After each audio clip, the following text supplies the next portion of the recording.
Hey everybody, welcome back to the bench. How are we doing?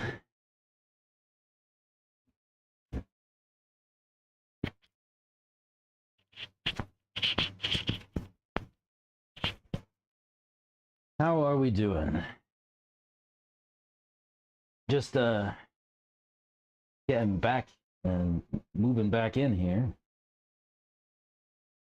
Apologies for the slightly late start.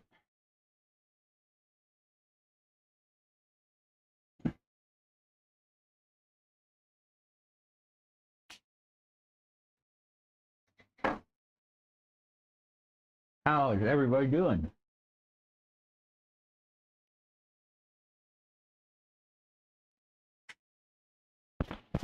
Get this microphone somewhere. How about that? Trying to keep it from hitting my face. Nobody needs that.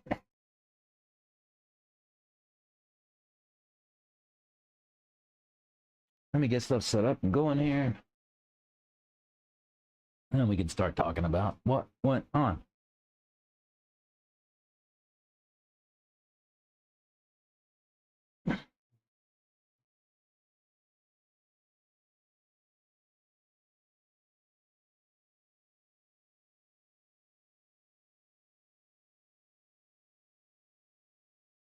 How are we?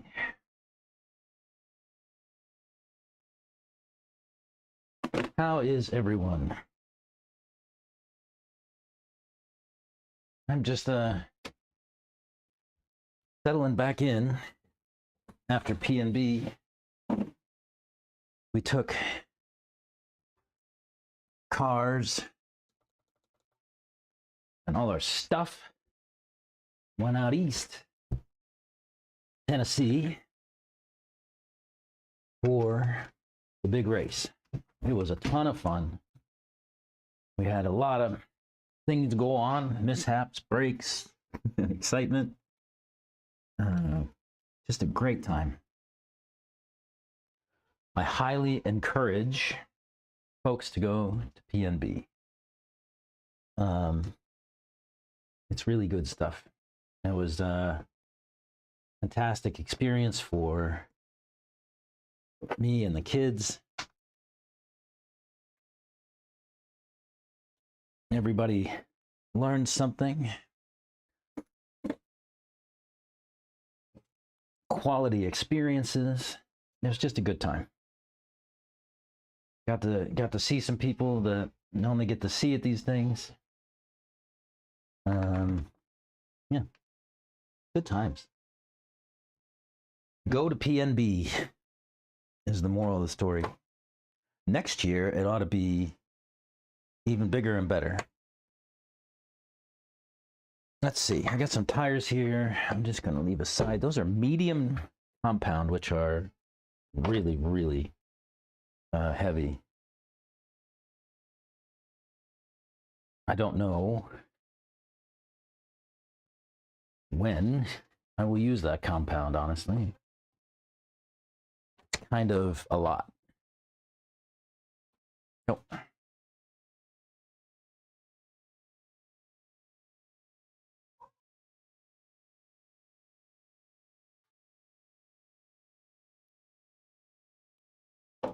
I had this glue sat here on my bench without anything covering it. I wonder if it's any good any longer. It's still liquid and didn't cure or anything, but it's oops.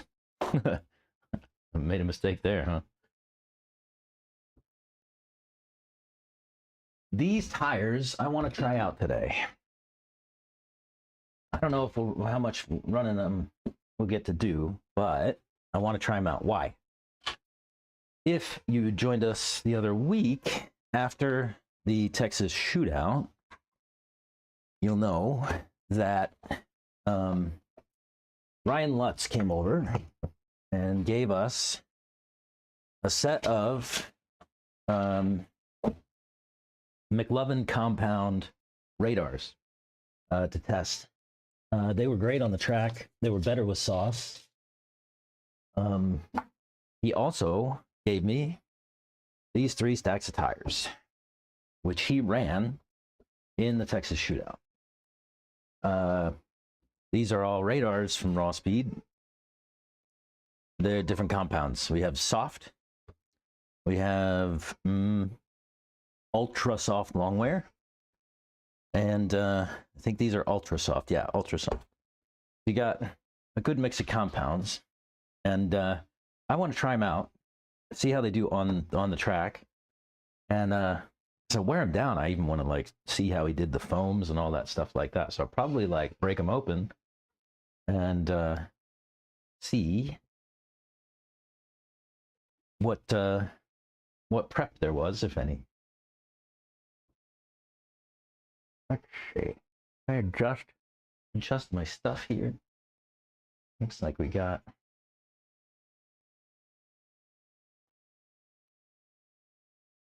there we go. How about that?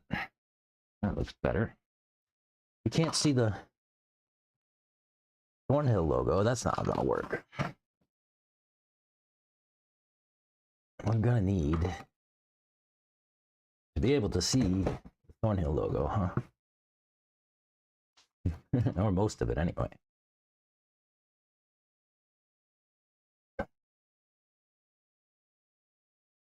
So yeah, so I'm moving back in today. Me and the kids went out and took all our stuff. And now it's just a matter of getting it all back sorted out. Maybe clean up some stuff in the process.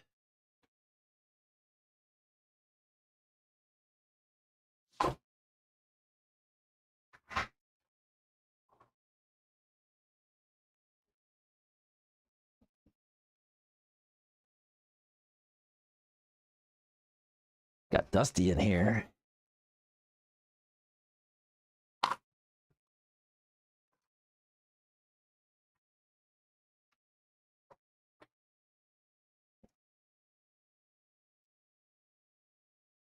Clean off the bench a little. Maybe I should get some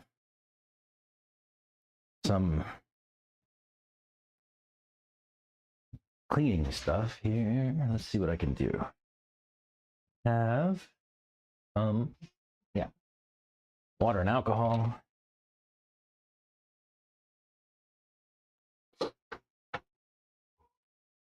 few people out today. Looks like I saw some folks. There's somebody out there running a nitro car right now. So we have some folks here today. We may get some visitors today. We also went to PNB with the Rebus racing team. Carlos should be out today. I'm going to do a little bit of a recap here on the bench with him. Talk about how the race went for he and for us, and what we saw, and what was fun, and what wasn't, and what you know, maybe we'll get a little critical of some of the other drivers. We'll talk about some of the other things we saw from some of the other drivers and so on. But yeah, what a great trip. What a great time. I encourage everyone to go out to a race time event. If you can't make PNB, catch Wicked Weekend or SIC or AMS. Mr. Dave over at Race Time puts on a great show. Like, fantastic. Who's that gentleman? I'm not sure who he is. I've never seen that guy before. Interesting. Some different people here today. Nice. Love to see new people, new faces. While we're waiting for some visitors, We can maybe go run a pack or two. See how that goes. I do need to do some work today on my stuff. We definitely broke some things. Some things got broken. Some things need repair. Mostly my e-buggy.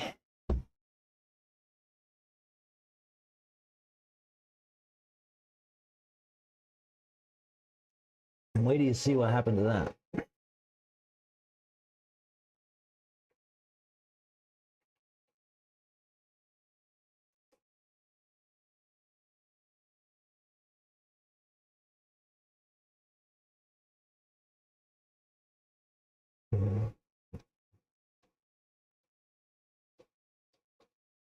All right, that gets charged. Charge is running.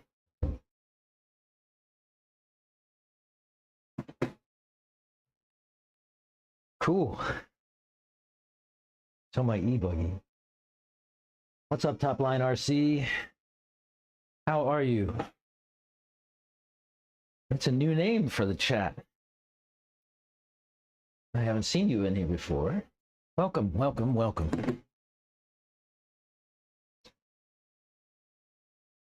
How's it going wherever you are today?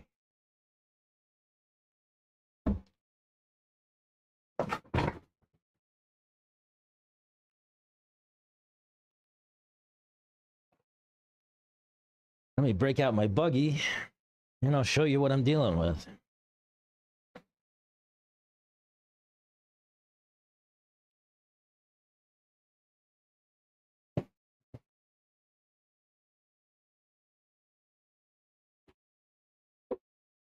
McLovin radars.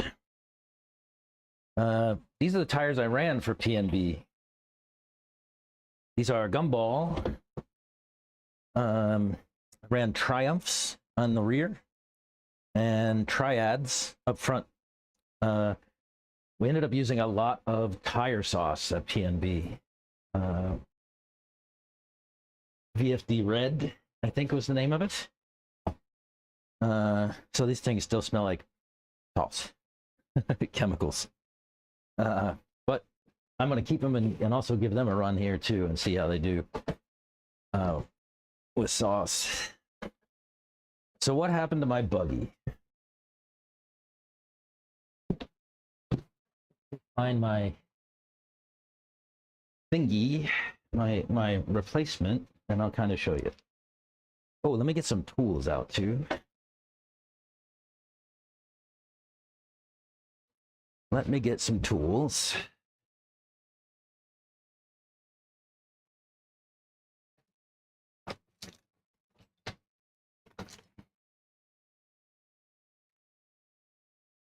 Let's see. We need that. We're gonna need that. We're gonna need that. We may need that. We'll definitely need that. I know you guys can't see what I'm doing. I'll be right back. 5. Gonna need that. Gonna need that. Not gonna need that.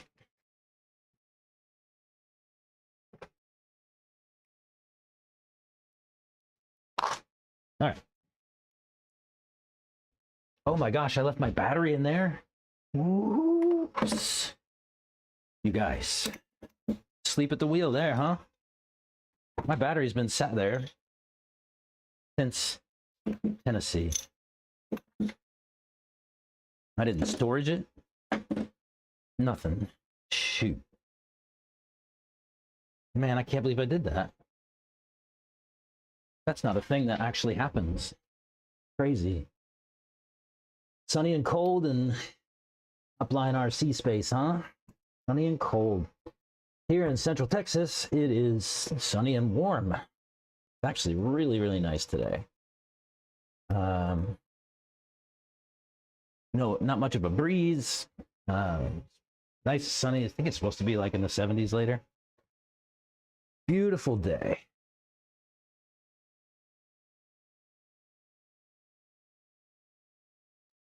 Oh, that battery's fine. It was really a storage voltage. Sweet. So check this out. I definitely got hit. My car got hit. I wrecked something. Something bad happened. But the outcome was that the buttons, and I can show you on this spare that I have because we're going to probably need to replace it. But on my Speedo, this oxide, there are 3 buttons across the top. Your power button, and then these 2 buttons are for your settings. Something happened to where basically this board got disconnected from the plate, and so if you press the button down now, it actually presses the whole thing inside, and the button gets pressed, like held down by the body of the Speedo. The good news is it's not like broken. Like like I didn't break in the race. Like I still ran the race and everything was fine, but it definitely came off and didn't want to turn off and that kind of stuff. So what I want to do today is probably see if I can open it up some way. And it's not clear to me what tool is required. It looks like it might be a Torx head. I don't think I have a Torx head that's small. Let me go get my tools out of my truck. One sec, be right back.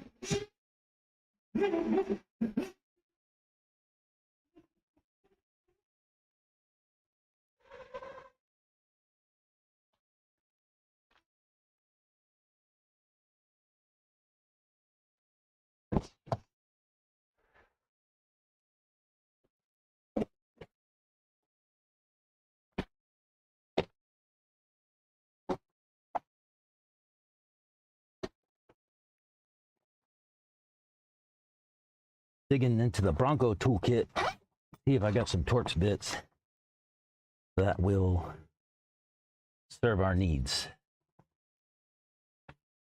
So far, not looking good. But my Bronco has Torx bits or Torx screws everywhere. Ooh, I might have something. I might be onto something.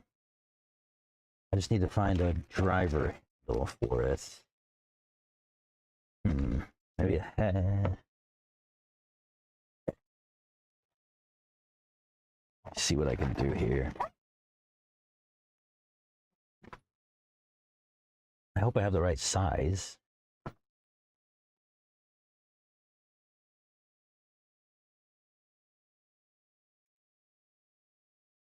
Maybe. All right, let's see if this works.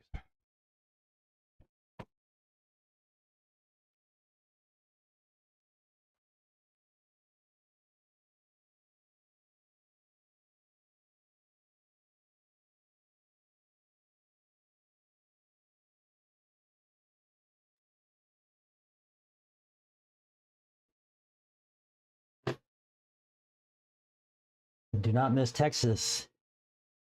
Now you don't miss Texas. Yeah, it's Torx. Yeah. I just don't know if I have the right size is my problem. I might have to struggle. Look at this ESC. Yeah, this is the best Speedo I've seen.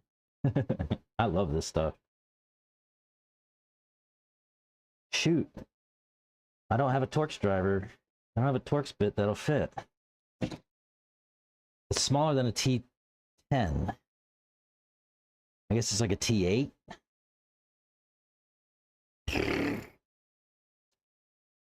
Why did they do that?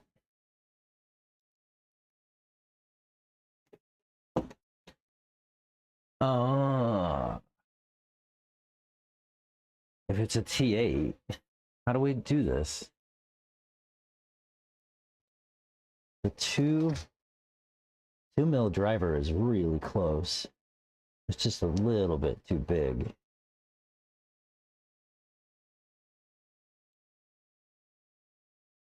Ooh, Actually, it'll work. It just had enough bite to work.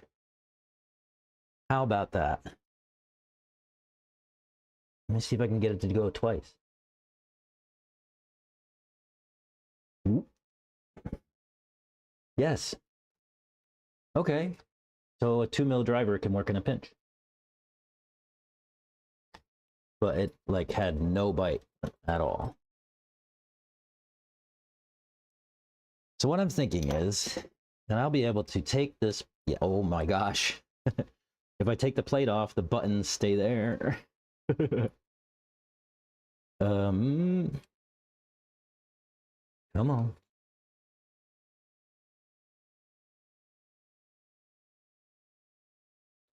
Yo, I've never opened this thing up before. How do I get the display off? Okay. Oh, there's a little clip. All right.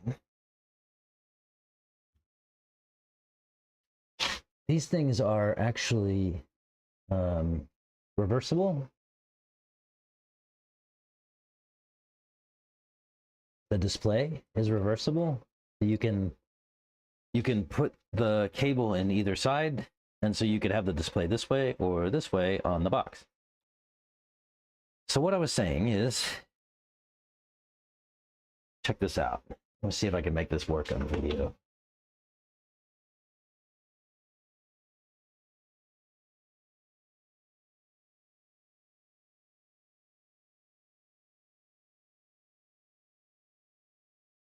Keep you out of it, huh? Give me a minute, I'll pull my tools to see what can help. Yep, 2 mil. Yeah. So yeah, so the this little board has separated itself from the faceplate. So I think that I could probably just glue it back for now and still have it good to go. I'm not entirely sure, but that's kind of what it looks like. It looks like I just put a bit of glue and maybe I'd be back in business on this one. Maybe I shouldn't have sealed up my glue. But either way, yeah, when you press the buttons, like it presses the whole board down into the Speedo, and a lot of times these buttons, they would get caught on the case, so that like they were sort of permanently depressed, and that's not ideal.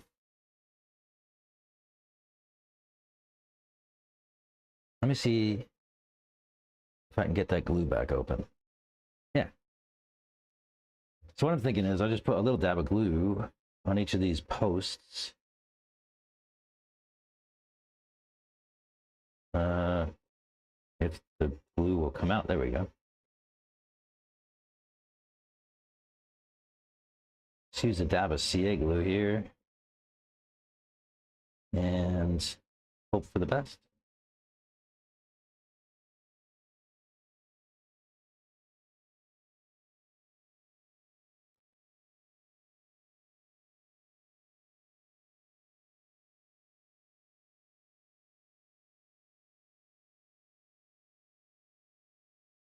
See if that works.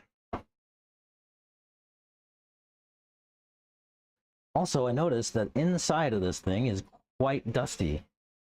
I wonder if it would make sense to try to blow it out. Let's see if I can get my, in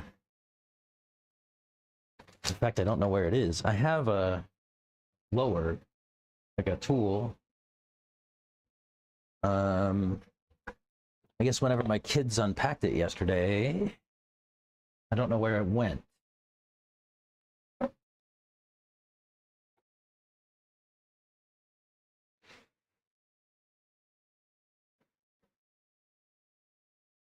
I don't want to.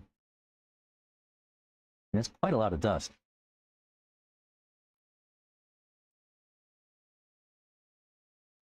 What's the way here, chat? How do I blow that thing out? Ooh, you know, I have some Eco Power motor spray Fast drying, leaves no residue, developed for RC models, cleans dirty motors and electronics. Would it make any sense to try to spray that in there and try to clean it out some way? Probably not, right? Probably not. Uh-oh. Here comes trouble. What happened to your wing? It doesn't fly with wings on it. Oh. I've learned how to fly my cars, and it's without wings. Gotcha. I'm trying to... And this seems to be the best way to do it for us. I'm trying to resurrect my my Speedo. Oh, yeah? Yeah, we should mod that shit to have an external power plug. An external... Like, is that a daughter board where the plug buttons are? It is. Oh, dude. It is. Dude, we should extend that wire and make our own button case that sits elsewhere. Maybe. That would be sick. That'd be a sick mod. It's like a ribbon cable, though, bro. That's not my favorite. Ribbon cable inside. Yeah. I mean, yeah. I mean, how many conductors are on it? Looks like a lot. 8. Why? I mean, it's got a display on it. Oh, duh. Yeah, it's got to feed a display. The buttons and the display are the same module. That's inconvenient. It's inconvenient, but it's hoping that it's also convenient because I can just buy a new plate. The button board was separate from the screen. Oh. And then we could just run the button box. You know what I mean? Yeah. But this stuff would be hot then. It wouldn't be exposed to chassis crashing. Yeah. Because it would be mounted somewhere better. Hey, do you have a blower? Look at all that dust in there. Like, I don't have a blower. I just wiped that stuff off. Yeah, I can't find mine. The kids unpacked it and it's gone. This isn't going to hurt it. No, I don't think so. Yeah. It'd just be nice to clean it out. Yeah. Probably end up causing harm if I put a blower in there. You can use that. It's safe for electronics. Oh, I can use that. Oh, man. I would love to move these buttons off of here. That was the question is, could I just spray that stuff in there? Oh, yeah. I don't spray anything wet or pretty much ever.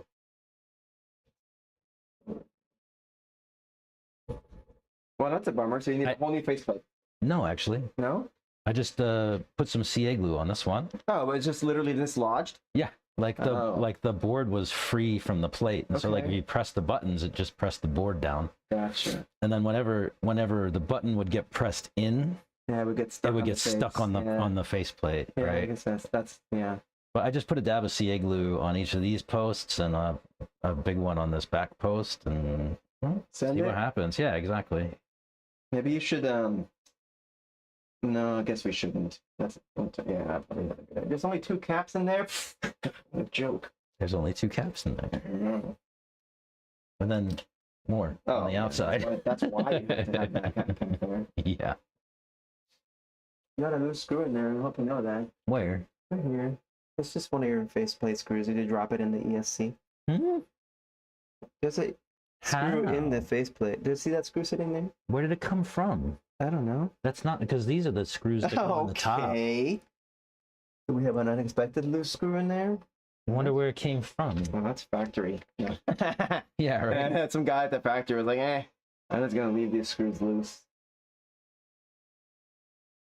What the hell? So there's supposed to be 2 screws there. Yeah. Where they're both gone. That's what happened. Okay, so you don't need super glue. You just gotta put those screws back. Oh yeah, there's the other screw. Okay. I'm glad you caught that. Oh.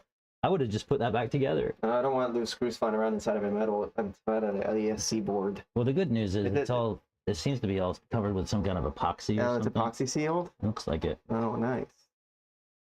And that's probably how they get a little bit of waterproofing. Now the question is, what's the driver for this?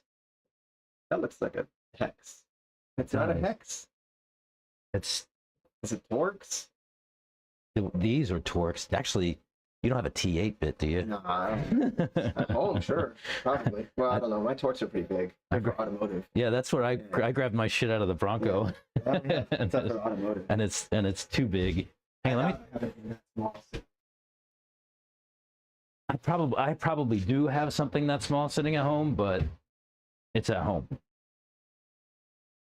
socket's been left open. Let me close the door. So these screws are probably stripped out. Like the sockets are probably stripped out. You think? I think that shock would back them out. You think so? Yeah, I think you can just, that's the fix, if you can get any torque at all. Can you get any torque at all? I don't know, I can't see. Well, I mean, you can feel if you can get a little torque. Yeah, it looks like you got a little torque. So I think the fix is back that out again, put glue on the threads, and then screw it in.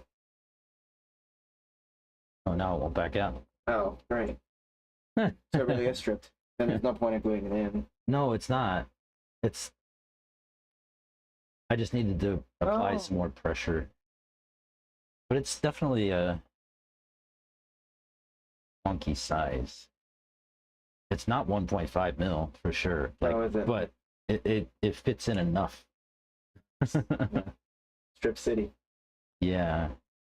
So it's the standard unit of... No, surely they don't have standard screws. I like to put them on the threads. I don't know where. Oh, really? Yeah, I don't know where that's going to go. I don't really... Honestly, I don't care. Yeah, I guess. It may not be where I want it, though, which is on the threads. You should put it on a thread and then drive a screw down pretty quickly, which would be hard for you. That screwdriver doesn't fit. Oh yeah, that's Nick Lefebvre. Mistress Allison. Interesting to see Nick Lefebvre out here.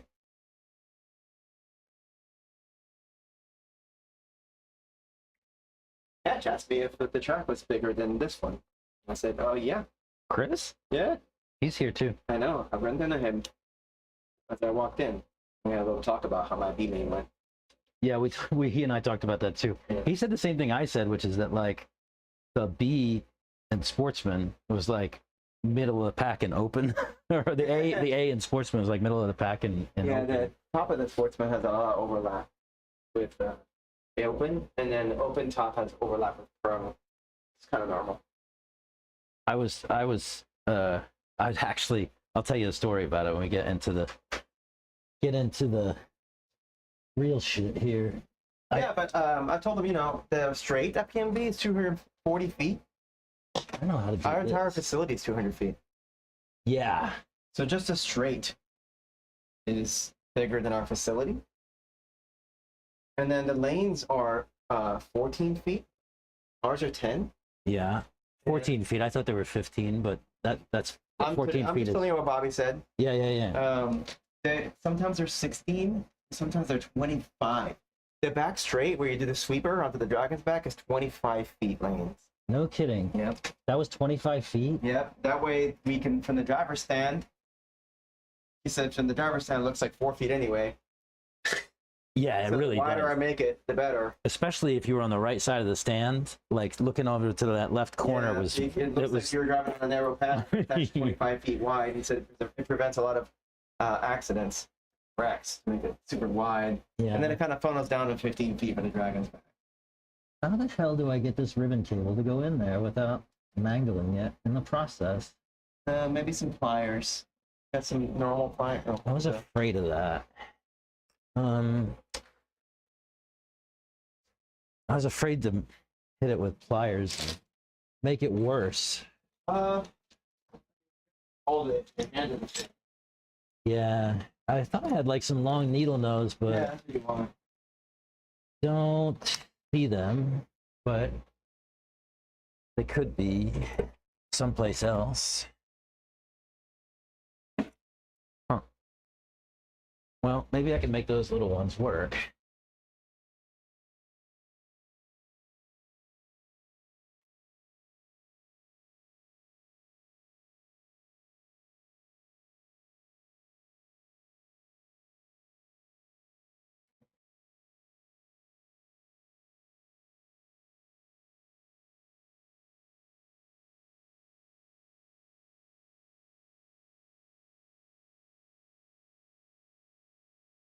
Oh.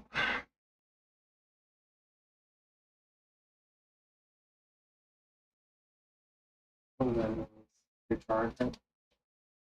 Yeah, I still had a battery in this. Oh, that's awesome. Good thing you didn't fly the car. Yeah, right. Draw some fire. I left the battery in it, and only the positive terminal connected. But you know, when you run a 10-minute race ish, it comes off around storage anyway. it did. It was right at like 30%. Yeah, It's like, maybe like 3.8. dude, I am making a mess of this. Is it impossible? It's not easy. I mean, somebody at the factory did it. Yeah, but they didn't do it in a car. Probably a robot did it. Now, Probably they do it and then put the whole thing in. what do you think? Should I try it? You got it in there, the ribbon? I think so. I think so. You want to double check it for me? Oh my. Yeah, I've seen so many oxide internals. Let me just have a look. My opinion definitely helps here, and I've never seen one. It kind of looks like it's in there. Does that help you? Does that help you? Why are there two plugs? You can reverse the plate. Oh, okay. So if you put the speedo in the other way, you can put the If you plate. damage a plate, you can always just or damage a connector. Yeah, that too. That's cool. Yeah. So it's basically so you could have it this way, or you could wire it and have it this way. Yeah, try it. What's the worst that can happen? It'll just fry.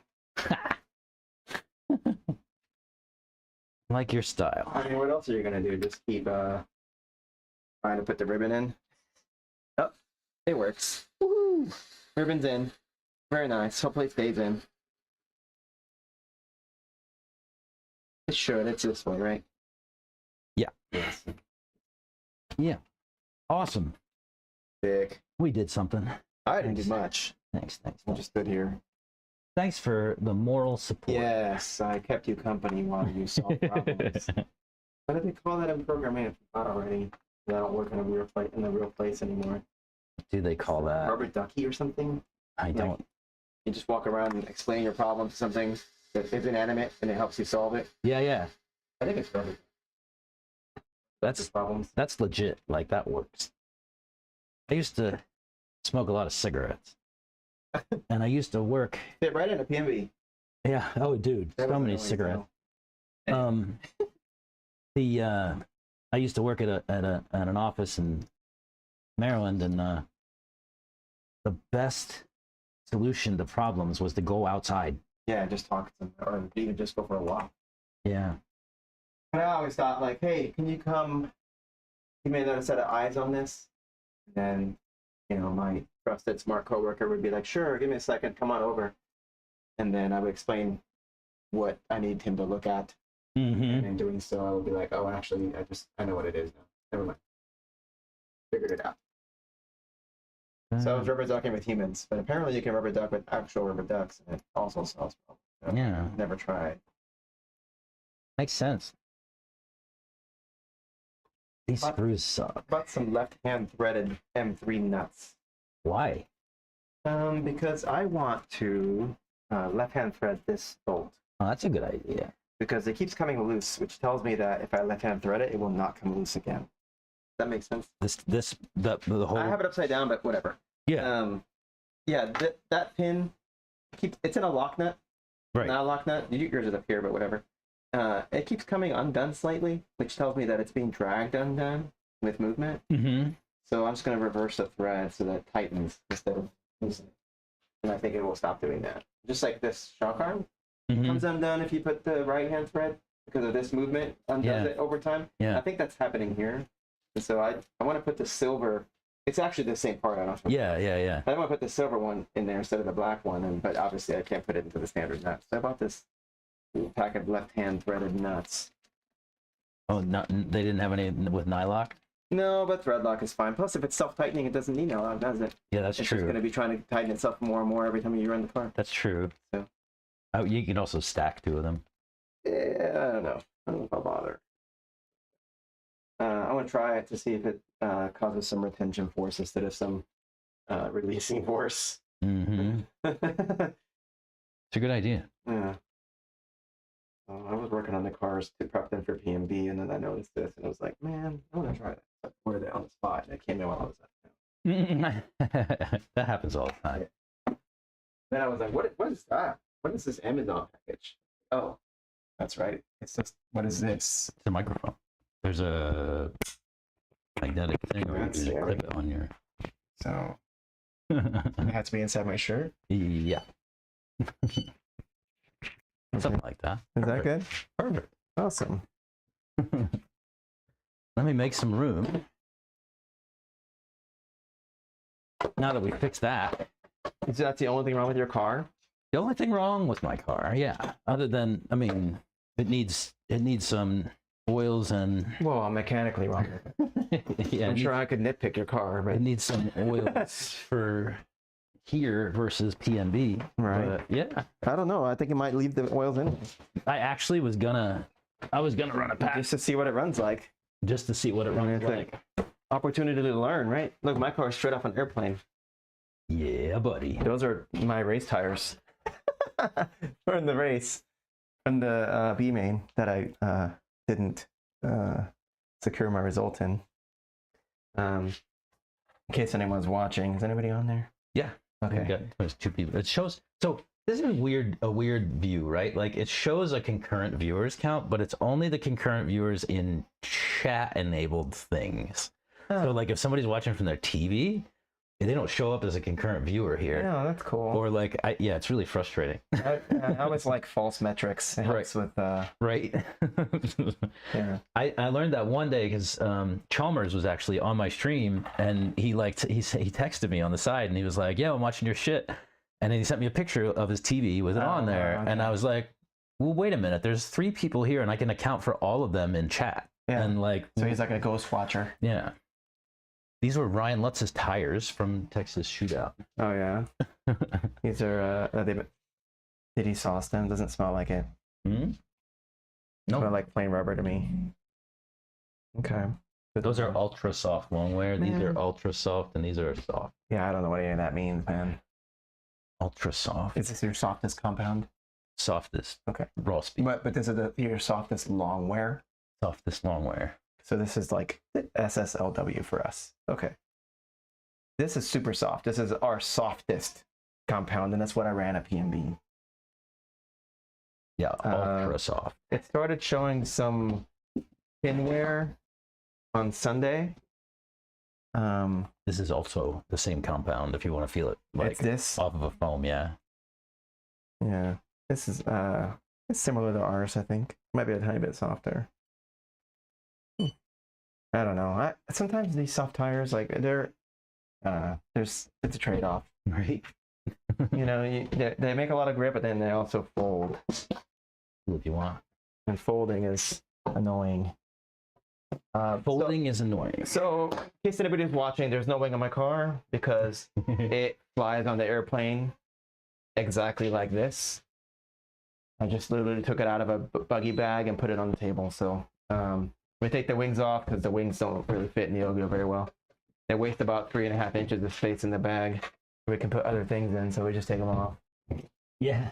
And the wings don't normally sit on top of the body, sort of. Oh, really? Yeah. We just don't want them back here because it's like a protrusion. Yeah.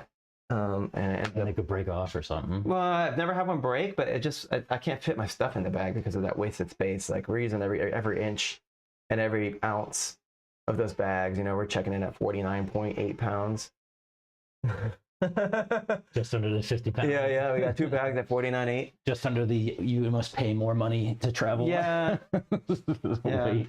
I mean, I'm already paying for the bags, but I don't know. I guess I could just let them be overweight, but anyway, not much more fit in there anyway. So what we have like one bag with 2 e-buggies and everything the e-buggies need to run. So the 2 e-buggies are stacked double-decker on top of each other like this. Okay. With their tires on, tire on tire, inside buggy bags. And then there's a piece of foam between them.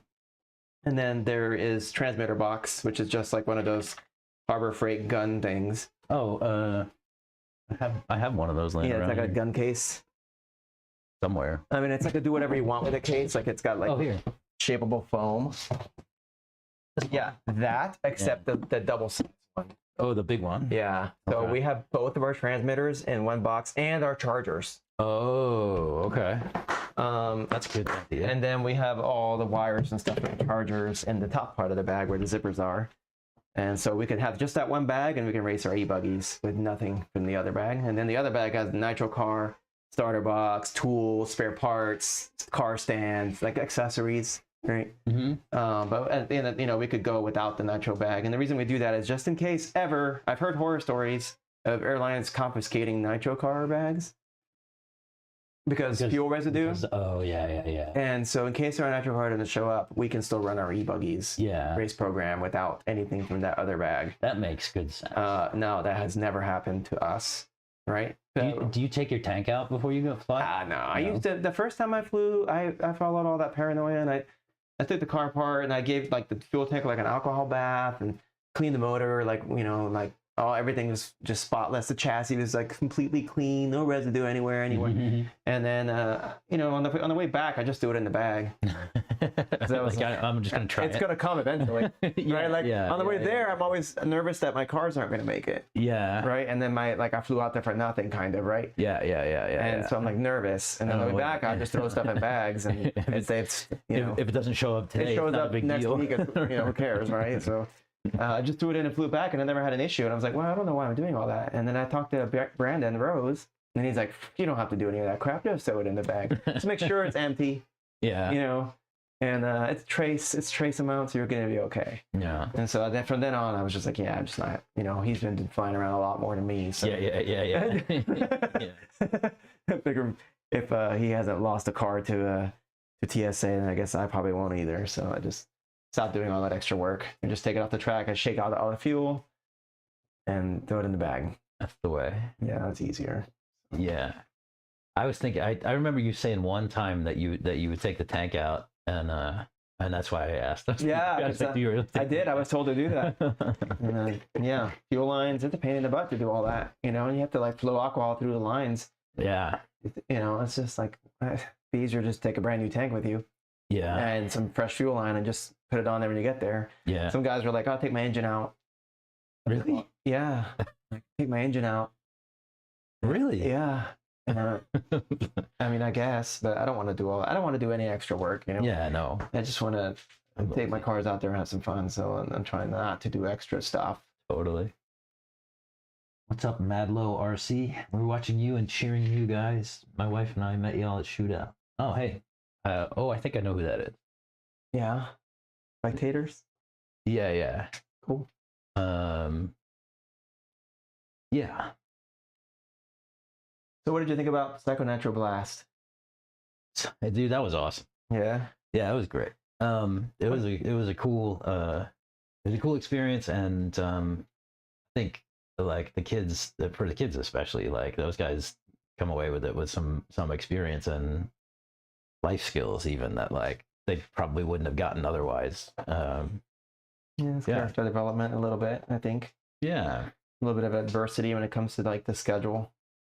Yeah. And I mean, Lily, so she broke in her main, right? So she qualified into she didn't break, right? She didn't break. She DNF'd. She DNF'd. But she didn't break. She didn't break. Yeah. When you say she broke, it makes me think she messed up a feature and broke her arm off or whatever. No.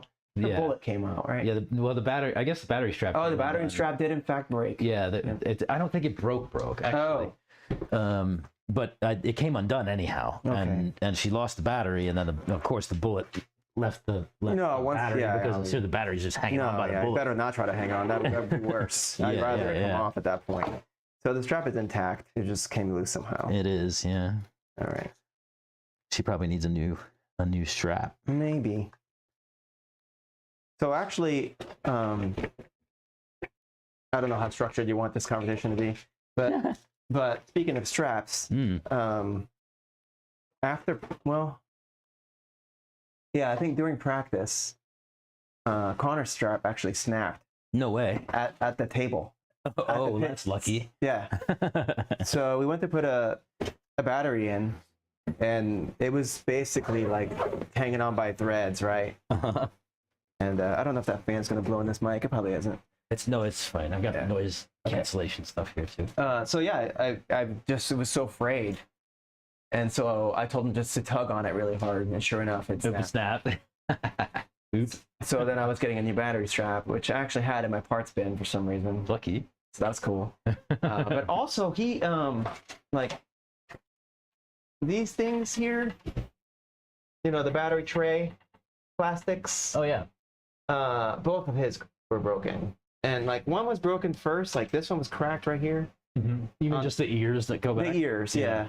One of them was cracked, and so I changed it, and then the other one was cracked.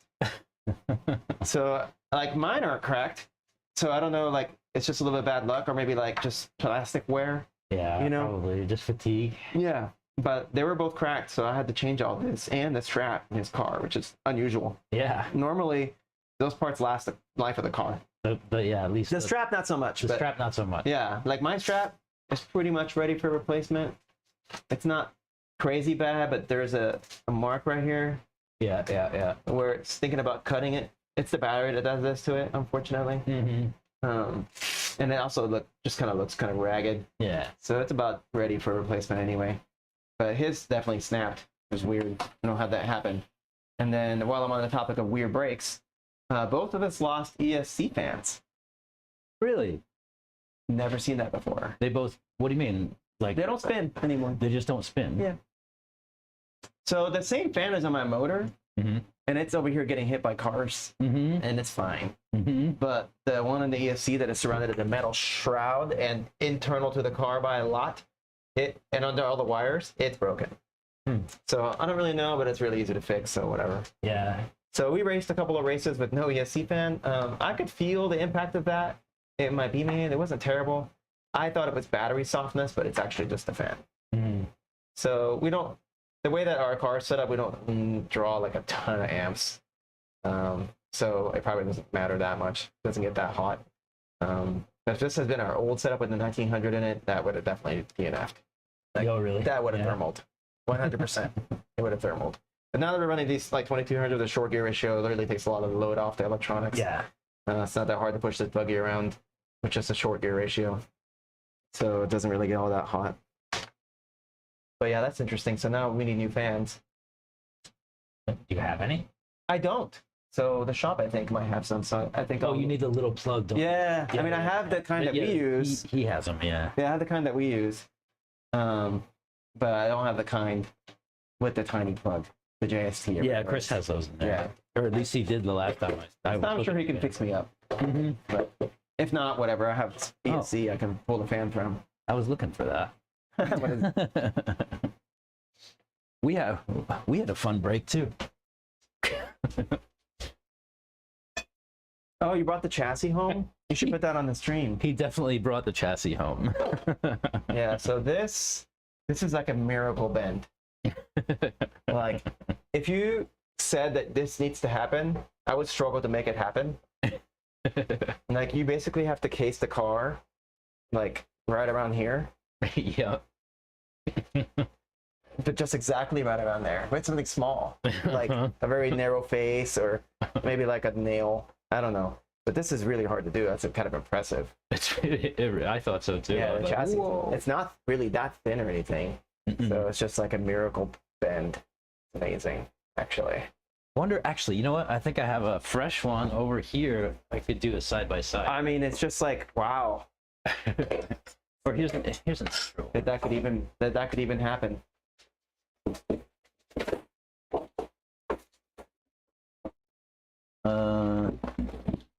This is a nitro plate, but it's basically the same. Is that his new Nitro Buggy kit? Yeah. Yeah, we'll have to talk about that too a little bit later. Why? His Nitro Buggy situations was interesting this weekend. So this is the nitro buggy plate, and you can see the kick up in the nose, and the fact that it doesn't exist at all Yeah, zero. on the old one. Yeah. That would take some pretty crazy pills to try to make up for that. Right? Oh yeah. You have to use some other blocks. Yeah, they'd be hanging down underneath the car, getting scraped on the track. Right. Yeah, the nitro thing was a whole nother story, right? Yeah, so yeah, doing a chassis swap at the track's not great. Yeah, that was awesome actually. Like he I went over to Tebow and I bought a plate off his wall because thankfully he had one. Crazy. And Charles stripped down the broken one and moved everything over to the new plate in like an hour and 45 minutes or something like that. Nice. I had done that for the Nitro car before we flew out. Yeah, really? The whole chassis and everything? Uh-huh. Oh, really? Yeah, because it was cracked. Oh, it was still cracked? It do was you mean cracked it was- again? Yeah. Cracked again. Nitro car chassis doesn't last very long. Clearly. No. It's very thin compared to this one. This is a 4 mil chassis, and the Nitro car is a 3 mil chassis. That's quite a bit thinner. We're talking about 4 versus 3. Yeah, that's a quarter. Yeah. So especially like right here, where the pickup that should be here is gone. Right. It's a little bit thinner right there because they're trying to like bend it and give it a little bit of spring, and it will break right there. It gets worn from driving, as you can see, wear pattern, right? Yeah. So when you have a chassis that's a mil thinner, it just takes less wear to wear out right here, and then eventually it starts cracking from just the flexion force as you're driving them on the track from that kick up bend, and it just likes to split right there. So if you take a 0.5 millimeter out of that one, it's what, a 16th of the plate, whereas if you take a 0.5 millimeter out of the nitro plate, it's, you know, what, 1/8 of it. Yeah.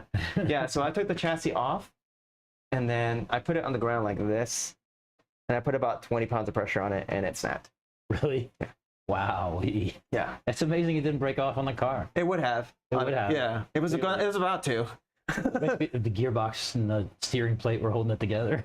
I guess it was about to break, and we were so the way that I noticed that it had been too long on that chassis plate, besides just inspecting it, was the ride height was shifting from run to run at shootout.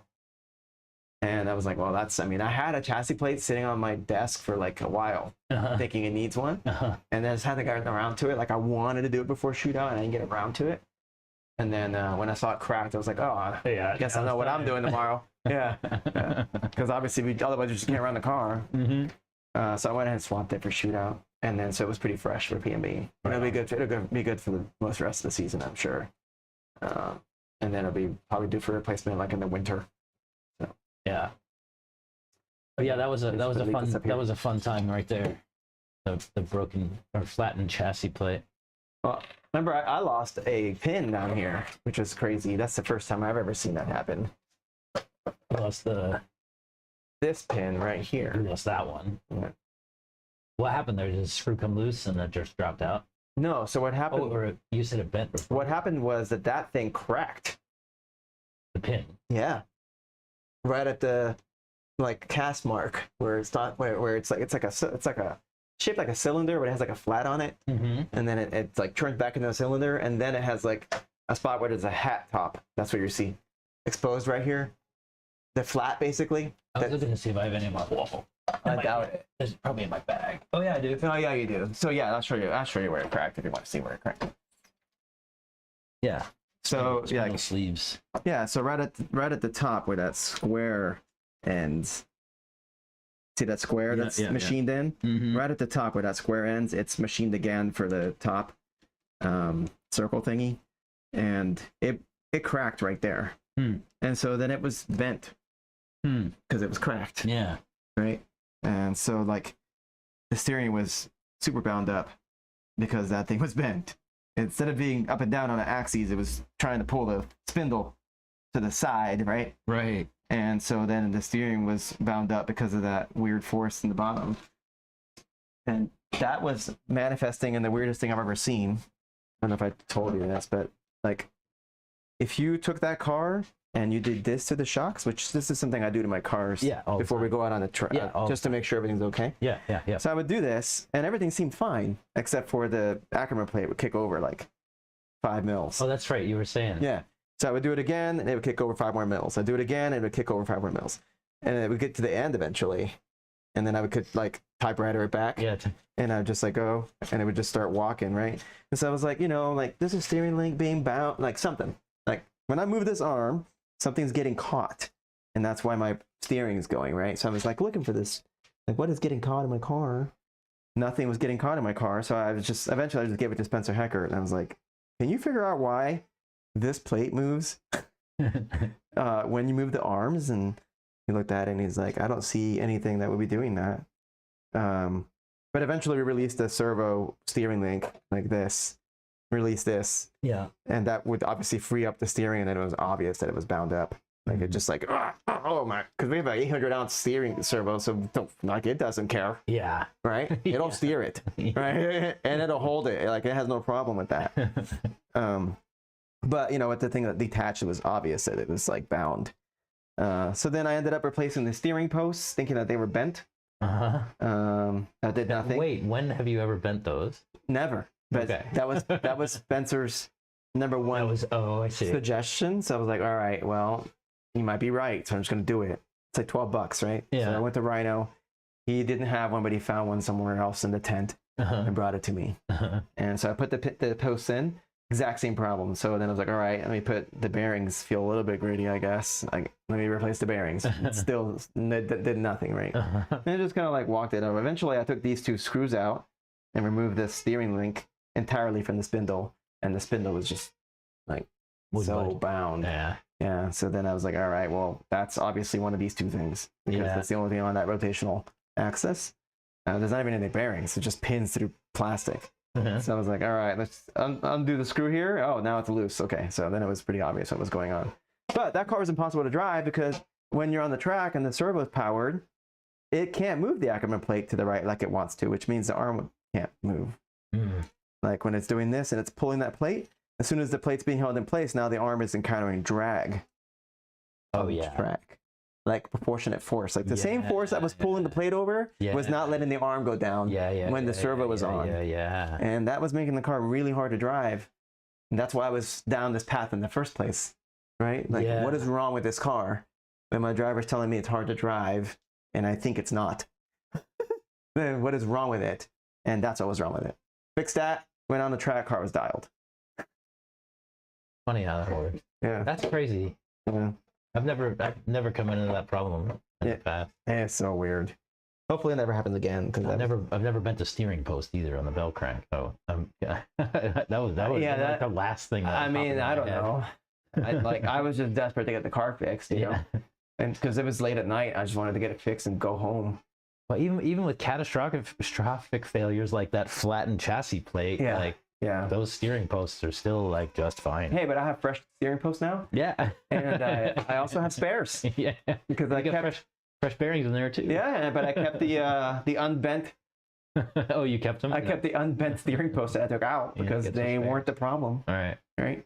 So luckily, it didn't really seem to damage the spindle very much. So the spindle wasn't like all wobbly or anything from that bent pin. It looked like it was mostly okay. So I just went ahead and ran it.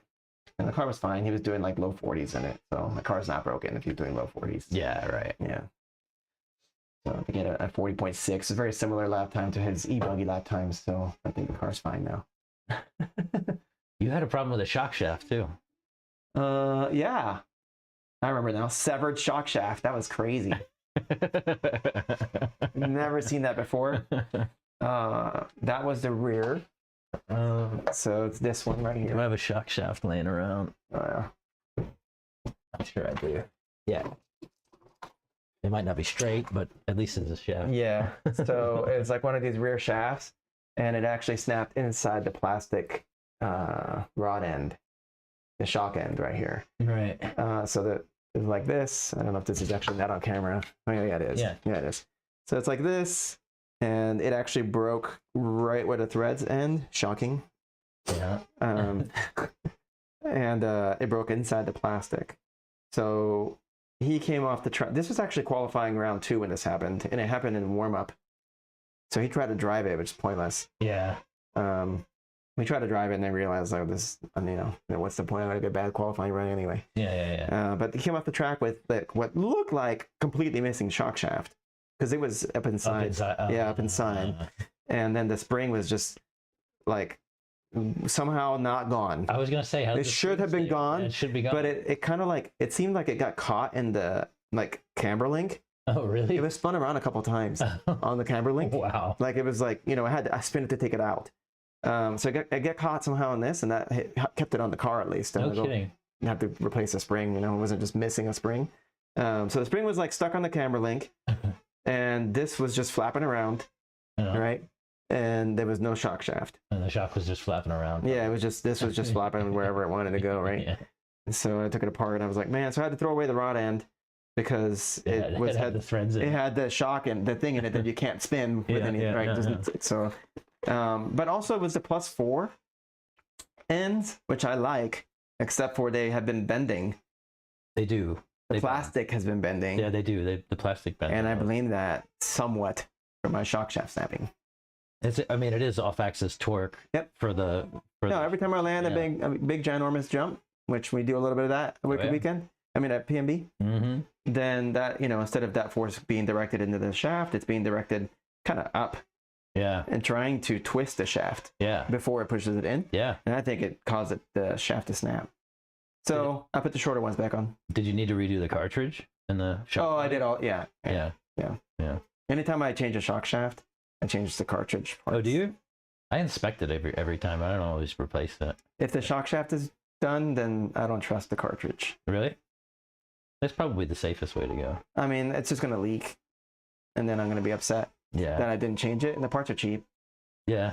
So, I mean... Unless you get the Delrin ones. They're the Delrin ones. Oh. But, I mean, I don't know what they cost, but it's not a lot. I mean, compared to, I spent $200 to enter that race for that car. Yeah. So if it leaks the shocks out, fluid out, and ruins the race, because I didn't spend like $6 or whatever it would be for, one set of 4 that come in that bag. Yeah. Nah, it's just, I'm not going to do that. So if I'm changing the shaft, I'm changing the cartridge. Unless I just don't have any cartridge parts. Yeah. It is what it is then. But I won't choose to expose myself to those kinds of issues. Yeah, I think that's about all that we broke. I mean, we had some weird stuff, like stuff that shouldn't happen. Yeah. So, like me in that Speedo. Yeah. Yeah. Charles had something that shouldn't happen too. Was his brake linkage and his nitro got caught up in the spur and chewed up the. Did I show you that? No, I didn't see it. It chewed up. Bring it up here. Chewed up the what is this nitro, right? Yes, that one. Thank you. He's even got body clamps on. Oh yeah, he wants to stay together. Yeah, right. So like where the linkage goes through here, you can see there's a giant gash chewed out of the end of the linkage. Oh my. So basically the linkage got into the spur. Oh my. And it was when he was driving it around, it was actually throwing sparks. That's kind of cool. Was it the Kyosho spur? The Kyosho spur. You got into the Kyosho spur? Yeah. Oh, that's good. Yeah, it was the Kyosho spur. It wasn't the aftermarket one that you put in. It was it was actually it's not an MP11 spur, it's an MP9 spur, I think. Okay. Or MP10 spur. It's mod 1 pitch teeth, and the MP11 uses all the mod 0.8 stuff. Yeah. So yeah, nobody had a spare spur. None of the shops had the parts. I told you, it's like you brought an Aston Martin to a car meet. Yeah. Like there's no parts for that. Yeah. At the track, right? I think, and you know what the trouble is with me is that like I was kind of basing like the experience on techno, and like wherever we go, I don't have a single problem finding the techno part. Yeah. Right? Like everybody's got techno parts. Well, there's like 60% of the cars at the event are techno cars. Right.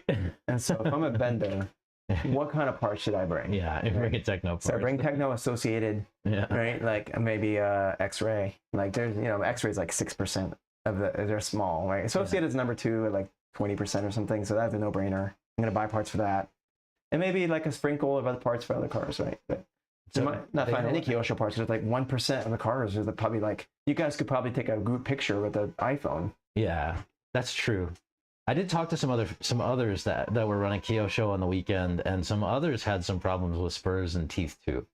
But they were using the Mod 8, right? They were using the Mod 8. Well, you're just so like using the Mod 8 is basically just saying I want to have problems with spurs and teeth. Yeah. That, I mean, it's like a 'Cause declaration. It is with smaller teeth. It's a there's less declaration mass to the there. race gods that you want to have problems with your gears. So, I mean, that doesn't surprise me, but it does surprise me that the Mod 1 had issues because they're pretty robust. Like, our e-buggies have a ton of torque, Yeah. and they put up with quite a bit of abuse. Like, I go through pinions, you know, every now and then because I'm just putting so much torque through there, Yeah. especially with the short gear ratio that we run. Yeah. But, you know, they're tough, and I couldn't imagine running those tiny little teeth in a 8-skill race car. Yeah. It's like 8 pounds. Like, That was actually part of the reason that so there's multiple reasons for why I switched it to Mod 1 in the first place. yeah, because you want to actually finish your race. The first reason was that everything that we had was Mod 1 from Yeah. technical stuff, like all my, clutches, bells, everything was Mod 1. So I'm like, there's no way I'm going to go buy a bunch of Mod 8 shit. Yeah. And then, yeah, that what you said is the other part of it, durability like the durability aspect. part of it. I mean, so like there's something to be said for like some people enjoy maintaining their cars, right? Like they actually like for the sake of itself, they like to work on the car, and so then hey, that gives you more stuff to do. You got to change your diff gear. You got to change it. Like it's just like as long as you keep it maintained, it's gonna be fine. Yeah. I might worry about like an hour-long race if you ever get to that level, or like a 45-minute main at AMS. I might worry about that. Like even if I put a fresh one in, Yeah. right? Maybe it won't make it because I know that our Mod 1s on Connor's 45-minute main last year are fresh for that race because I'm not messing around with that. Like potential national podium, we're gonna go through the whole car, right? So I had that whole car torn apart, and I put fresh everything everywhere, and the teeth were almost completely gone. Really? Yeah, off the bell. Off the bell. Yeah. By the end of that almost hour of running, if you count warm-up time. Really? Yeah. So like 50 minutes of running, right? So basically, this stuff, as far as I'm concerned, it's designed to last about an hour.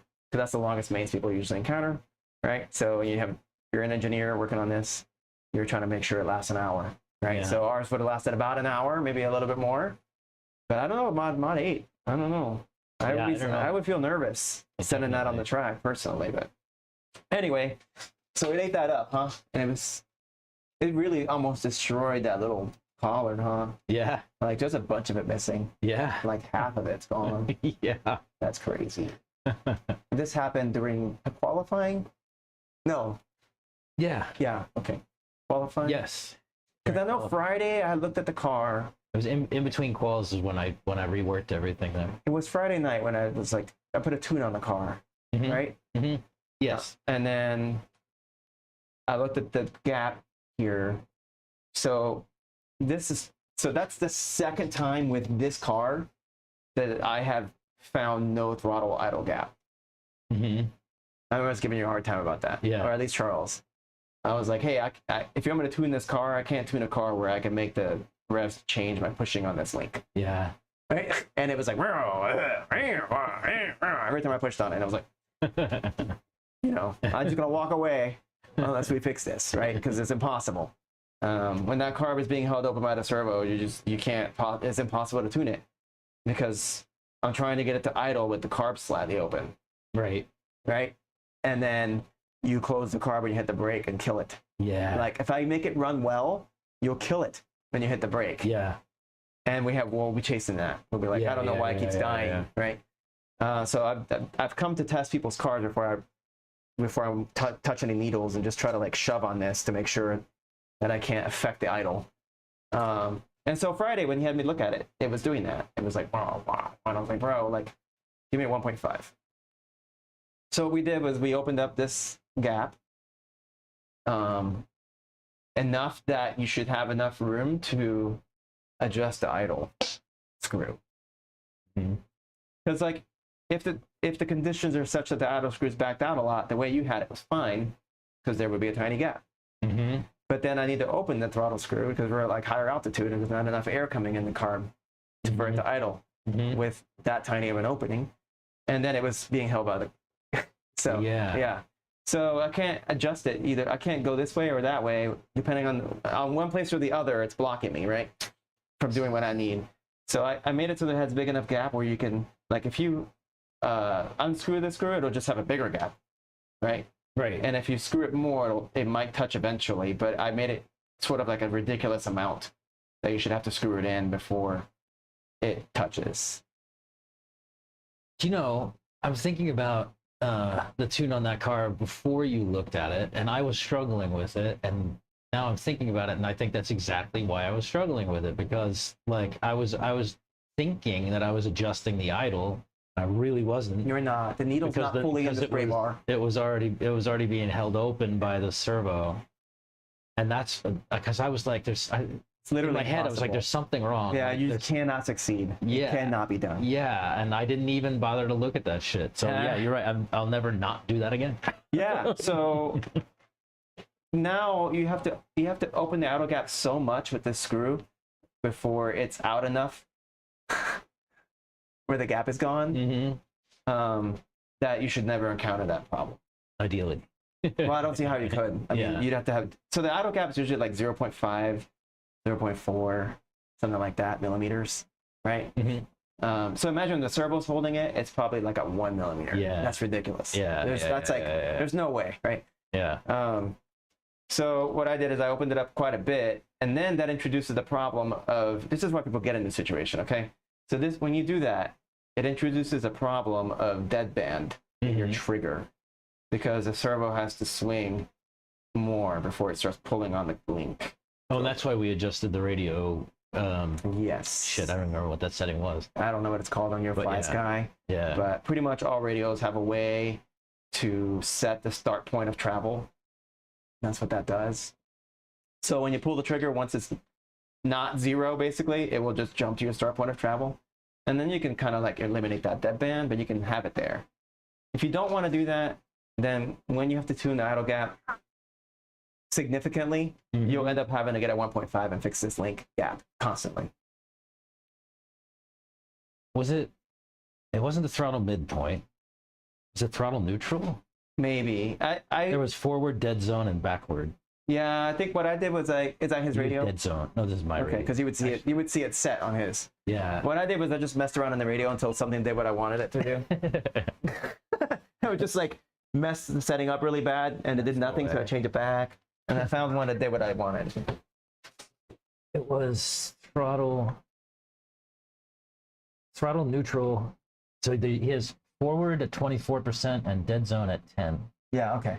And then 0 on back. So deadband is going to be probably, I don't know, I don't have a Fly Sky, but it's probably just literally like the trigger itself. Like, what's the gap before I consider you had to have moved the trigger? Yeah. I typically would like that to be 0, but I'm not going to mess with it. And then the other thing is actually the skip that I'm talking about. Right. So what that does is when you exceed the deadband that you set on the trigger, it'll just jump straight to that spot. And you can see it. Oh, it's quite obvious. You can see it on the screen, like if you're at neutral, like, you know, you can see the crosses, right? Oh yeah, yeah. As soon as you see that, it jumps right up to boom. And so what I did, I set this up in a safe manner, and then I accounted for it here. Yeah.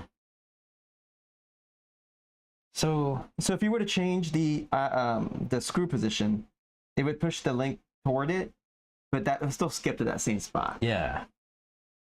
And actually, you can adjust the dead zone all you like, and it'll still jump up to the same spot. Right, that makes sense, because I think the dead zone is just the trigger itself, like where the trigger considers that you're not at 0. Right.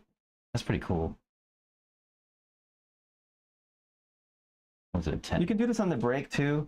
On our car, we do it a little on each direction. Oh, do you? Yeah. And so I don't want chassis flex to activate my brake. Oh, yeah. Right? And so if the car flexes in some way where this can end up being oriented a little bit differently than it is normally, I don't want it to be able to do anything to the brake. And so we have a lot of like region where the brake does nothing, but I don't want all that in the trigger. Yeah. So we set the trigger to where just like you move the trigger forward, nothing happens. You move the trigger a little bit more and it starts braking, right? Because you don't want to accidentally brake either, right? So you do want a little dead zone. Yeah. But it's way too much dead zone with the way that I want to set up the link, right? Because I want the link to be fully safe. Right. So we run a pretty decent gap in our car. and it enables us to, like, if I have to change the brake balance, I'm not going to accidentally be dragging a brake. Yeah. Because it's about to engage all the time. Yeah. And then I say I want a little bit more front brake, and now it's just pulling the brake all the time. I never even considered that. So we leave a decent gap. I can get a few turns of these collars before I'm going to interfere with the neutral behavior of the car. Yeah. And the same thing over here. We're doing the same thing, it's just different. Like here, I can get a few turns of the idle screw before I'm going to interfere with the gap here. And it also gives you insurance against tuning changings, and also against flexing. So if the actual plastic is bending a little bit, you're not going to end up pulling the car open or anything like that. So anyway, that's what I did to the car, and then I put a tune on it. And then it was something else that I was like, you need to do something in the morning before you run it. I don't remember what that was that night. Oh, you need to run on a track. I said, yeah, you guys need to get... Yeah, there was two things. One was the double up the fuel hose on the carb needle, or nipple. Oh, that was actually from qualifying one. From practice, it was just, I needed you to run it on track so you could make sure that the tune was aggressive enough under load. So you know what I did? I just put another hour and a half on it and set it. Yeah, that's probably about right, honestly. Yeah. That's what we did. Yeah, it sounded good on the track. Yeah. So I mean, I was happy with it. The issue you're talking about, we should talk about that too, because that was kind of sad. So it was qual 1, and he went out for warm up, and the car looked really hard to drive, but the motor was fine.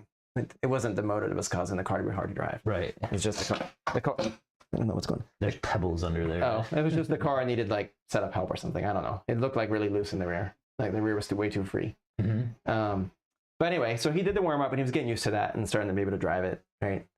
And he brought it in for fuel, and then it died when you put fuel in it.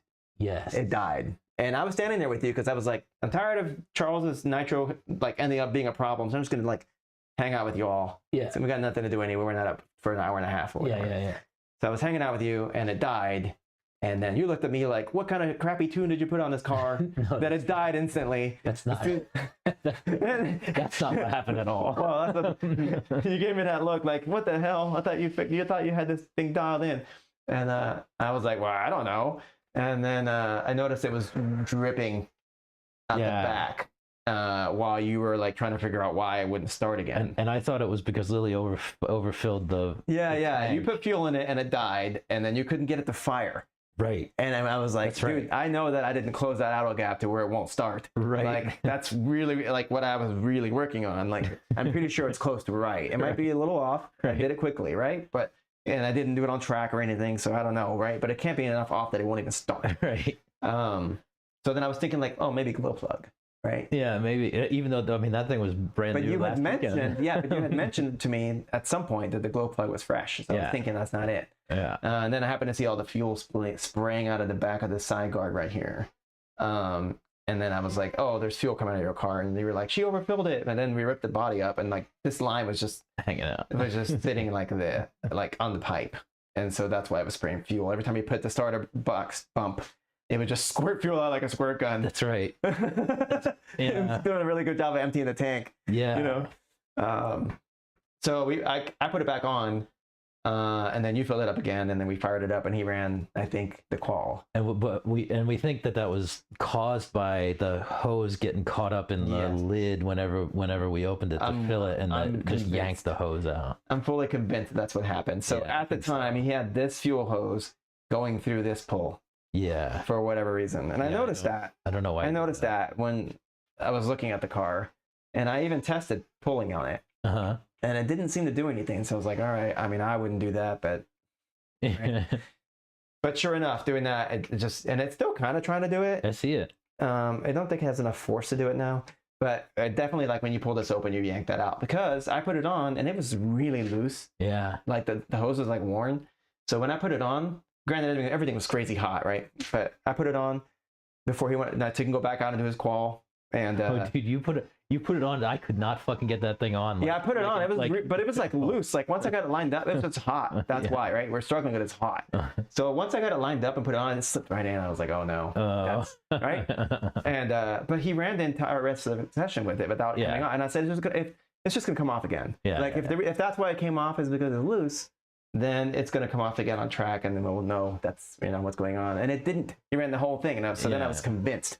Like it would, it's because of the pull. Yeah. Right? Because it's, So I told Charles later, I was like, hey, put this on and you can't go out on track again. Yeah. Without that. That was going to happen eventually. Like at some point, somebody was going to, in a pit or something like that, was going to like just yank the shit No, in the out. race, he would definitely have gotten flamed out because of it. So I was like, you can't go out on track again with that hose there. I don't know what. And he's like, I don't know what to do with it. I was like, I don't care, but it can't be here. Yeah. Like, I see some of the Kyosho guys they run a real long hose and bring it around like their body mount in the front. But to me, that scared me too because it seemed like you'd get pinched off somewhere.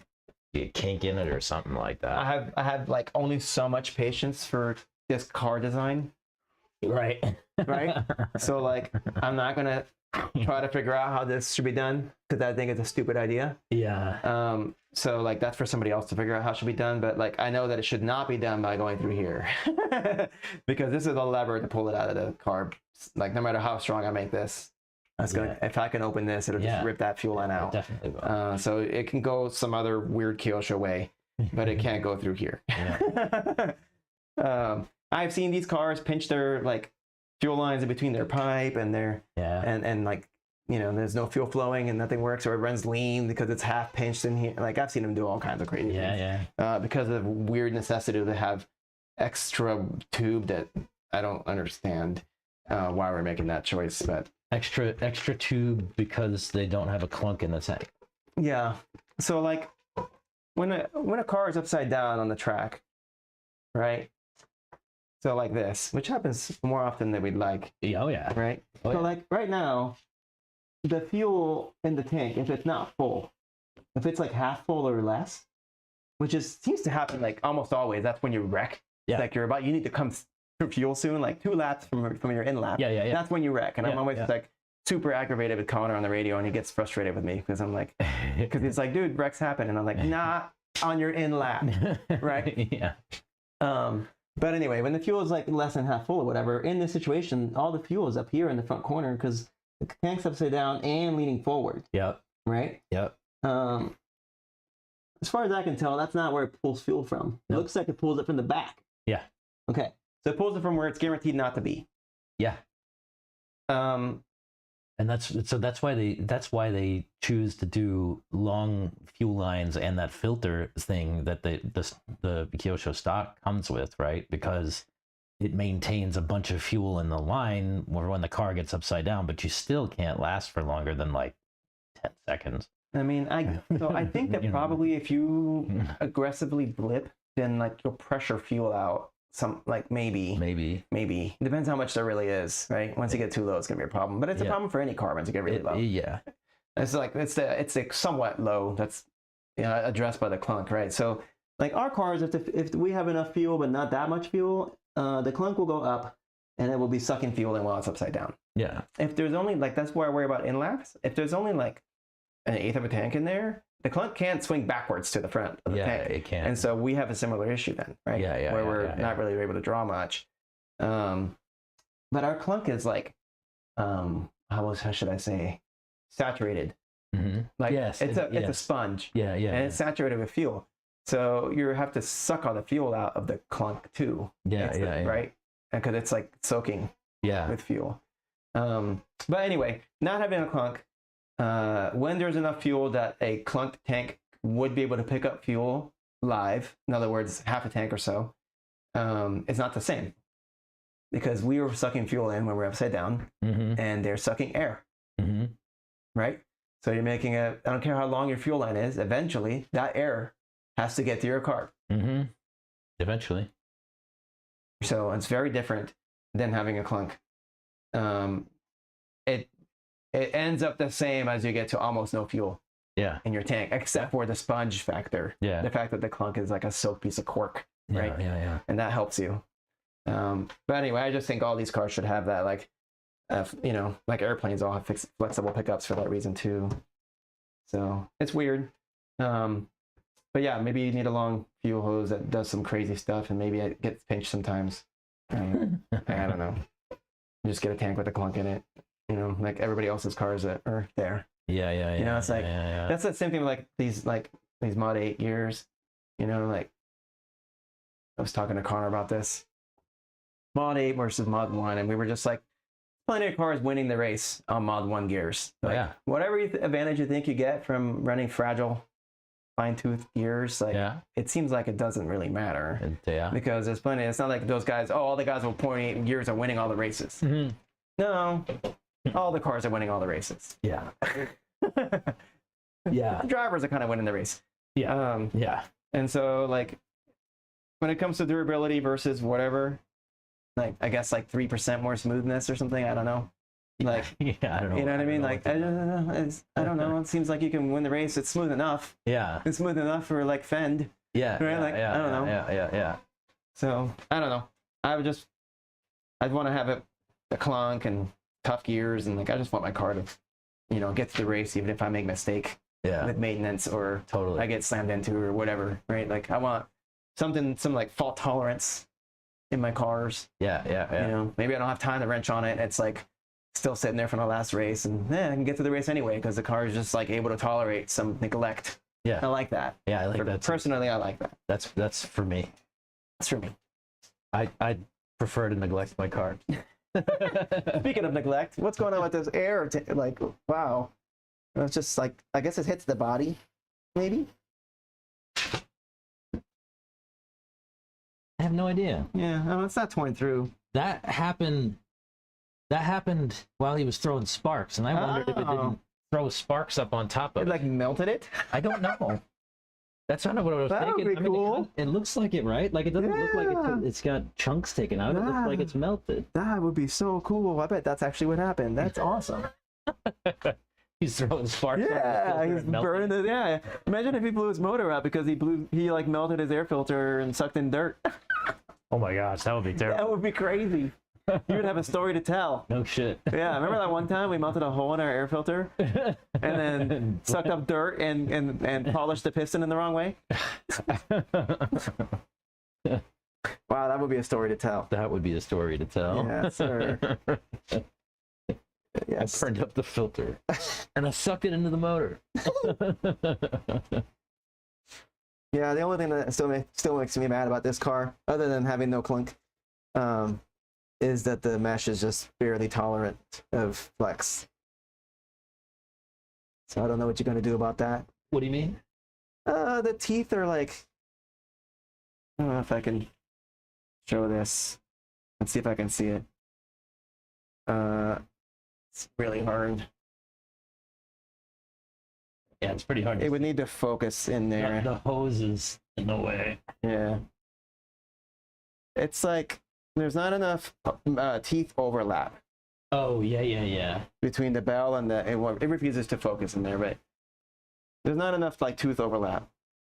Yeah. And like the bell housing will probably strike the spur under. Oh, under flex there. Yes. Yeah.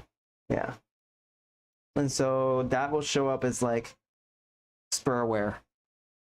Right? You're like, why is my spur all worn out? And it's because it's striking the bell housing. No load. So that's the only thing I don't like about it. And I tried to address that when we had it apart. Remember, I was trying to like figure out, can we get the bell to sit further back, and it was like rubbing. Yeah. On the internal parts of the clutch. Yeah, I even had to put that, which is strange, right? Because I had a red flywheel on there and clutch, and I had no collet shims, none of that stuff, and I think I used like 2 shims behind the bearing on the bell. Yeah. And for whatever reason, so I went and I picked up the 34 mil Tetra-X clutch from Speed Demon while we were there, because he had them, and whenever I put that one on, I put it on basically the same way, and it was it would like bind up and everything else. I had to put the extension on the front of that crankshaft and then stack it with shims to create enough space for it to be able to go free. But I don't understand why, because like I didn't do anything really differently, and I mean I just went from a 32 to a 34. I think Zach told me that he felt like the when they revised the clutch design to the one that doesn't have the split shoes, it's like different dimensions are different. That's what it's. Maybe that's what it is. That was the difference. It doesn't seem to affect my car very much, but maybe with this one the tolerance is low, and it's like okay, all right. So, yeah, the first one was split shoes, and this one is not. So yes, that could be. No, you actually changed models of the clutches, and so there might be some slight. We did. If you had the split shoes the first time and not this time, then that's a different model. What is? Yeah, I guess so. It's just a revision. From my perspective, it's still a Reds Tetra X, right? No, they call it like 2 or something. Oh, really? Yeah. And I didn't know that. They changed. I think I have one over here. They changed quite a few things about it. I think the old one. It was really hard to put it in like high spring mode, right? Because you were like fighting the springs with your hands, and I had to use a tool to do it. And now I can kind of just do it with my hand. So I think they changed how the spring preload works too. Maybe. I don't know. It feels different in some little ways. I thought that I had the old one here, but I don't see it. I'll probably have it somewhere else. Either way, I have the fresh one. Get that. The fresh one is Tetra X adjustable 4 aluminum shoes. Yeah, that's the current model. Yeah. And the other model. There's no designation of like 2 on it. I know, but on their website they were like announcing the new one. So I think this one's on L, by the way. You don't run on an L, do you? No. Okay. I run on an M. That one. I think that one was on M out of the box. No. Really? No. Then I didn't adjust it. It's probably running on L now. I wouldn't have done that, but that's okay. I don't have the honestly the adjustment tool. You don't need the adjustment tool anymore. That's what I'm saying. Oh, really? No, you just pry up the edge and twist it. Really? The other one needed the adjustment tool, but it took so much force, and you couldn't actually apply that force in any way. I just did it with my hands. Pretty nice.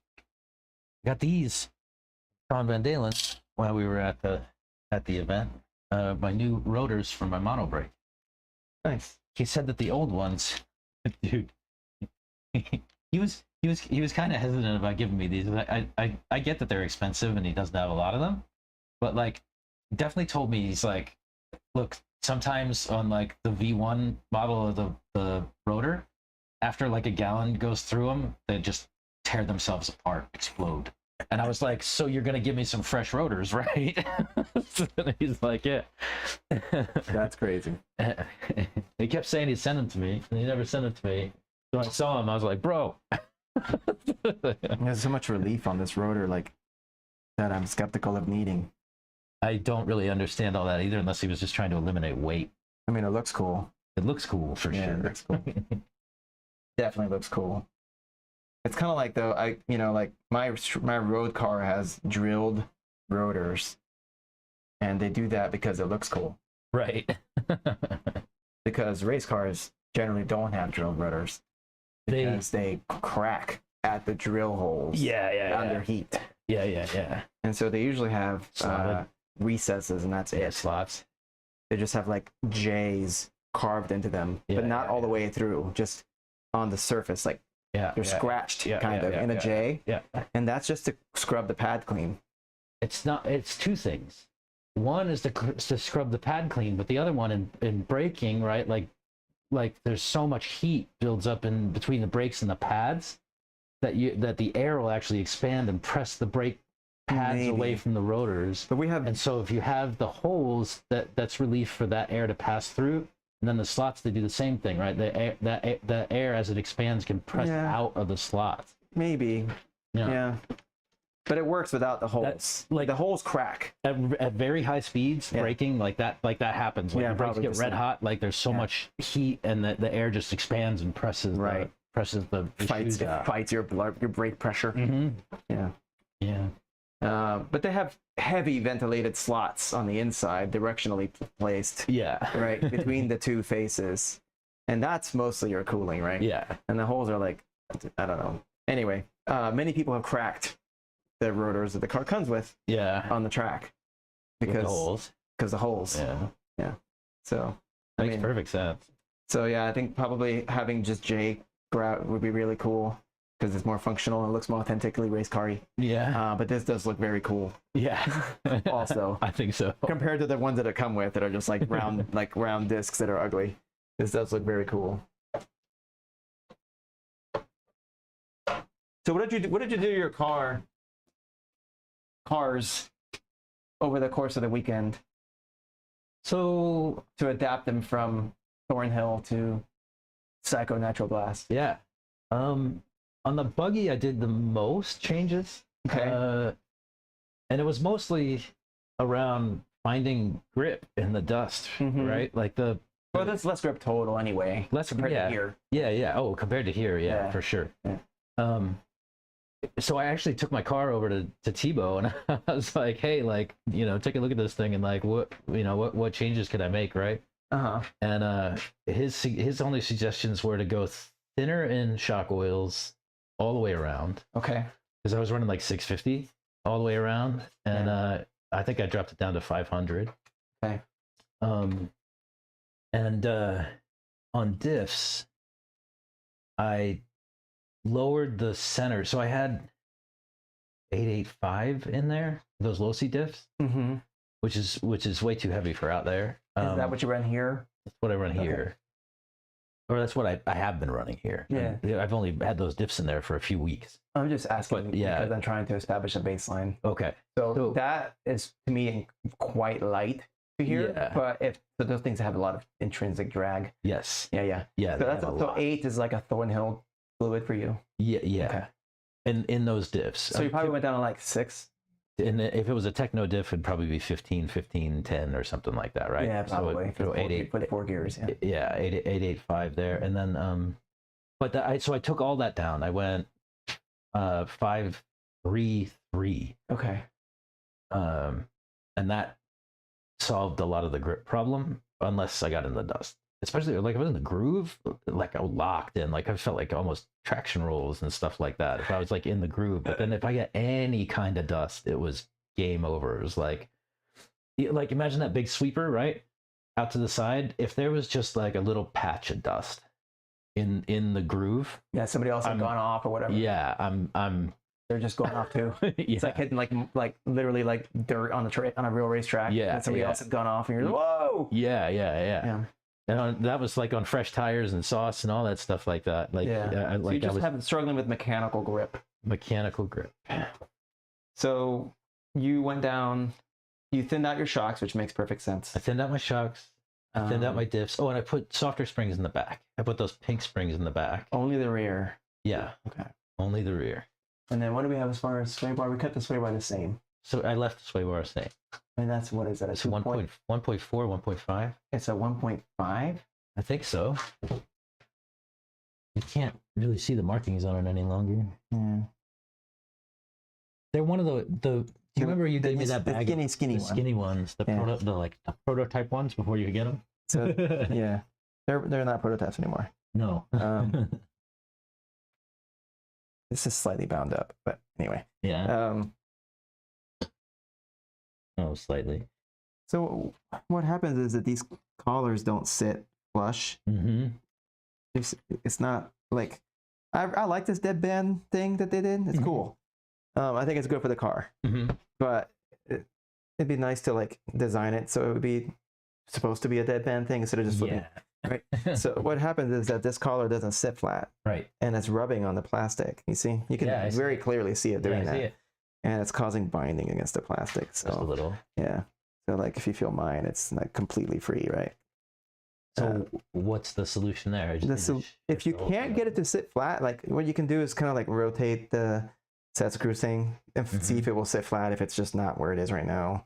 If it won't, I'll just move the collars out until it doesn't bind. I'd rather have it loose than bind. Yeah. So I'll just like add a little bit of space so that even when it's all crooked like this, it can still freely move, because the whole point of the deadband is to let it move freely when the difference between the arms is minimal, so that we're not unnecessarily like sway barring the car through bumps, for instance, because sway bars are for corners, right? Not bumps. And so we don't want to do that in bumps. So it's to let the like kind of flow over some bumps and stuff, like the natural ripples of the track without sway barring. But if it's bound, then it's just going to sway bar anyway. So it needs to be free. Like one of the things you should just always just check to make sure that it like feels like it's not being held by anything. Well, there was one other change I made for Tebow, and that was to add anti-squat in the rear. So I put center dot in my D block, and I had one dot down. So like I was all the way down in the D. So you took anti-squat out. Or took anti-squat out? Yeah. That's if you went up from down dot to middle dot, then you took anti-squat out. Yes. He told you should take anti-squat out. Away. Yeah. Okay. Those weren't the words he used. Oh. He said it backwards, but he gave me the right directive, which was to go up the center dot. Okay, yeah. He's like, you want to add anti-squat? And I was like, is that right? I just let him go. Yeah. If he could tell me what pill I need to put in, it doesn't matter what you call it. You can call it any roll for all I care. And you bailed me out on the center dot pills because I didn't bring any with me. Yeah, I have so many. Yeah, generally anti-squat is trading grip for support. Yeah. And on low grip situations, you should not be doing that. Yeah, no. I definitely needed it, and I should have done it in the truck too, and I didn't. That was the one change I noticed that the truck was a little bit loose in the tail too, so I basically just did buggy on truck, but I forgot to change those D pills. Yeah, but the weight, I mean, I don't know. Like maybe the weight distribution is different. It is, but I still felt like it was dragging its ass. Like yeah, so dragging its ass would mean that you need more anti-squat. Right. So I don't know. Oh, really? So yeah, like when you accelerate. Yeah, it should. So when you accelerate, then So I should want stiffer springs. Every vehicle on the planet, when you accelerate, will shift weight to the rear. Yeah. Right, one way or the other. Yeah. Right, either into the tires or into suspension and then the tires or whatever. So what anti-squat does is it provides an opposing force. So when you load the as the arms try to move down, there's an opposing force, right? So it can't squat as easily, right? Which means you get less weight transfer to the rear than you would naturally for that. So like whatever G-force you're accelerating at, right? So like acceleration rate, right?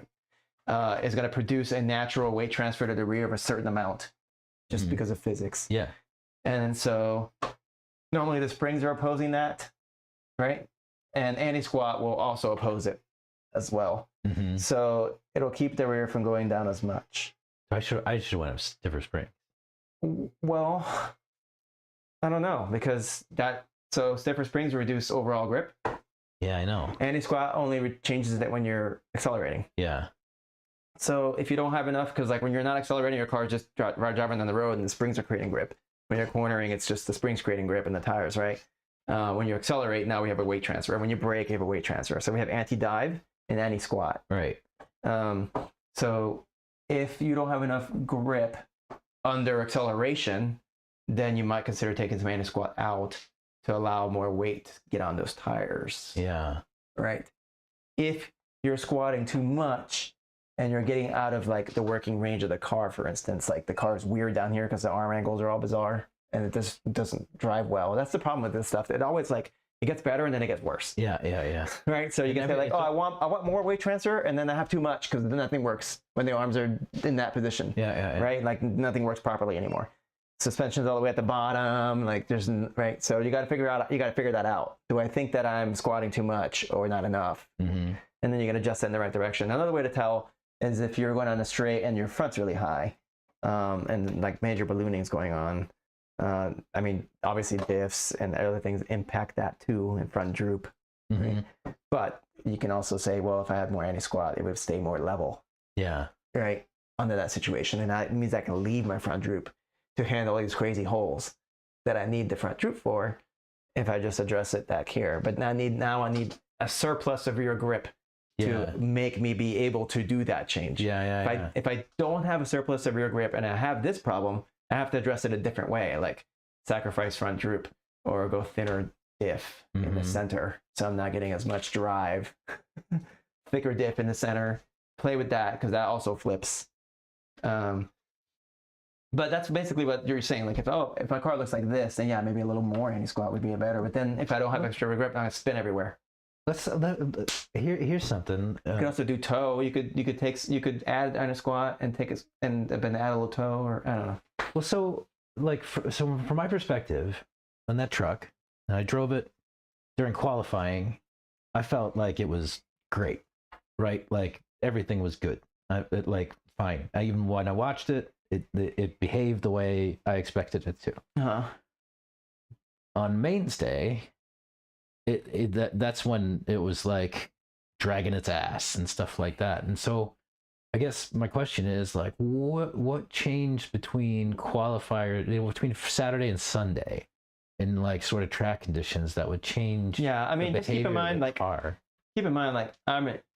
a mid-level intermediate driver, so right. But if my cars are doing that, it's because the grip is going up, and so the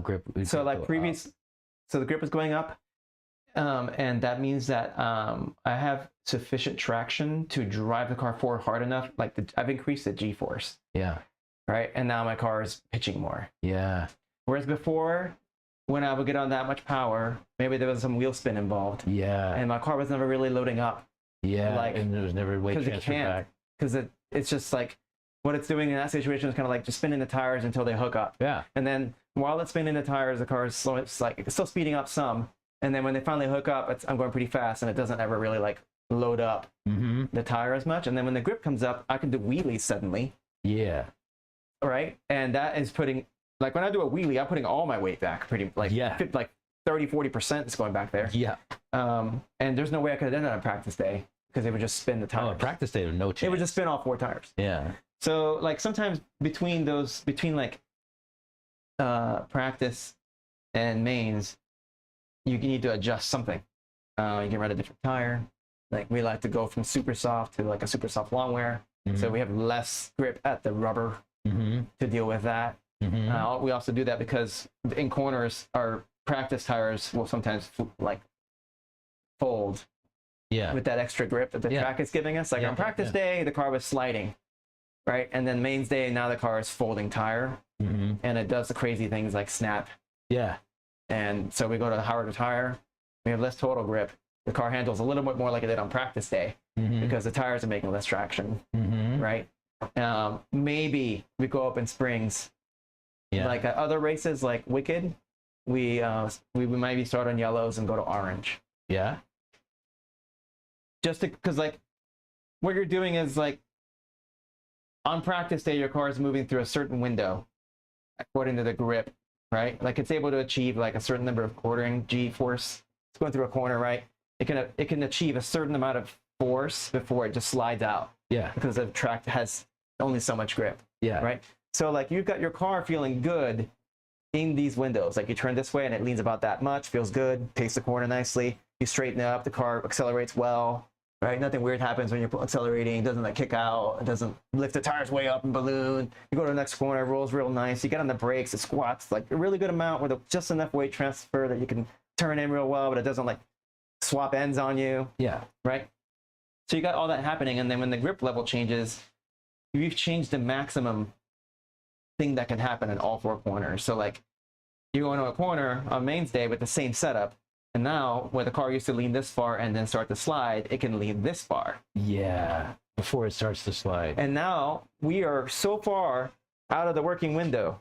Yeah. Where we have almost like no weight still on this inside tire because we leaned over so much. Yeah. Right? Because the track is allowing that to happen before it slides up. So if you have to decide, like, it's just like, that's the art, right? And that's what makes me an intermediate driver and makes pro driver a pro driver probably. Right. Right? Is that they make all the right decisions. Yeah.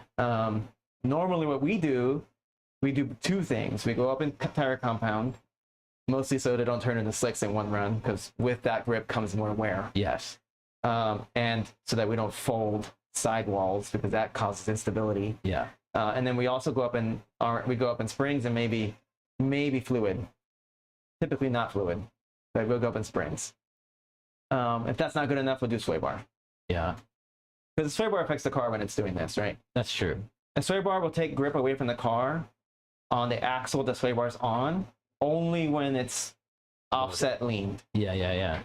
So that's a pretty good tuning tool, Yeah, right? Because it only affects this state.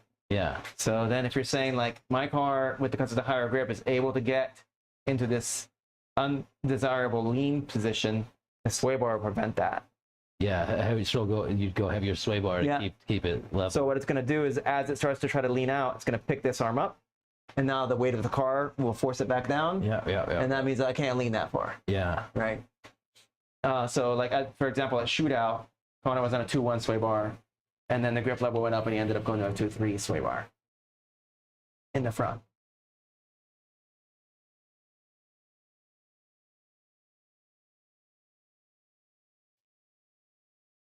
so I could have done that. You could have done any number of I could things. have done a number of things. You have to. So like, unless I'm driving your car, I don't really know what I would do, and maybe what I would do would be wrong, right? But you have to be like, hey, I feel like this is what's happening, Yeah. right? So, yeah. But how do you do that on mainstay when like you can't get on the track to get a feel for what it's like? Well, you're effectively a racing team. Like you have 1, 2, 3, 4 cars, Yeah. right? 5 5 cars. You have 5 cars. Yeah. So what one car is doing Yeah. can tell you what the track is doing, Yes. and you can use that information on the other cars. Yeah. And then similarly, we are racing buddies Yeah. at this event running similar chassis cars. Yeah. And so effectively we're teammates too. Yeah. And so what's going on with my car can affect what's going on with your car. Yeah. So you can do this stuff on rains day if you have information, Yeah. right? Like a lot of the things that I do on mains day, like my intermediate electric buggy main, I just put the super soft Longwear Supernovas on my car Uh-huh. to see if they would work or not as information for Connor. Yeah. And then they were horrible. So I put my super soft diamanted on for my next run.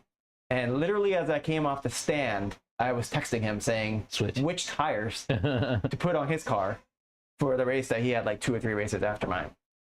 We did that with the raw speed team for tires for sure. I should do that more with y'all and stuff. It kind of like comes with experience, you know, like if you don't have any way to know like what you should be thinking about, then right, like you just learn it over time. Like, yeah. you know, you go to more events and like we just had this conversation, so next time you'll think about that. Yeah, like, for hey, sure. what are you doing with your car for mains? Yeah. Right? Yeah. Because we're kind of heads down wrenching on our car, and I mean, I guess we could have like a Discord or something, but we're not just like broadcasting information. Yeah. out, Yeah. you know? Yeah. But it's certainly not a secret. Like the people who are near us, like Cash or like Mike Lopes and stuff, we were definitely, especially Mike Lopes is running AKA. Yeah. So we were a constant conversation about tires. Like he was about to go out on super soft Longwear Supernova. And you're like, no. And I had just come off the track. Like, no. I had just come off the track with mine, and I was like, dude, it was that B main that I got robbed from. Oh yeah. And I was like, my car was like, it was fast.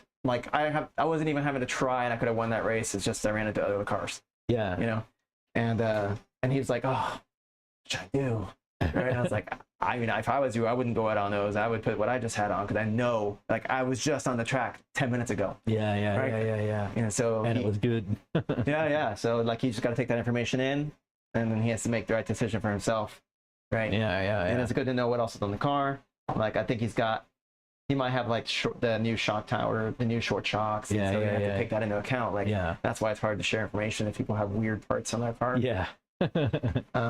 But yeah, there's a bunch of stuff you can do. Like, and same thing in the front. Like, if you have too much squat when you're braking, you could just have less brakes, and then you have less G-force, so you can't squat. But maybe if you need those brakes, maybe you need to change your front block pills to be anti-dive. Which way's anti-dive? It should be the same as the anti-squat, but backwards. So kick up. More kick up is more diving. So it would be taking kick up out. Got it. Yeah. Well, there's lots of stuff going on in the chest. Oh, let's take a look. You even found his new calling as an announcer. Oh, important. A clean .2 for $200. Nice. Trying to talk Doofus out of his old 2.2 buggy. This one? Yeah. No, oh, actually, I have another one Oh, okay. somewhere. I have spring rubbing. Somewhere. Drives me insane when my springs rub. There There we go. Hotline is my new race line I'm working. Okay. Much better. I kind of want a crawler. It's not so rocky areas out by Thornhill. Doofus just went to Moab with his Bronco, took an RC, but not sure if he ran. I didn't actually take it. Oh, you didn't run it? No, I didn't. I didn't. I brought it here because it was like it was the week they were doing rebuild on the track, and so I didn't have much to do. So I brought my crawler out here and I put a new motor and a receiver and shit like that in it, and like and I put a fresh body on it and that kind of stuff. And I was like, I'll take it to Moab. Yeah, you should have. That would have been fun. I didn't take it. I should have. I should have done that. Ever mess with the glue and sidewall or sidewall stiffeners, Carlos? No. Glue in sidewall stiffeners. No. I don't even think AKA makes those anymore. They don't? I don't think so. No. You just need to run a compound that's the right. I mean, I don't know. Somebody said that they were like some or one of the pros or another was doing that, was like gluing sidewalls or something to try to stiffen up the sidewall. Gluing sidewalls is 10 scale thing. Yeah. Like where you actually put super glue on the sidewall. Yeah. I put super glue on my sidewalls on 8 scale cars just because it's easier to glue the tire. Like I wipe it off and it gets on the sidewall. Yeah. And it's off within 2 or 3 minutes. That's what I figured too. It would be gone on the inside too. Yeah. I'm like, yeah, but he's talking about there's actually like a thing. Like a ring that goes in there. Yeah, I've seen those before too. And some brands make that. I think AKA used to make it. I don't think they do anymore. I don't see a lot of pros doing that. So like one of the things that helps me not go down rabbit holes is I just don't do stuff that I don't see like the winners doing. Yeah. Like, right? If there's a bunch of crazy ideas people have, if I don't see the winners doing it, I'm like, that's probably not something I need to do. So I don't really see them doing that. And so I see them just picking compounds really well. Like, well, I see them choosing a tire really well. There's some of that, but then I was saying earlier with these tires, like my intention is to run them, and then at some point I'm gonna tear them apart and see how he prepped them. Yeah, he might punch holes in the foam and stuff like that. I don't know. Some tires have like the foam has a crown to it. Yeah. And so maybe if you don't want the crown, I get that. That's fine. But as far as like trying to make the sidewall stiff while the tread remains soft. Yeah. We normally do that with saucing if we're going to do it at all. Yeah. We just run a soft long wear and then attempt to sauce the crap out of it. Although, like I said, I'm highly skeptical. What's actually going on with sauce? There's definitely something going on. I'm just not actually sure on exactly what's going on. Yeah. And I feel like, like for example, Connor he did his e-buggy run on the super soft Diamante that I recommended because my run was, was having an easy time dominating my friends. What's up? No, it's Chris. So he put those tires on and he came off the stand and said, hey, they were snappy. So he was folding them. And he was basically telling me that he thought it was the wrong call. Right. And I was like, well, I mean, whenever you drive harder than me. Yeah. Right. You're 2 seconds a lap faster than me. So you're folding them. That tells me they're too soft for you. So I was like, we should put on the Nitro card the super soft longwear Supernova then. And this should address your issue. And he's like, oh, man, I don't know if I want to do that because that's an unknown. Right. And at least with these, I know that they're going to fold a little. Yeah. But the other ones, I don't know what they're going to do. Yeah. And so we sat and we fretted. I mean, this was there's like 2 races turnover. Like he's got a Marshall and he's up in Nitro. So we had a conversation, like he's got to go Marshalls. We talked for like 35 seconds. Right. And I was like, well, what do you want to do? And he's like, well, I guess we'll just try the Supernovas. So I put him on the car. And then he started the race, and his car was impossible to drive on those tires until the midpoint of the race. And then he had like the fastest lap on the track. No shit. Yeah. So he had to burn in a little bit. Yeah. So we were thinking after that we learned from that race that in that situation, or maybe almost any situation, you want to just burn the tires in really hard. Yeah. On the grid. When they say clear them out or whatever, I see a lot of guys do that. Yep. I've never done it myself, but I see a lot of guys do that. So, because like this is normal for us from real racing. Like when we go karting, you put a certain amount of air pressure in your tire, and it determines when in the race the tire comes in and when it comes out.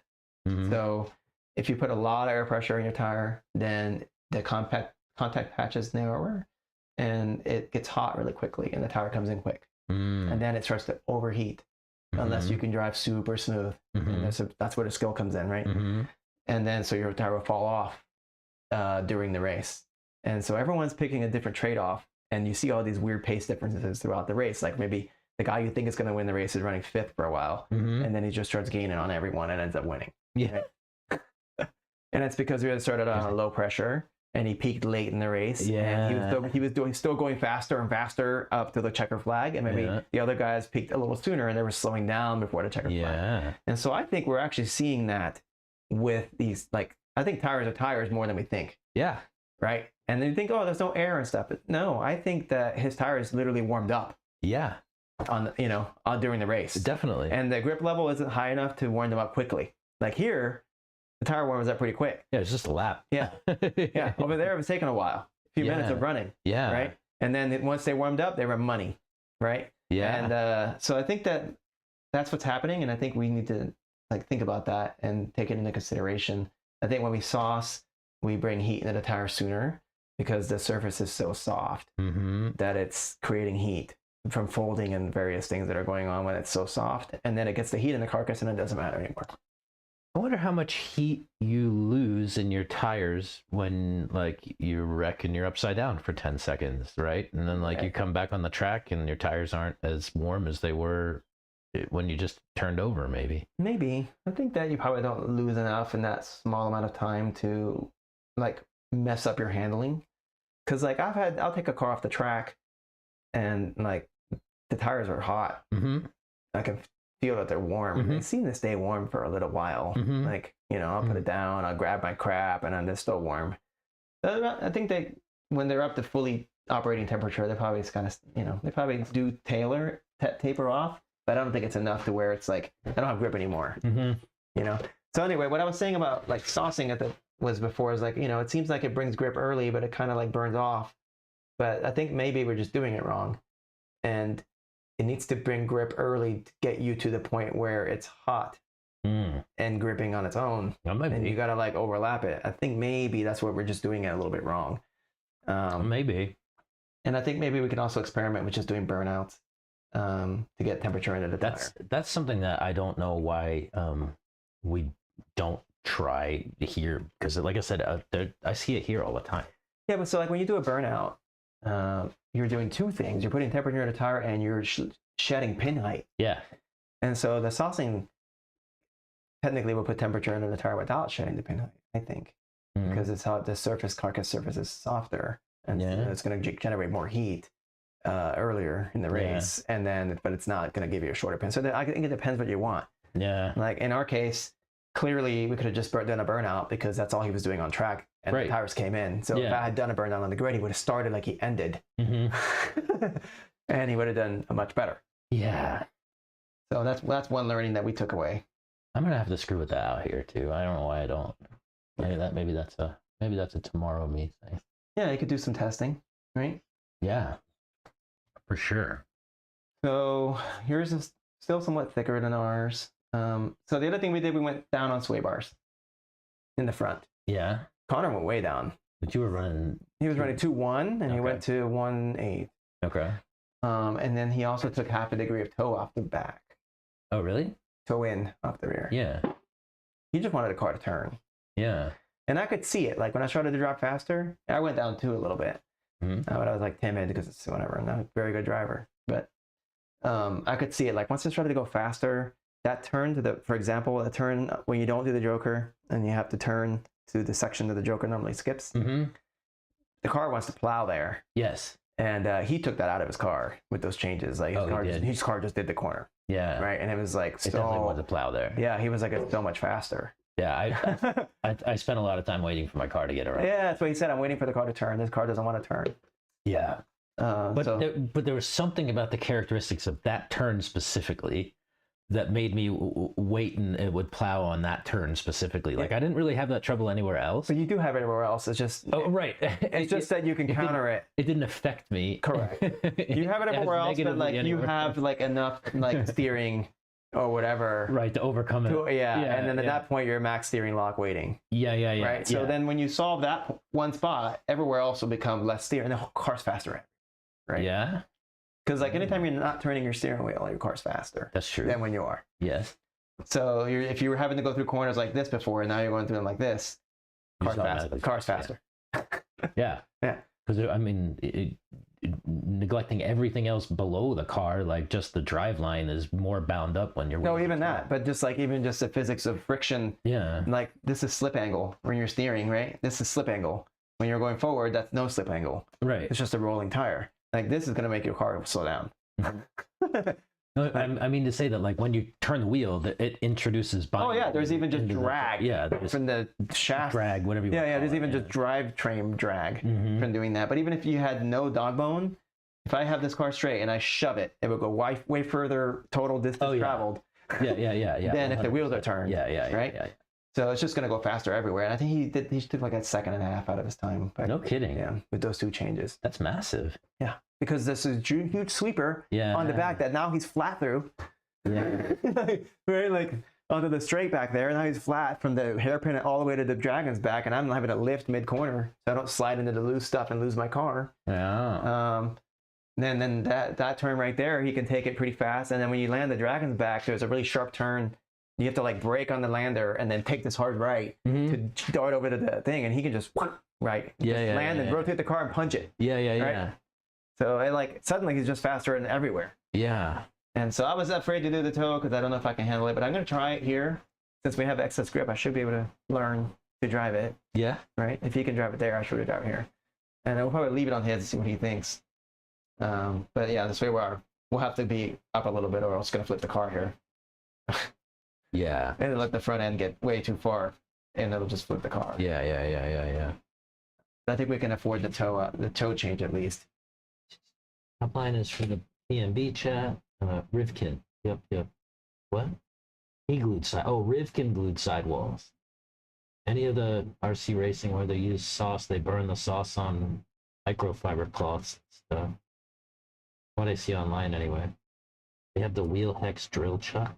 Oh, so you can put it on a drill and burn your tire in. Neat. That's the same as doing it on the track. The same as doing it on the track. Yeah.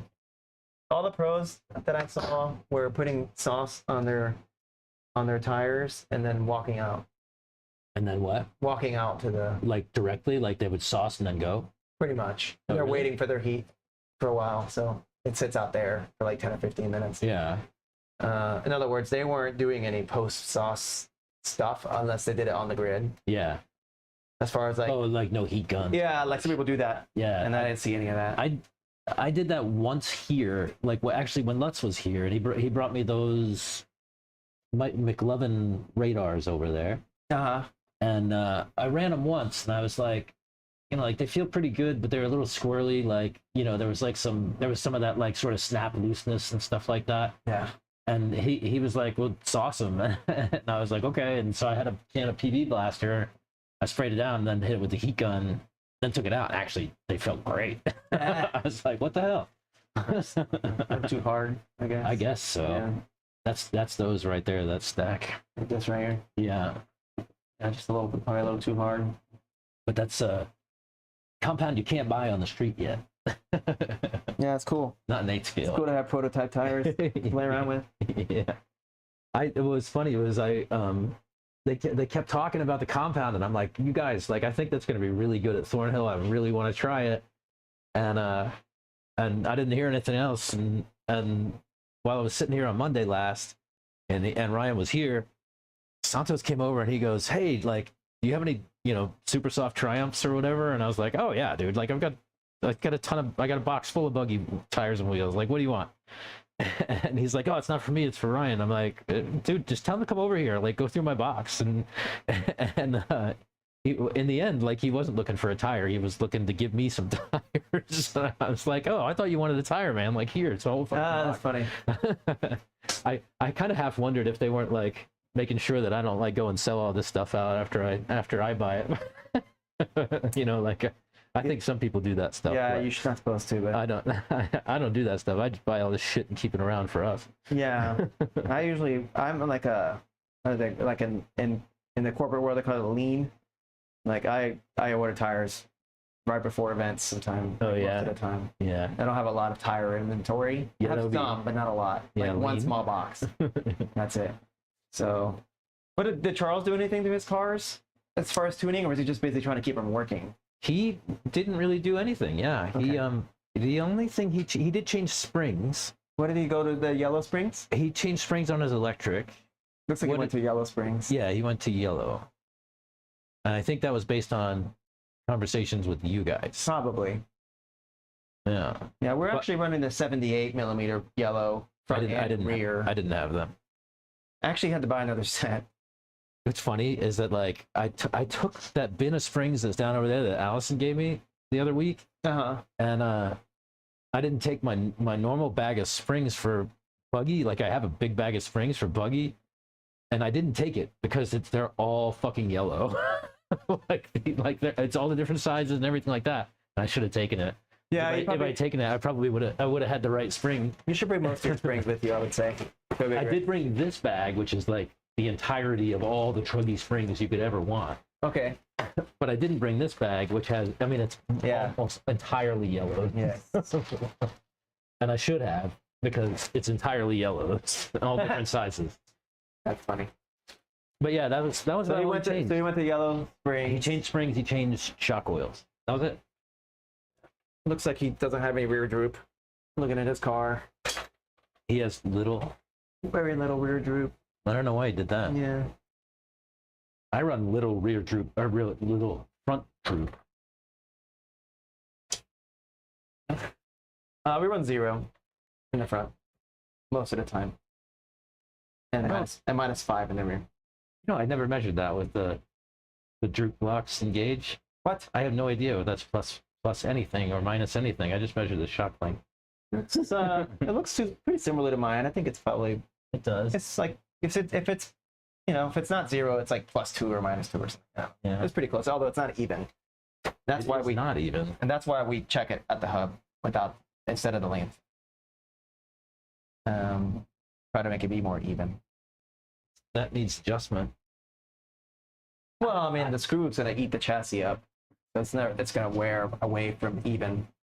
No, those things should be so. The way I have the front set up, right, with those position sensitive damping shocks, I have 71.5 millimeter shafts in the they're Kyosho shafts, Okay. right? And so full droop should be full extension of the shock in any case. Right? Yeah, like I can back that droop screw all the way out. That don't move. Well, then this should be uneven. They shouldn't be. Why is that? I don't know. Power's bent or something. The tower is bent. Shockingly. So that they're actually even. Quite easy to do when the wheels are off. And we check it a couple times during the weekend. I was like to I don't know, how do you I always like to do this move. Like I put the chassis flat on the deck and drop the car until one side or the other hits. I mean, I just measure it with Scott's gauge on both sides and make it the same. Oh yeah, It's see, impossible for it to be wrong. those are even, right? They're pretty even. Which side? I mean, but there's a possibility that they're not, though. Like, I don't know that chassis is actually fully parallel to the surface that it's on. No, probably not. Close. I'm sure it's close. But I just put it on those blocks and measure the hub Yeah. with the servo center. Another thing is that steering with the hub. If you try to use the arm, actually, you have less of an issue. But the arms are always like, the thing is, the tires don't ride on the arms; they ride on the hubs. Yeah. So you can have like some like bend in this arm or something, Oh, that's true. and that too. doesn't matter. What matters is the height of the hub. That's a good point. So I've gotten in the habit of doing it that way because it's more precise. That's a good point. Yeah, Scott. If you're out there, Scott, Print me a set of droop blocks, please, and a gauge. You don't have one? No, I don't. Wow. What a slacker a painter is sometimes. Not even hooking up his friends with things. I had the gauge part of it, but I don't have any blocks. I need those orange ones. Yeah. That's it right there, actually. You have one. If I steal it from him. Yeah, you just take his, and he'd be like, "Where did my droop blocks go?" And you'd be like, "I don't know. Maybe you should print some new ones." Right. He printed them out of orange, though, so he'll know. What is he online? Yeah, that was just. Huh? I have to go to the bathroom. Sick. I'll look at your chat while you're absent.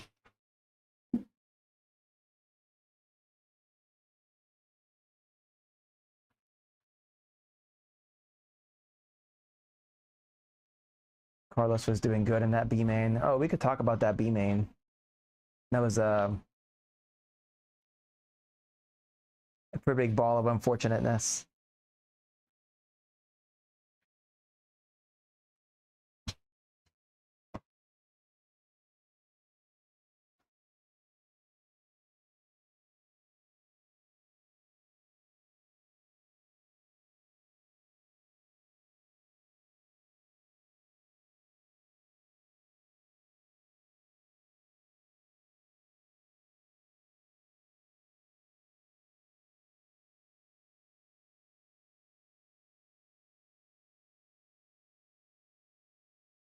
Yeah, my car just had so much pace in that B main compared to the cars around me. But wasn't even really having to push hard at all at the start, and just gaining on people. But you know, like there's like wreckers on the track, and I ended up getting into some of those guys, and then that fall back pretty far, and then caught him again because the pace advantage was pretty significant.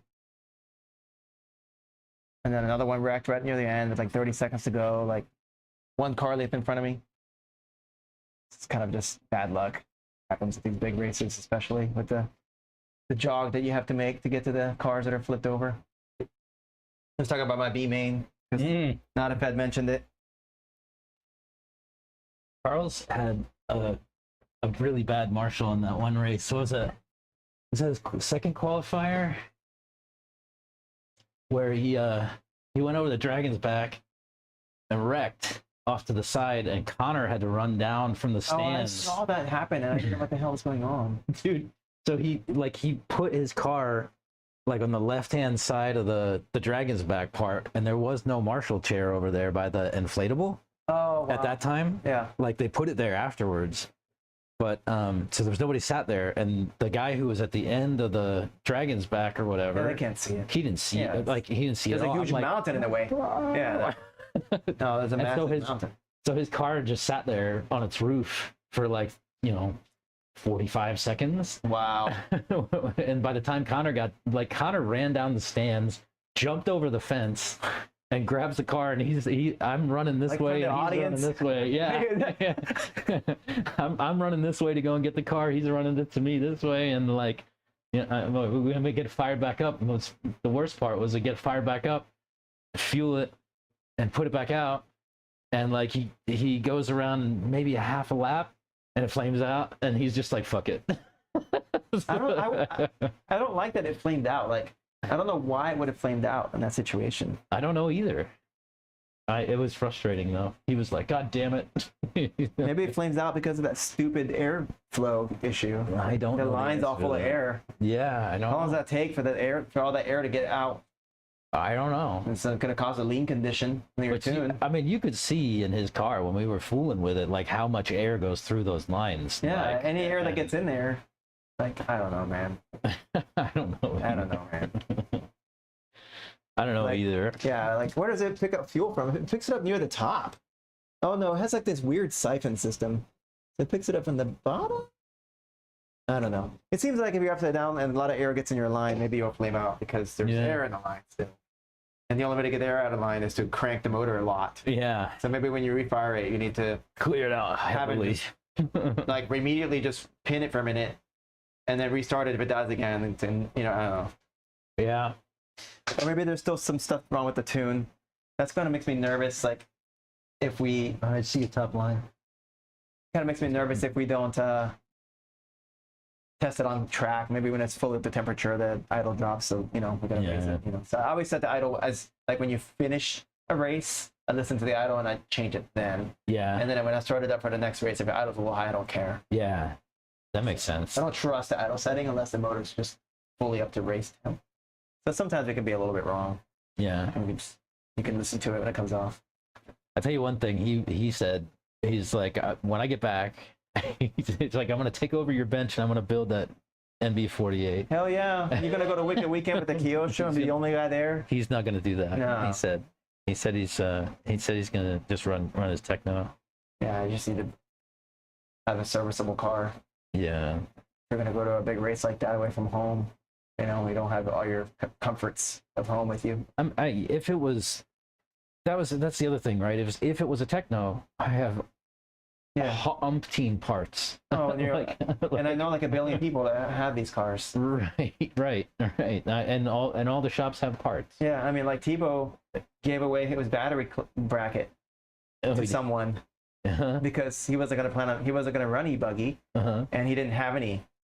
The same thing Connor broke, that little stupid plastic battery holder. So he gave up his. He took it out of his car and gave it to a customer. Really? So Nice. that customer could race. And then he blew up a motor and decided to run e-buggy. And then what? And then he had to scrounge around. He had to go over to Rhino or Yeah, and he bought like the last or one.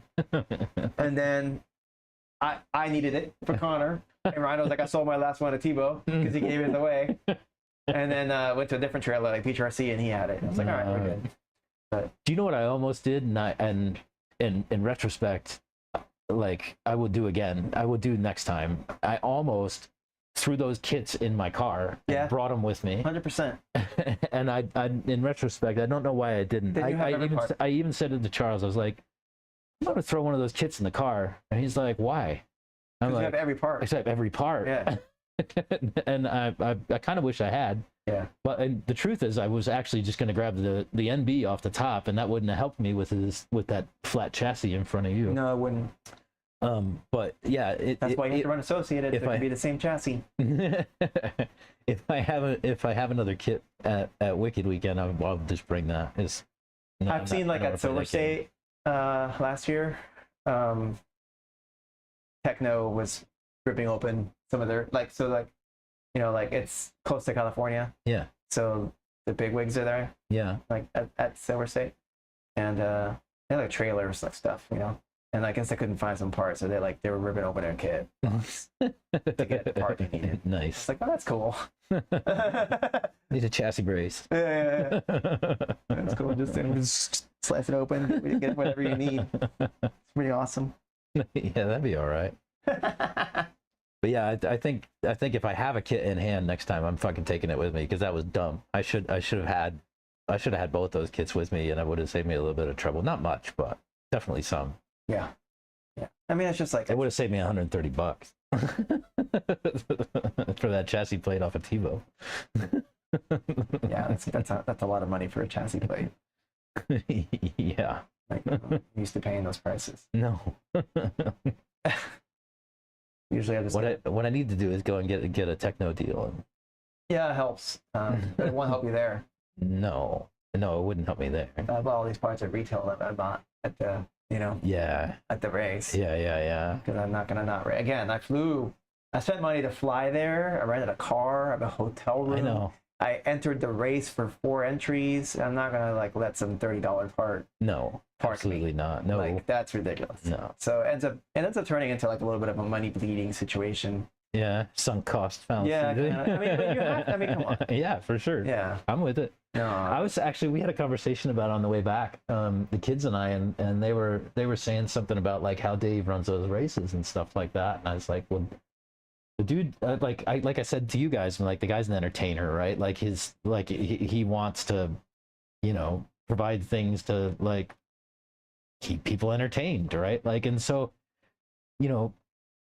they're like, well, he does a really good job on this stuff. I'm like, yeah, but like you have to consider this, right? Because what they said was like, yeah, he has to because it's $100 an entry. I'm like, no, it's not $100 an entry. It's $100 an entry plus, I mean, how many thousands of dollars for us to get there and take time off from school and work and like meals. yeah, everything, soup to nuts, right? It's a like vacation. it's a vacation. Vacation race, kind of. Yeah. And so like he keeps that shit in mind because he's you know, he takes care and he wants to like, you know, entertain people and keep them happy.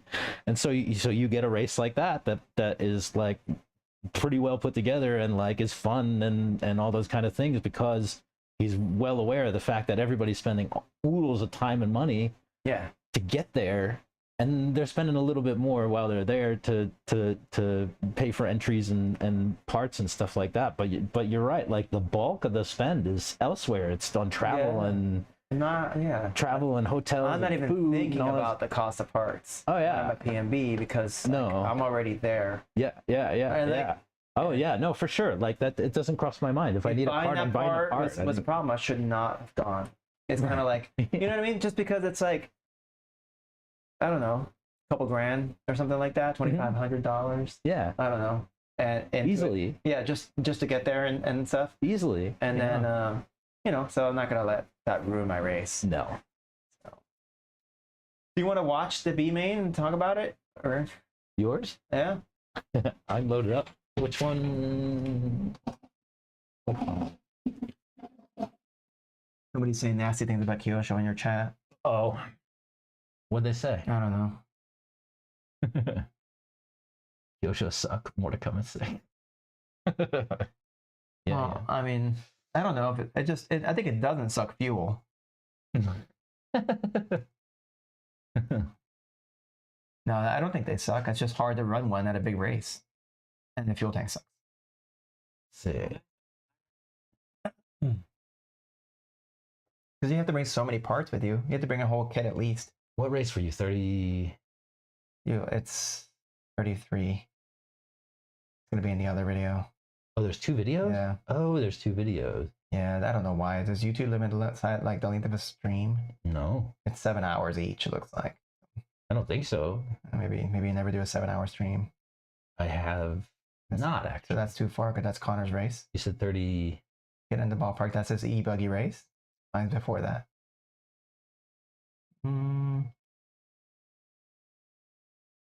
Wait, no, you're going the wrong way now. 32. That's me.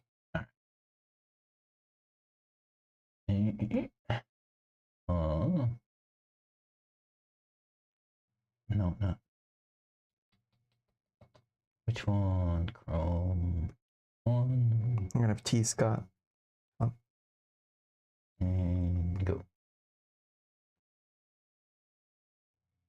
Where? To make the chat go away. No, I can't.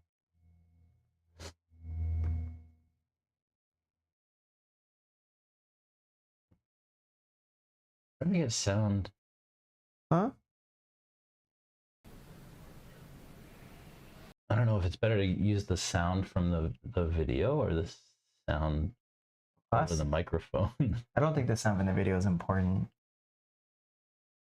It's just gonna be Lance.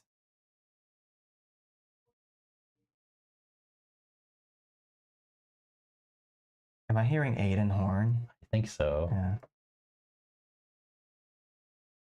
Where does the race actually start? So Scott says there's a pair on the wall in my pit area. Is that authorization to take it? Oh, that sounds like it. It sounds like it. Here's your race. We didn't want to steal it, Scott. Oh, P1 tried to take off before the tone, huh? Yeah, that was pretty funny. Yeah. A couple of cars actually did that. I got a good laugh out of that. And so I start P5 and the guys in front of me all wreck. That's the long story short at the beginning. So not even a frame. And then these guys, you know, they all wreck. Please work your way into staging. It's 40 plus e-buggy. Wreck. Yeah. And then this guy wrecks right here. Frank Nicholas let him Well, he didn't wreck, but he's not on the right. I don't know where he went. Yeah. I don't know where he went, but it wasn't where the track goes. So then I didn't even double that. I didn't even triple it. I didn't need to. You didn't need to. So I was just gonna I'm just gonna chill until somebody pushes me. Wheels, black wing. So then I'm just kind of driving in my mirrors through most of this. Here on the right-hand side. Go a little wide there most of the turns. Closed, guys. Joker lane is closed. A lack of skill. Sometimes it's on purpose. Usually it's because I suck. Alrighty, guys. Your Joker lane is now open and available for whenever you want. What's up? This turn right here, did you notice that that turn had a lot more grip than a lot of other turns?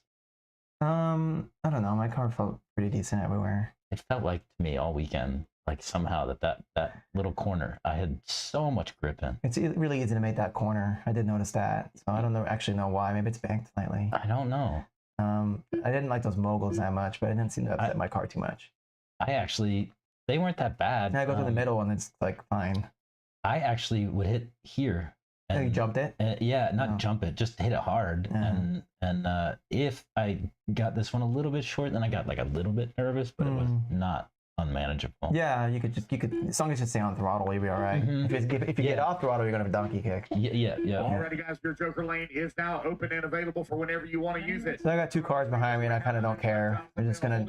This guy will actually pass me here because I still do the double because I just don't care. I think I'm good. So he does this, and I don't care because I only need to be second. Right. So I'm like, all right, I just follow you for the whole rest of the race. It's fine. Right. Like, and then I tried. Actually, right here, it's funny because I was gonna do whatever he didn't do, and he confused me. So I like see that because he hit the pipe. Oh. Because he hits the pipe and he swerves in, and I'm like, wait, what? And so I have to like, I do like this last minute like fake out looking thing, but it's because he mixed me up. Like I was not going to do whatever he did, right? But then I couldn't tell what he was going to do because he hit the pipe and swerved in. So wait, where did he lose you now? He's in the league because he did the Joker. Oh, right, he jokered. Yeah. So I was going to do whatever he didn't do, and he jokered. So last minute I swerve off. And so now I let him walk away with you. Yeah, I don't care. It's fine. Yeah. What I want to do is run without people around me. Yeah. Because I could tell immediately from the start that my car was just dialed. And if I could just drive laps, I'm going to be winning, right? So I just wanted to run laps of myself. And I ended up with, that's Mark Santa Maria. I ended up with Mark because he used the Joker.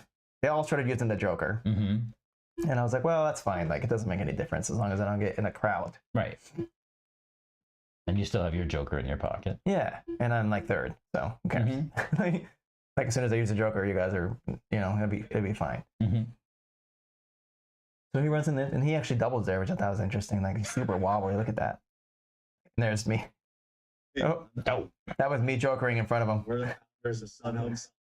First, we just away. Which I really love it when it makes that laughing sound as you pass someone. Lily said she's going to be haunted by that laughing sound. It's great. I like when I'm in front. It's like Mario, like the ghost in Mario. Right. They're all holding on now. All right, so now just back in the front, right? And I remember from last time that this guy overtook me here. So now I'll send it. Yeah. And he blew it. Yes. 30 left to go. So now he knows why he wasn't sending it, but I sent it correctly. Guys, I got a racer that is looking for a ride to the airport. Oh, I remember that. Yeah.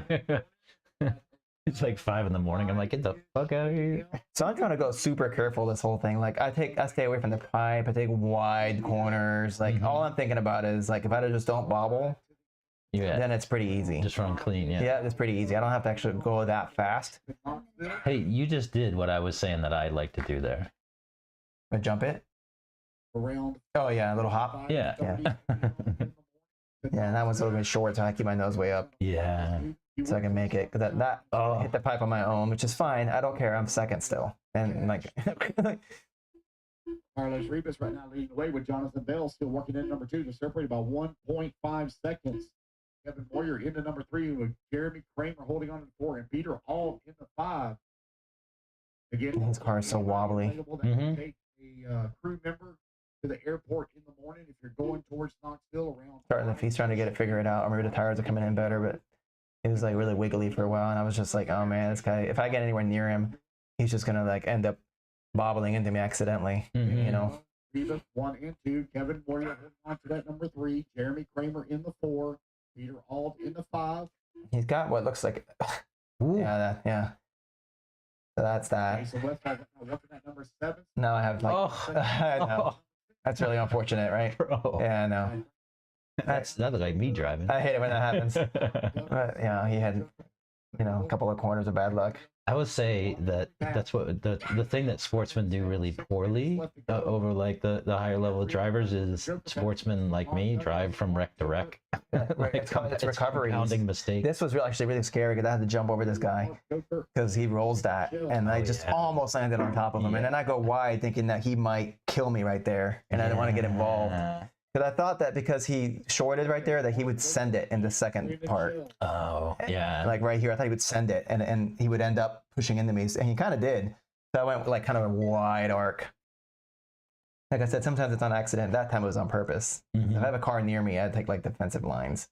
And that tabletop This is actually caused a lot of people a lot of trouble. This is actually what kills me is that this guy, there's a marshal that is this guy in the blue. He's he's walking back because he was trying to marshal someone else's spot.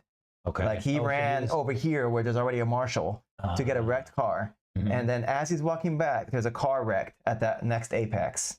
Okay. And I can't see that car. Oh. From my point of view, it's invisible. Yeah. And he's just not realized that there's been a car there. I mean, it's like wiggling his tires, like what the heck, right? And in a couple seconds, I'll just turn the corner as if there isn't a car there because I cannot see it. And it just, pow, Oh, see? Yeah, now you're upside down. Now I'm upside down. Did he get righted? He got righted.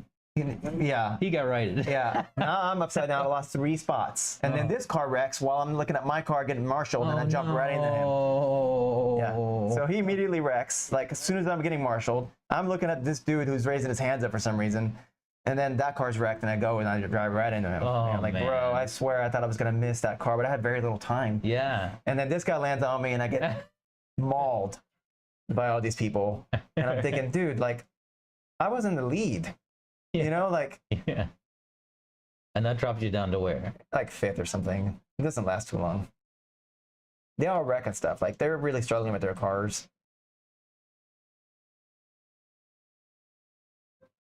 Like somebody just wrecked right there. Yeah, I saw that. Yeah.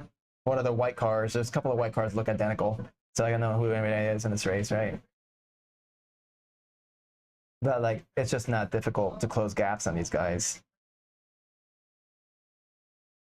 So I figured I'd take my time, be smart about it. I think they eventually crash. I don't think I had to pass them. Oh, is that the leader?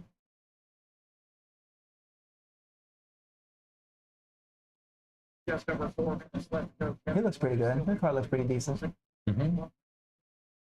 Ooh, crazy. There's a hole there. There is. There was a mess down there. Yeah. Went through the hole.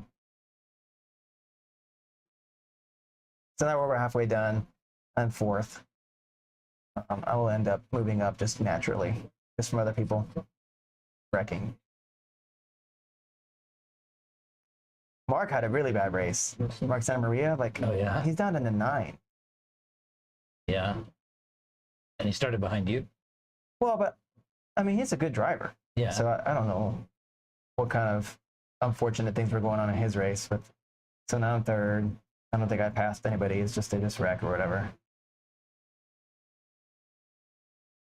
I thought like Mark and I were going to be battling because we're usually like really similar pace, but he just kind of was doing his own thing, just interfering with his race or something, or maybe he was just bobbling. I don't know. I haven't talked to him about it. But I anticipated like, oh, this is going to be fun. I race against my buddy Mark. Like, we flew all the way to Tennessee to race each other. I had that experience with Eric Jaramillo. Yeah. You go all the way over there and like you're just driving, like racing with the same people, I'd never met him before or anything like that. I've heard his name 1,000 times, but I've never met him. And he actually saw me in line. Like we stood next to each other in line in practice one day. He goes, "I know you, don't I?" And I'm like, "I don't know." And he's like, "You're Thornhill guy, right?" And I'm like, "Yeah." He's like, "Oh." He tells me his first name, and I'm like, "Yeah, that doesn't help me. What's your last name?" He's like, Jaramillo. And I'm like, "I know who you are." Yeah, Rodrigo also comes out sometimes. And what's that? Rodrigo, his brother. Oh, really? Yeah. Yeah. I've definitely heard. Multiple. Yeah, look at that. Jaramillo. That car just exploded on the Dragon's back. I don't even know how that happened, but that's the leader of the race. So when Charles wrecked, and He was over there. He was down here, and that's where Connor jumped over this fence to Oh get my him. gosh. But look at that. Look at this is the leader of the race. This car wrecks. I think it throws him off, but look. Boom! Oh, Front arm. Now he's stuck on the pipe, brother. Can't move. And now I pass him. Like this race is like this. yeah.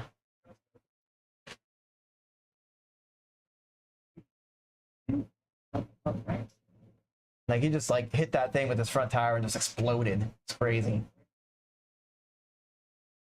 And I wrecked on my own, like a total noob. So I landed into that bowl too deep Oh, and then caught a tire and flipped. Then we do a drag race and I get the losing end. oh, Yeah. We ended up hooking tires, which is unfortunate. I think we both probably wanted the drag race, but we ended up hooking tires. So I do a couple flips and get righted and just proceed. He's trying to get back to the lead because he was leading.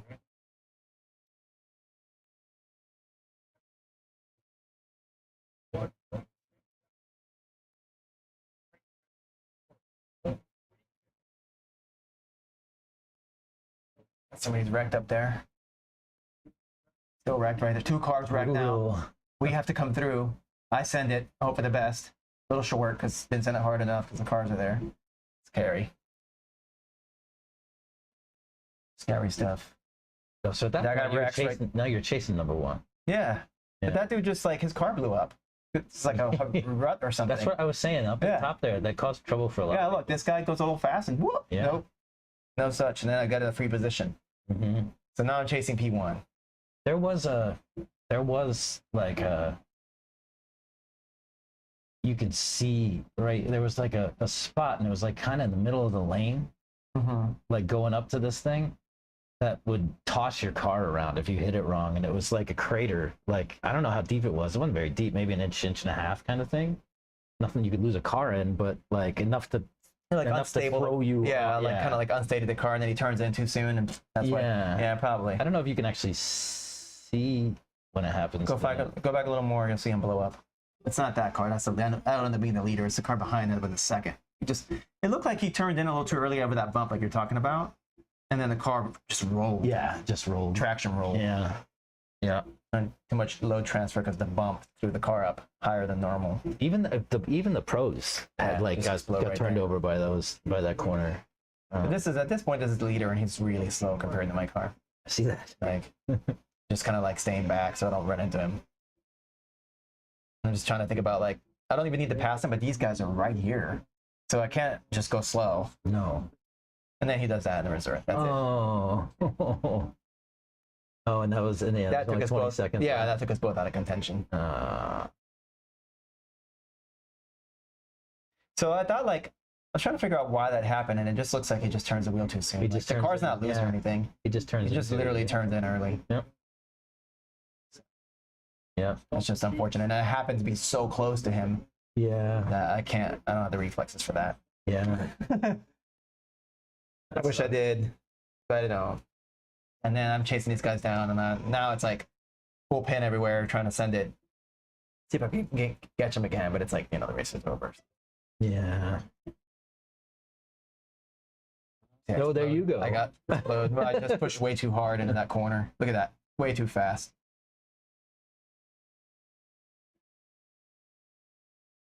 So I'm on the brake, and I have to turn. Yeah. There's a bump. And there's a bump. So every other lap, I check up early and don't send my car like that. Yeah. But I'm trying to make up all that time in like one lap. Yeah. So I'm just trying to like do stupid stuff and go, and then I end up catching that inside pipe too. Did you? I'll go back to that in a second. Yeah. Now, on that front straight, Yeah. do you know what I was always doing was I was tapping the brakes before we hit that. Yeah. And then I would roll the rest of the straight up to the top, and that usually left me like enough speed that I was turning and I could do whatever I wanted. I was actually but lifting. it kept me nervous. I was It kept actually me from keeping lifting it early. nervous. Yeah. I was actually lifting.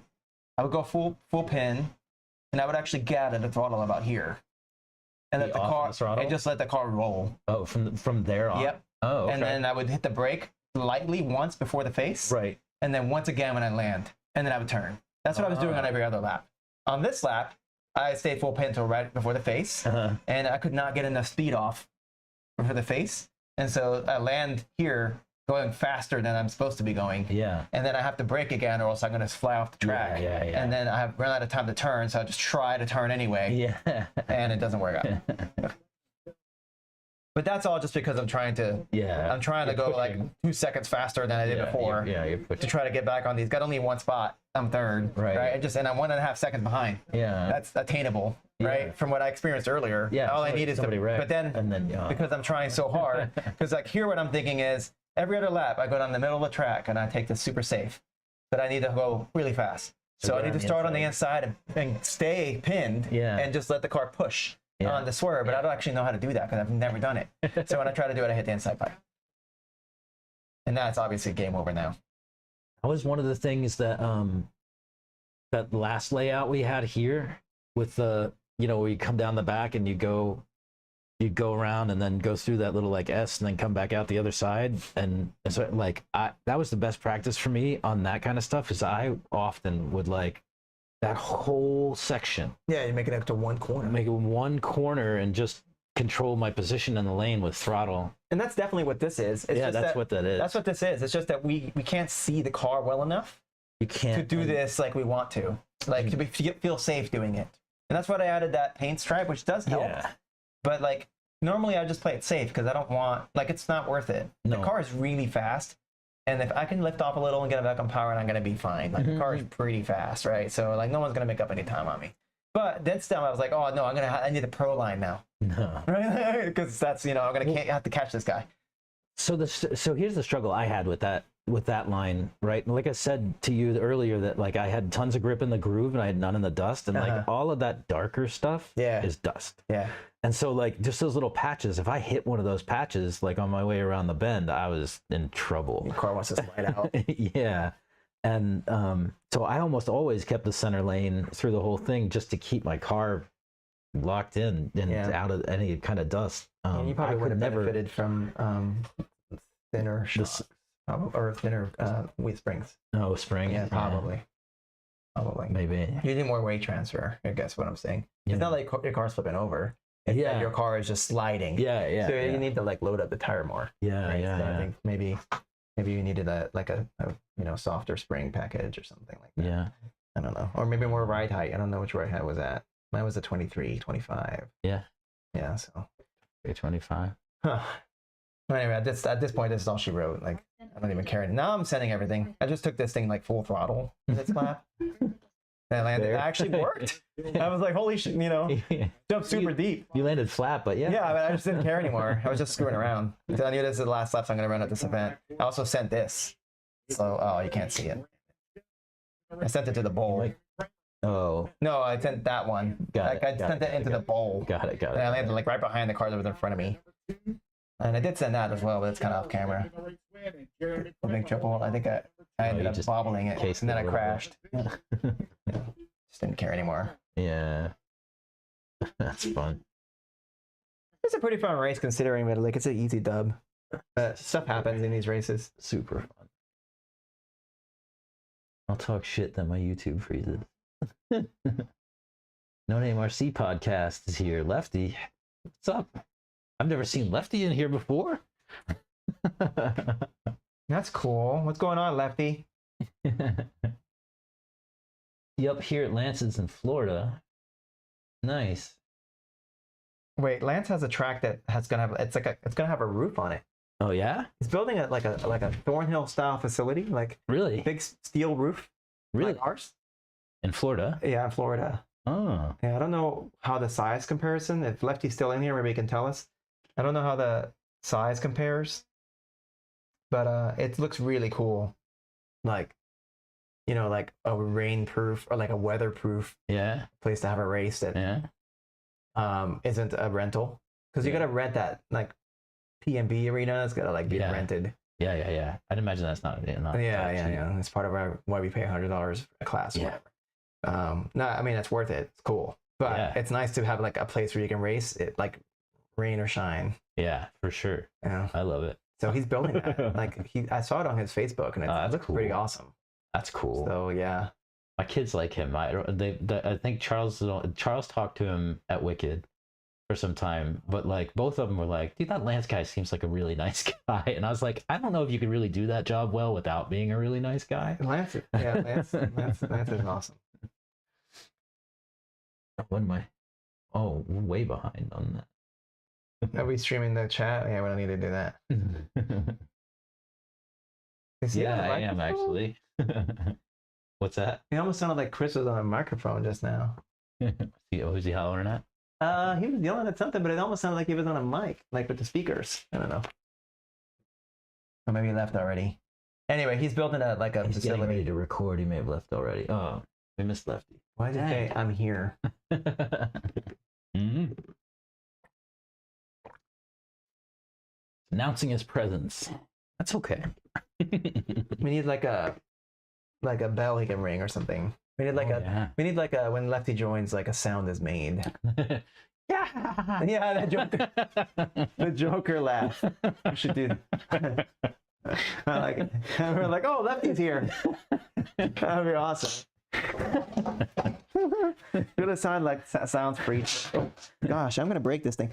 You know, it's just plastic and there's pebbles on the floor, and like anytime you hit a rock on the steel floor, and it just makes a ton of noise. Yeah, we should definitely have sounds for people. That'd be awesome. Told him you were live if he was sitting around bored. Oh, there you go. Yeah, keep doing that. He actually, Mike said he got Lefty to subscribe during the PNB broadcast. I was like, Cool. Yeah, that's awesome. Like, that's pretty cool. Yeah, did you pick up any subscribers while you were at PNB? You should have done that walkabout. That would have been sick. I thought about it. I need to figure out how to get somebody else to get me out there for something. I don't know. I'm trying to work that out. Yeah, you just need to get your phone and go live and walk around and That's what I should have done. and just be like, this is where we're pitting. This is what it's like to go to PNB, like for a first timer. I should have. The only reason that I hesitated, right, is because Mark's done that a bunch. Like, but he did it like in a bunch of 2020 races, or stuff something. like Like, that. I mean, like, and Ryan Harris has done that a bunch too, in races he goes to and whatnot. And maybe I just there's a just do different it. spin It's a to different it. spin to it. Yeah, there is like much more like, I mean, like Mark's is just like from years ago, which is awesome. Like I watched it Mhm. for the first time we went. I actually- probably have one. For And I learned how to like pack my stuff up. that's what you said. Like super great content. Mm-hmm. But it's been a while since he's done a PNB video like that. This time he did a really awesome one. I don't know if you saw it. He did a track walk with Mm-mm. Bobby, No, I didn't track see builder. it. Mhm. Oh, that's a really good video. Oh yeah. Yes, Okay. everyone needs to watch the track walk with Bobby video that Find MSM it. put up. It's so good. Is it an MSM vlog or? Is it... Oh, I don't know. It came up in my feed. I think it's on the regular MSM. Just search Psycho Nitro Blast. I think that's going to be much more. I already did that. Wait. What? Oh yeah, scroll down. It's more complex than you think. Ah. MSM every day. Well, he's got how many MSMs do we have? Enough. Here, I'll throw it in the chat. Oh yeah, that's one of my favorite Mark Santa Maria videos. Recent, like that I've seen. It was like so cool.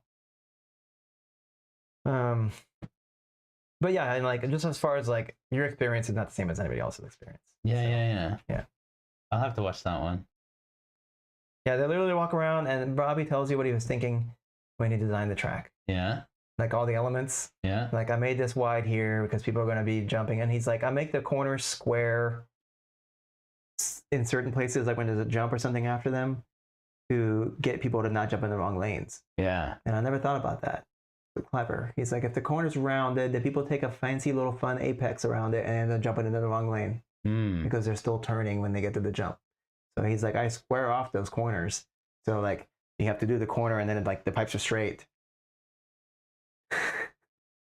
And so I've never seen anyone do that.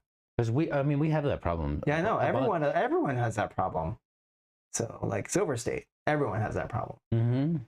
But he's actually, I won't say he did it in every corner, but it's cool that he's thinking. I didn't realize that he's thinking about that. Yeah, no kidding. Like he's like, Yeah, I'm tired of seeing people jumping in the wrong lane and then like, destroy some other car's front shocks. Yeah. Yeah. I mean, that happens here. Yeah. With some frequency. Yeah. Think about Nathan. Yeah, totally. At Texas Shootout. And we're trying to he put- lost 6 arms on a weekend. We have like we have a different set of problems that we're dealing with too, though. Like we're trying to fit a lot of track into a small space. Yeah. But still, like, yeah, something pretty interesting. Like the square, they literally, I hadn't even noticed that the pipes are actually squared. I hadn't noticed that. Like I only saw the corner. As a driver, I'm like, the pipe's not in my way. I'm going through here, right? And then he's like, oh, it's actually like 90-degree pipe edges. Pretty cool. Yeah, I'll have to watch that. He's thinking about angles. Small space at Thornhill. Yeah, we're putting a small space. Yeah, well, we're putting a lot of lane. So like when I started racing here, our lap times were like 32 seconds. Oh, really? Yeah. Because they had wider. No, yeah, the track was faster and didn't like twist back on itself so much. There was more space for marshals in between things. You know, we're trying to do more with less. Not that, I mean, a lot of people have less than we do. Don't get me wrong. Yeah. But we're trying to do, a 40-second lap with a lot. Like PNB was a 40-second lap. Yeah. With like way more space. Yeah. Like he says the straight is 240 feet. Yeah. And that's our entire like wall to edge. Right. Right. So like they have a lot more room. Yeah. So we're trying to do a lot. We have a similar lap time, and I think our tracks are nice, but it makes it hard to like necessarily like balance all concerns in a way that makes everyone happy. Yeah, for sure. I might be cool with actually, if it was up to me, I'd be cool with like the old school style layout that was just 32 seconds. I'm okay with that. I would actually like it if there were some more variance in that kind of thing here. You're right. Like I think most of the time we end up somewhere like in the 35 to 45 second range, and well, like, we've been trying anything shorter. I mean, it seems like we've been having an effort to try to make it, more of a lap. Like there's more stuff going on in the lap, which I like. It's fun. Yeah. And that makes the lap a little bit longer, but it does make things like a little tight. Sometimes we have 2 lanes with like a foot and a half between them, and that can lead to issues. When people make mistakes. I don't know what. No matter what you do, someone's gonna complain. I'm just saying that like with this, I mean, there's a few track changes here a year, right? Like maybe one of them. Make Speedway? a speedway. I've lobbied for that. This is half of a speedway. Yeah. This is like a compromise layout, and I really like it. Yeah. Like half of it is my jam, and the other half is pretty neat. Yeah. Right. And maybe everybody else feels the opposite. Yeah. Like that side's their jam, and that side that, you know what I mean? Yeah. But yeah, we'll go back and watch like old videos of like when we first got started, and it's like much more open. Yeah. Kind of layouts. And like a lot more speed, which again, we have more speed now than we did before. Yeah. Because like you go to a big race like Psycho Nitro Blast, and if all you do is race like on our previous layout, when like it's a contest to see who can hold 45% throttle the most consistently. Yeah. When you go to PNB, like you don't have the skill set that you need. Yeah. Or even like for example, Lily's truck, like you just don't even have the power. Yeah. Because you've gotten yourself in a kind of like a rut of running slow like running 8 scale on a 10 scale features. Yeah. And you go to like a big racetrack like that, and like, are you going to solder your new motor in? Like, I don't know.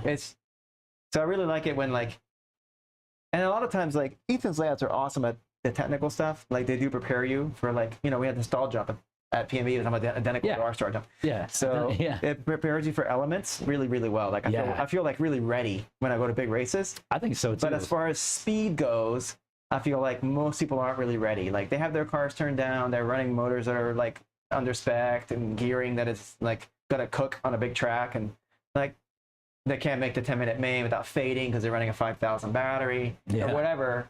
And I like if we could, I think if we had a faster track, maybe you're a little bit more prepared. Yeah. And, we experienced some of that in the early days where I felt like some things were quicker, and we kind of like grew up with that in a way, right? Like, so like our cars are set up to go at PNB speed all the time, and we just like squeeze the trigger less here, right? But it can be challenging. Like she couldn't make any of the jumps. Yeah. you know. So like, had to do over again, I would say, hey, Neb, never put an under-spec motor in a car. Yeah. Just put the real motor in and turn it down. Because then, when you go to PNB, Yeah, you're ready. you're ready. Your Yeah. car works. Yeah. there. You Yeah, just yeah. weren't using it all, Yeah. right? Yeah. So I don't know. For her, I mean, in the end, we just bolted on another pinion, and she felt like she had what she needed for the most part. But, Yeah, it's she gonna be does- like, it's not ideal, right? So whenever she finishes building her 2.2, which is still down here in the box, and I still need to produce more videos. Whenever she finishes building that, it's getting a 2250 truggy can. Mike's So, around 12-second laps. come to Mike's. Mike's is not that small. Stop it. I've never been down there. Have you been down there? Yeah, it's smaller than Thornhill, but it's not that small. Yeah. It's in the 20s, I think. I've never been down there. When she finishes 3 years from now, Yeah. right? She says that she's definitely going to finish it before Wicked. That truck needs to have PNB power in it. Out of the gate. Yes. If she Okay. cannot handle that here, turn it down here. Yeah. But bring a car that is like capable to run at a full-size 1/8 scale track, Yeah. right? I mean, that's what the rest of us did. Just didn't do it for her. Which I understand. She's Yeah. a beginner, Yeah. right? But it's just kind of like, for me, it's like not the best way to set up a beginner car. Yeah. Because the pace that is beginnery here is out of reach there Out of yeah. because the track's too big. Yeah. Yeah, like there would have been like, hey, double this, double that. She could barely do that. Right? Yeah. Yeah. Yeah. And then when you add a pinion, that's a decent Band-Aid, but you could have heat issues now. Yeah. Lefty had to run to town before he shoots. He left right before y'all saw. Oh, that's too bad. You can get a chance to say hi to the man. The man, he did a great job commentating. Yeah. He had Aiden Horn in the. Of course, my race doesn't have Lefty, so that and too bad he's not here anymore. But every time I'm on track, it's like Lance, which is fine. But like, there's 48 races, and Yeah. somehow I end up without the online commentating. Aiden did good. I think that's pretty funny. But I had fun watching the other races, and like it was Aiden and Lefty.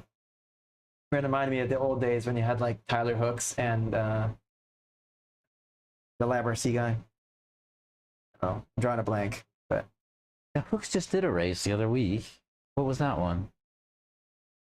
Scotty. It was Scotty and Tyler on Lab RC for many Oh. years. And so you had Scotty, who was like the announcer guy, who's like, oh, hard on the binders at the end of the straight, and like, it's gonna be paper or plastic, and it's got this one in the bag, like he does the announcer things, says announcery things. And then you had Tyler, who was like the driver, who's like, oh yeah, when you're gonna, when you're approaching that triple, you really got to be careful not to hit those ruts. It was really awesome. So when Lefty had Aiden, it was pretty cool. I don't remember what race that was. Just a few weeks ago. It was Hooks was doing like the color commentary, and who was doing the like play-by-play? It's probably DNC. I bet it was DNC. Maybe. It's probably Scotty. Probably Scotty. Might be. I Scotty can't Ernst. remember anymore. I don't Either know. way, Did you call Aiden Horn a Chihuahua? it's like a chihuahua. The heck? I don't know what that means. Not a Chihuahua. Chihuahua's a very small dog. So when I got here, I was talking to Chris and to Hatch, and he was like, he goes, "How'd you do?" Right? And I was like, "Oh, I made B in Sportsman, which is better than I've ever done." Oh, he's saying he's got crazy. Okay, I can understand. got that. crazy Yeah, I energy, get that. I told him, I was like, "I made the B in Sportsman, which is better than I've ever done." Yeah, you look Like good actually. at a big race and stuff like that. And Chris goes, "Dude," he's like, "That Sportsman class." He's like, "They might not be sportsmen." He's like, "Dude," he's like, "The top of the Sportsman is like middle of intermediate." And I was like, "Yeah." And I said something about there was one dude in Sportsman who put in 8-lap qualifiers. One. And I was like, "Dude, that guy shouldn't even be in Sportsman, right? Like everybody else is turning in 7 I had a 7.5 lap. Yeah. Connor had an 8, obviously, but I had a 7.5 lap. Right. So- So I was like, this guy shouldn't even be in Sportsman. And what was cool was that like I don't remember which race it was, but the guy who I said that shouldn't be in Sportsman got beat by somebody below him. Was it And D nice? Uh-huh. Was it D Nice that beat him? No. Okay. What was that? Did There's he a guy- win one? Huh? Did D Nice win one? I thought. I don't Maybe. know. He had like bumped a lot. Maybe it got taken out. I don't know. So that dude showed up on Friday night at 11:30, Yeah, I've done that. and he was like, "Where's registration?" And I was like, Don't worry. I was like, it's over there, but I don't think they're open any they're longer. gone. I was like, what I'll do is I'll go in and tell somebody you're looking, and eventually he got it sorted. But I was like, dude, I was like, I just think it's registration funny closed that hours I just think ago. it's funny that he's like referring to that SNL skit, the Denise. No, it wasn't. Oh yeah, Well, I don't know if it was that was SNL. not SNL. It's the other one, Live in Color or something. no, Key and Peele. Yeah, I can't peel it. Hey, Ron. Be nice. So I realized that That's quality. cracks me up. Yeah. Yeah. Anyway, I actually saw the guy who beat the non-sportsman, and he was like a couple of stalls down from us in the same row. And so like I saw him in passing, and I was like, "Nice race, man." And he's like, "Oh, thanks." And then the last time after we packed up everything, and like I was like, just the last time I'm walking down the aisle, right? I walked by him, and like he's having a whole conversation. I just fucking jumped in, and I was like, "Dude." I was like, I gotta tell you how nice that was. And he's like, what? And I was like, the guy you beat was the only guy who turned in 8 lap qualies in Sportsman. And he's like, really? And I'm like, yeah, dude, like that was sick. And I was like, fuck. I mean, when he won, I was like in the stands, and I was like, ah! I was Funny like, how like cheering for the sportsman to beat the guy who shouldn't be the yeah, sportsman. the dynamic of cheering against racers is always like really interesting. You know, it's like I feel like we have to pick a favorite because it's fun Yeah. to like a racer, right? Yeah, It's fun to yeah. be like, I'm rooting for this guy, right? And then that means that there's by definition villains, Yeah. right? And it's all like just made up in your mind, but it's actually so fun. It is. It really is. Like Cooper Johnson was there. You know Cooper, right? I don't know him. You don't know? Okay, I know he races his here. name. He races here, and he, I know his and he's name, from but I don't Dallas. know him. Anyway, he was there, and it's his first big race. And I was like so excited that he was coming because he's fast. Like he and Connor battled last year for the shootout, and they were like trading first and second the whole time. Oh yeah. This year he was fighting with Reggie, and Connor was 10 seconds behind. Oh So really? he's gotten faster. Fast. Yeah, and he looked really good. And I was like, dude, I can't wait, see you like go to a big stage and experience that for the first time and on a big track and all that. And he was having a great time, but he ended up putting in an 8.5.15 in qual 2, and that made him third overall in intermediate A. And he was like, wow, like I'm gonna get a podium right on my first trip to a big race. It's gonna be awesome. And I'm like, dude, you could potentially win the race. Yeah. Like from third, anything can happen. Anything. Like you just gotta try to stay out of trouble, right? And who knows, man. And so like I have we know like 3 or 4 or 5 different people in that race that I can root for. Like Gabriel Santiago started right behind him in fourth. And Gabriel's one of my buddies. He's Puerto Rican. He's raced out of Florida. We see him at all these events, right? And I was like, oh, Gabriel, techno teammate, get out there and get it. But then I'm like, nope. Today I'm rooting for Cooper, right? Because it's his first time at a big race, and I want him to do well. And everyone else I normally root for are now villains. Yeah. They're gonna end up taking him out or whatever, right? And it's so funny, like you get that in your head, and like you're watching the race from that point of view. Yeah. Right? Yeah. And it was really exciting to watch Cooper like run away. He was leading for a while. He led a lap or two. It kind of looked like his tires faded or something because his car looked like it got hard to drive. Anyway, he started out super strong, and then like somebody took him out after the moguls. You turn around and do that little triple, and then you turn left. Somebody like took him out right there. Like Oh they shit. landed that little triple and like kind of like rolled into the side of him as he was making the corner, and that like chunked him off, And he went from like being near the front to not so much being near the front. Really unfortunate. But then it also like maybe he was overdriving, I don't know. But then after that, it looked kind of like his car got really squirrely too, and he couldn't like kind of make it back up. Yeah. So what started out as a fairy tale run, kind of like, ended up not. But Where'd he finish? I think he still did awesome. Where'd he He finish? was just He still he podium? ended up like 10th or something. Oh. Yeah.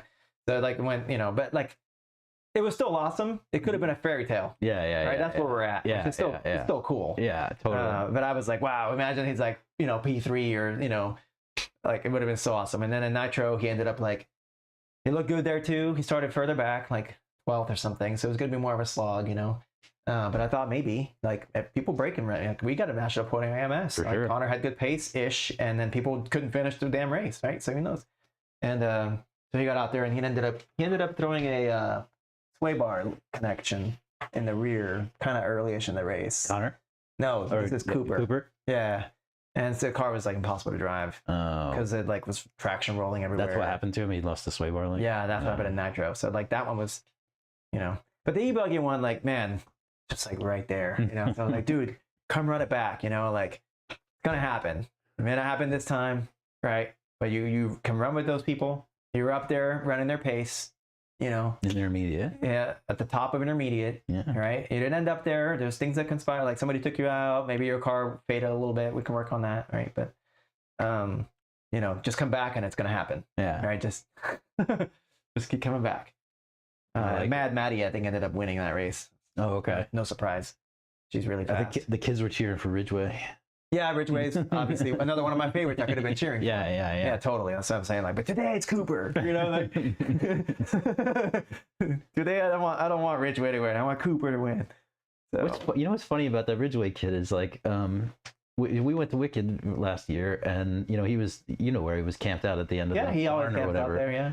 And the kids met him like the first time there, and we ended up in line next to him for pictures, and I was like, "You're Aiden Ridgeway, right?" And he's like, "Yeah." He's like, "Oh, I remember you guys from Weekend." I was like, "Yeah." Like, what's up, man? We were just sitting there BSing for like 10 or 15 minutes while we're waiting in line, and of course, they were giving away this Reedy energy drinks, and he was like, "I fucking love energy drinks," and we're like, "Yeah, those things are gross." So anytime they handed me one, I was like, right to him. I was like, "You can keep that shit because I don't want I it." threw mine in the trash.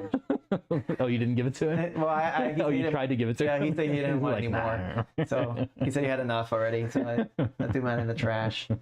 But yeah, he's super cool. We met him in the same way you did in the barns at the Weekend. Where's he from? He was, I don't know where he lives. Not close. I think he lives in that area though, because he races like Georgia North Shootout and. Oh, yeah. So closer than we are to that area, but I don't know exactly where. I'm sure he's told me and I just forgot. But If Lily was here, she probably already knows the answer. Yeah, I'm sure he's told me. I'm not good at remembering good, like, useful information like that. But yeah, he's super cool. He remembered us as well, and we used to be technical teammates back then when we met. He's what? S-Works? No, Sparko. No, Sparko, because I was asking about like how you like the car and stuff like that. Sparko. I didn't know that. Yeah, he went to Sparko a couple of seasons ago, but he used to run for Techno, so we used to be on the same, and that was pretty cool. And we were just getting started with intermediate. You know who else I really liked at PNB was Tebow's family. No, they're so nice. It's so cool. Some of my favorite RC people, man. Derek Tebow is like the coolest guy. Like, he's one of the coolest characters in RC racing. Seems like it. And his family is adorable. His kids are awesome. His wife's nice. His daughter's an amazing artist. Yeah. I was like trying to buy parts from Tebow, and she was over there like drawing out like a photorealistic horse. Oh yeah. With like a pencil. Yeah, they said she was a horse girl. I mean, it just looked like a real horse. So I was like, wow, dude, like that's awesome. That's pretty cool. She's a really good artist.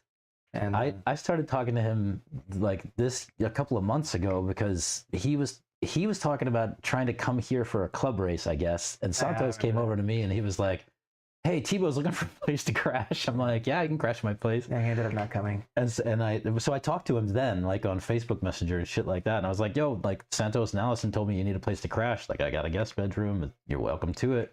And so when we went to PNB, like one of the first things I did when I saw his spot was I went over to him and introduced myself and was like, like, "Hey, I'm, the guy who offered you the place to stay the other month," and that kind of shit. And he's like, "Oh."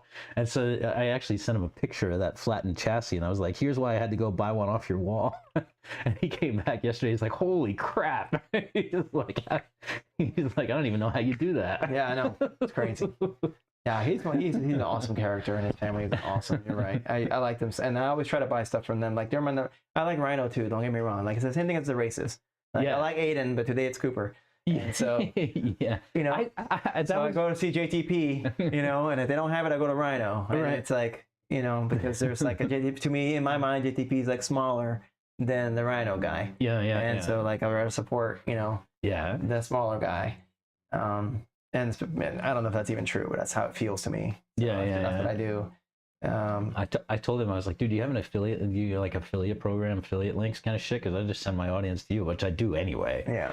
I was like, he's like, no, I don't have anything like that. I'm like, oh, that's too bad. He's always been really good about like helping us with like tuning pointers and stuff like that too. Mhm. And like we run his piston. Yeah. You know, that's the same thing he runs. Yeah. So it works. Yeah. They're gonna Yeah, be that was here. really At least nice. he's gonna be here for Lone Star. I don't know if the family's coming. I hope they do. That'd be cool. Yeah. But I know he was here with his daughter during shootout Mm-hmm. at MotoGP. Oh. Yeah. I think I heard that. And but I was like, oh, I was surprised he didn't like show up and run at some least show laps. up. And he's like, oh, you know, if my daughter wants to go to MotoGP, that's what we're gonna do. And it's like, oh, I totally get that. Nice. Totally understand that. Good dad. Yeah, totally. I just realized that Carlos is running that Stealth Wing custom no kick-up mod. I'm running what? Stealth Wing.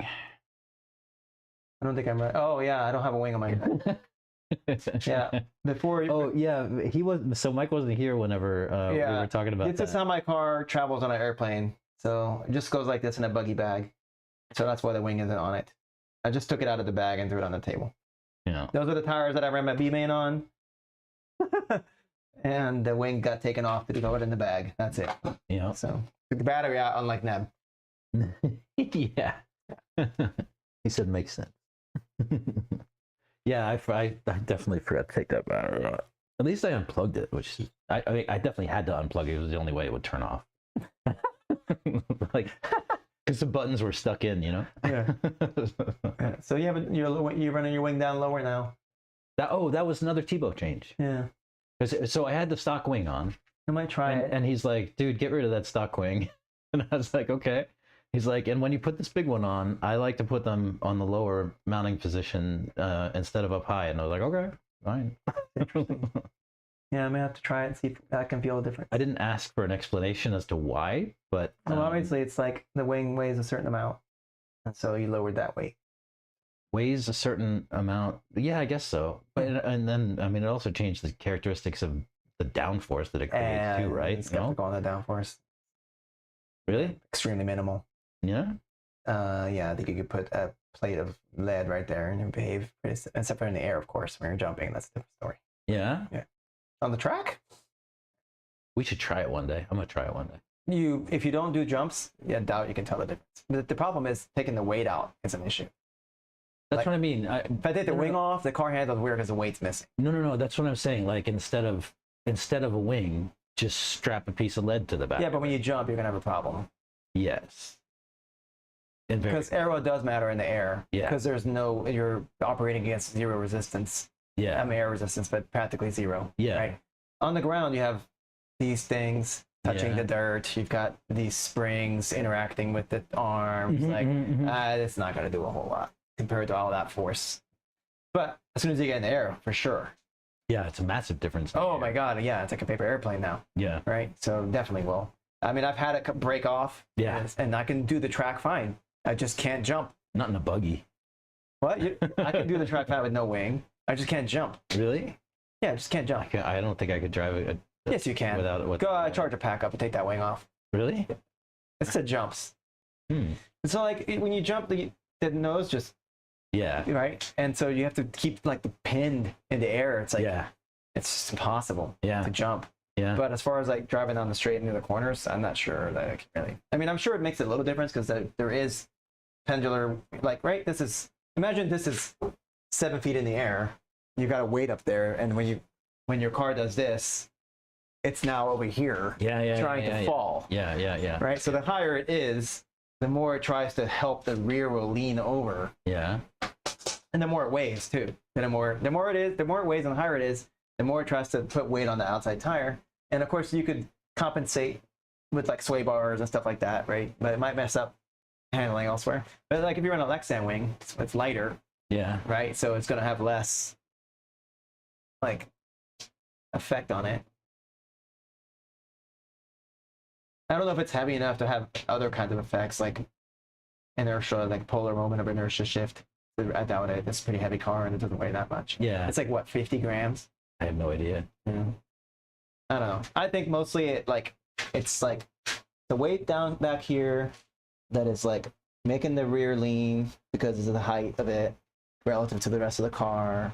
And it's also way back here that will like pendulate this way and that way. Yeah. Right. That's the way I think of it.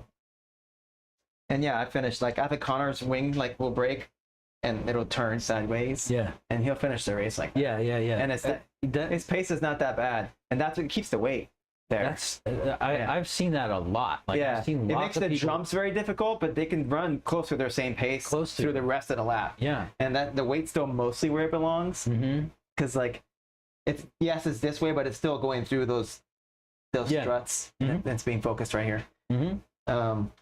So I again try it. I don't think that it's not an F1 car. Yeah. Like- no, it's Yeah. yeah. I get that. It's not going fast enough to where that's really going to be like, oh, it's like, oh, my car's planted because you got a wing on it. Yeah, No, yeah, I don't yeah. think so.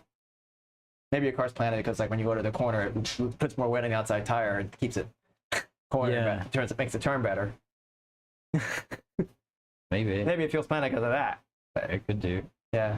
Turn that upside down. Hmm. Or backwards.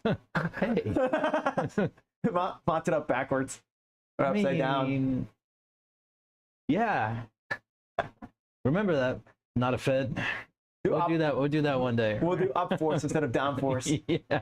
We're like, oh, the rear's floating because the wing's upside down. I'll do some crazy wing shit one day. We'll just we'll Yeah, make fuck around and find 3D out. print a flat one that weighs the same as that one. Hey Scott. Yeah, make a flat wing that weighs the same as that wing and put it there. Hey Scott, can you make a flat wing?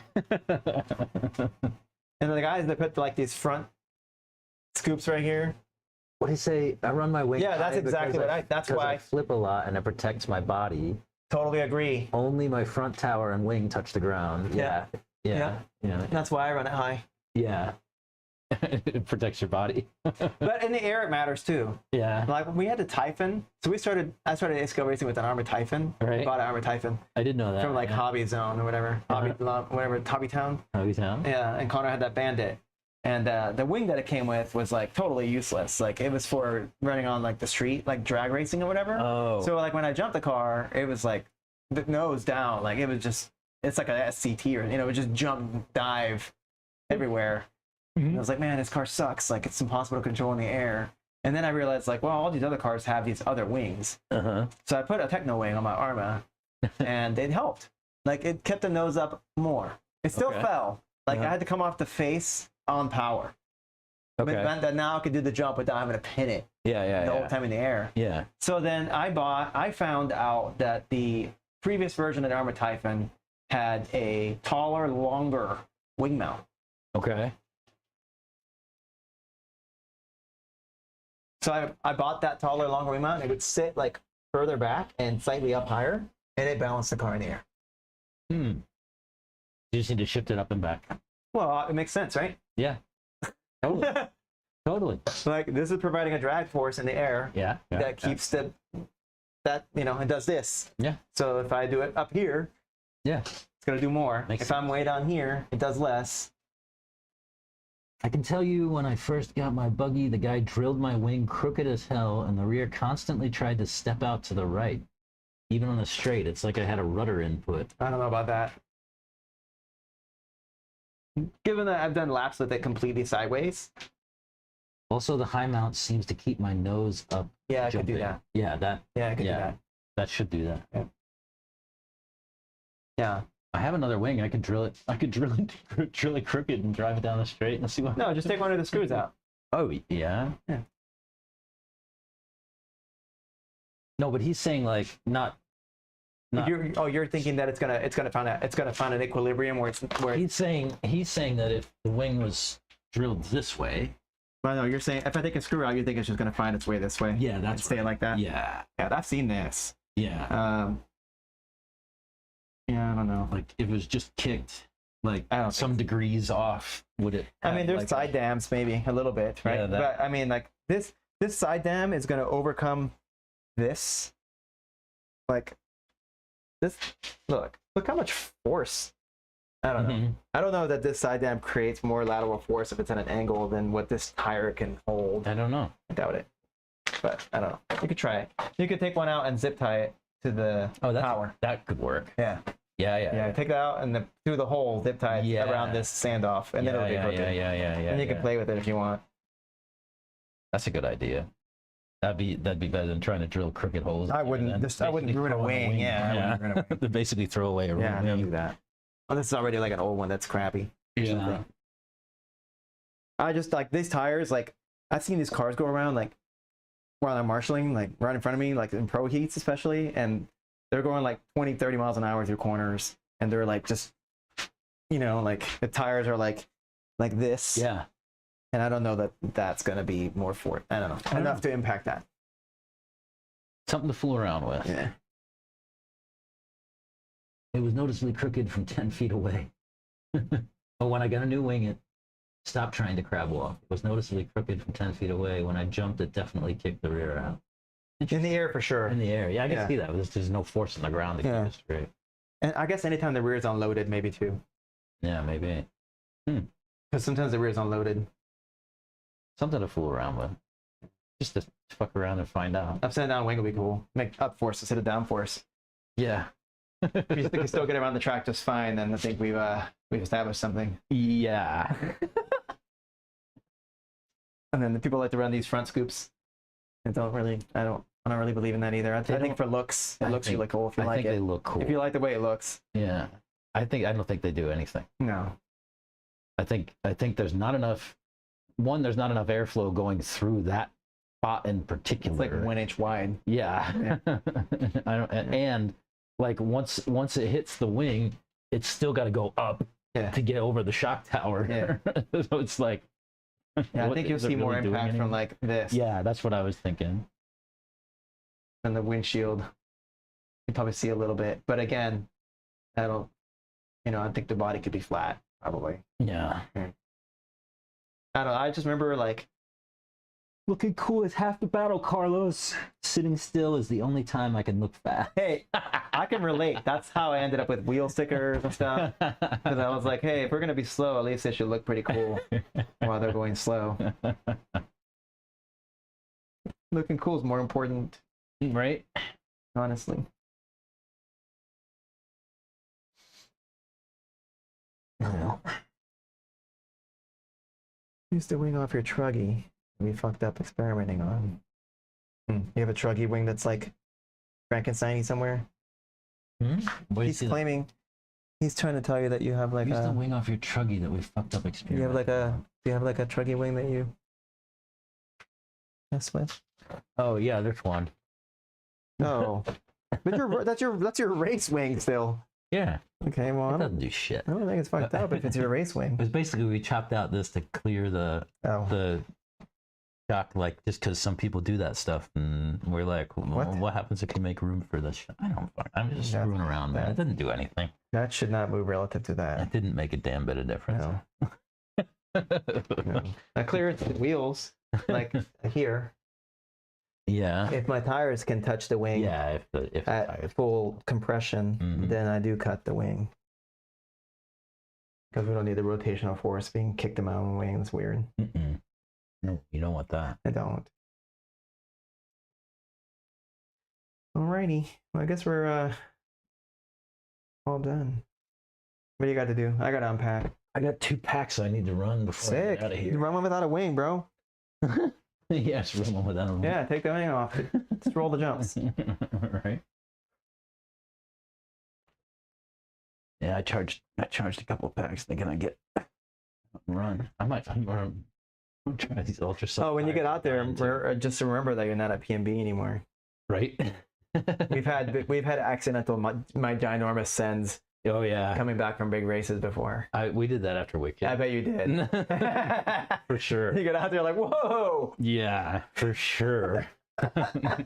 It's like you got used to like those big jumps and big straight and shit. Yeah, big hard to come out here and it's like, oh wait. No, we don't go full trigger everywhere. Yeah. I mean, I put a 7.0 Venturi in Connor's Nitro, and like we had like 47 2 spur. Yeah. So Pretty cool little microphone. Yeah. This is what I gave Zach a set of these too to get him started. Who's that? Tigre RC. You going to hit the sky jump? Yes. Yes. We have a sky jump? Yes, we do. Oh, that little roller thing? Yeah. Sky jump. We should definitely do that. I'm gonna do it from now on. The only reason I didn't do it at Shootout is because I had already prepped the cars for For PNB. PNB. You didn't want to break And I anything. feel like replacing arms again because I just did it. I like. Do you know what Hatch said to me one day? He goes, we were talking about just that, and he goes, "Dude, it's like the video game Sonic. Like when Sonic gets hit by an enemy and like all the coins pop out of him." He said that's how I feel every time my car hits hard like that. He's like, it's like fucking coins flying out of him because I know I got to go buy new parts. I was like, Or like the Mario sound that sound he makes before the music plays. right. It's awesome. Yeah, you should definitely transcending. You should be able to control it now. You got plenty of experience. The big ass the PNB was not much smaller. No. The big triple after the berm. It wasn't. Probably it wasn't really any smaller than that. No. He said in the video that's like it's 40 feet, the gap. 40 feet? This one's shorter than that, isn't it? Maybe. I'm going to walk it. I am going to just put my PNB setup on the track and see what happens. Yeah. I think so. You don't know why you don't want your PNB set up. That's exactly right. Watch what the car does as far as rolling left and right. Diving. Yeah. At least here you can see what the car does. The PNB, I feel like my car looks like it's not doing anything half the time. Yeah, right? It's so far It's so away. hard to see. Yeah. It's just going around the track magically. I Yeah. can't see its movements really. No. I have to rely on like watching other cars' movements while I'm marshalling, and then assume that my car is doing similar things. I noticed that too. Yeah. Yeah. challenging. I spent a lot of time watching other cars just for that, and especially the high intermediates and the pro guys, like just to see how the cars behave. Yeah. And their driving is amazing. Yeah, Like I tried to do some of the stuff they were doing, and I just fly off the track. I know. Don't have to see it. I wish. I'm like, oh, I'm gonna try that. Some of those guys, man, like those skills are insane. Yeah. Oh, you got my fuel. Oh yeah. Your fuel and did you get your oils? Oh yeah, my oils. Awesome. Yes. Yeah. Don't forget those. Yeah. Probably pack up and run. Who knows? Yeah. Do it. I've got another pack here. I just need to get out of here by 4:30 at the very latest. Yeah. Oh yeah. If he's still over there. What's that? That's the main reason why I'm not able to play. Or shouldn't play, I should say. Because you need a fan. I have one of the big plug ones, but I can't help you with the little. No, I need that. Before I go run this, I need to step away to go to the restroom. Be right back. I'll actually mute it this time.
All right, we're back. Sorry about that.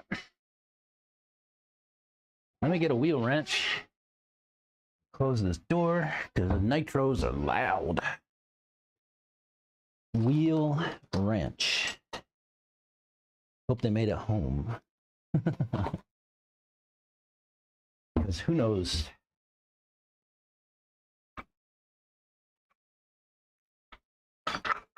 Ooh. Look at that loose camber link. I'll have to fix that before we do anything else. I need to get those stainless steel balls.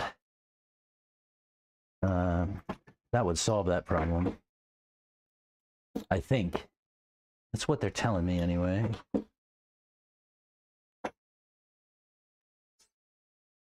The word on the street is that stainless steel ball links do not have this problem. I was gonna say maybe I should put some Loctite on it, but that's pretty freaking tight. We'll just leave it. Bend it. Bend it. Let me put my chassis plate and my rotors back over on the kids' table. Not my rotors. I keep those.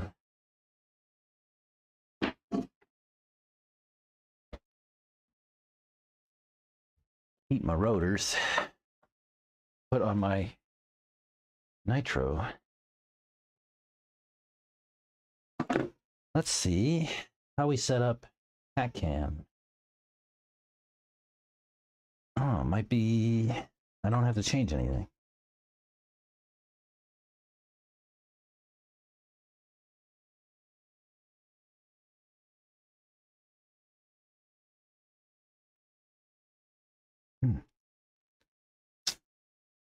Somebody made my hat too tight.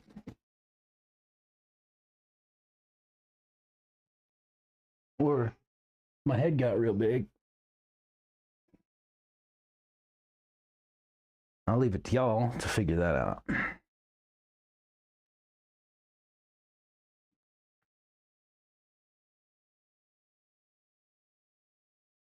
All right, let's see if we can get this going.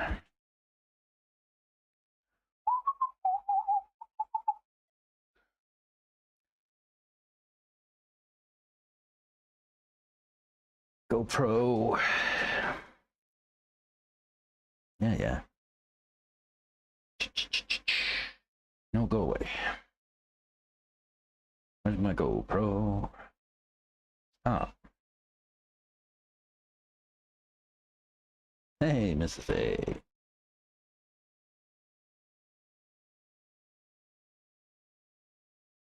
How do I... Tap to power on. Why was it off? On. Now, live stream. RTMP. Hopefully our settings are all the same.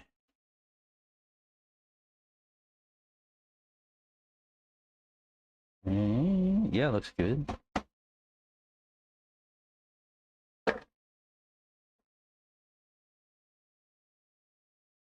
We had Lefty from No Name RC Podcast on the chat today. That was really cool. I hope he drops back in sometime. We'll have a chat.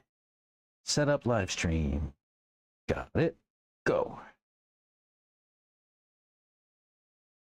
Stream. Come on.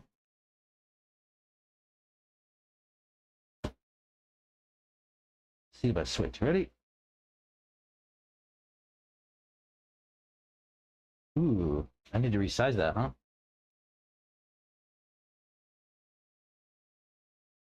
Ooh. Is that better?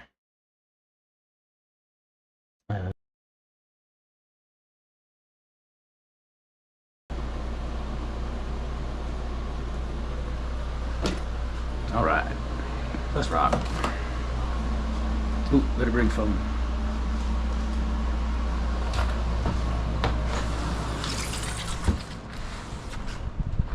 I have not tried hat cam with the antenna.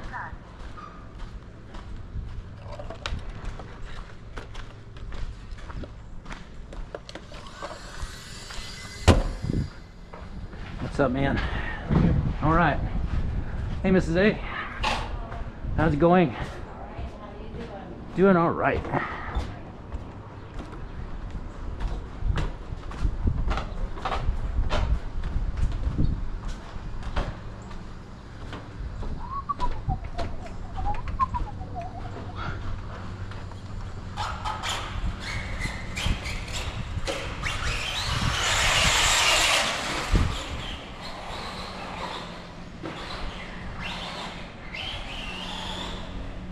Well, I'm all over the place.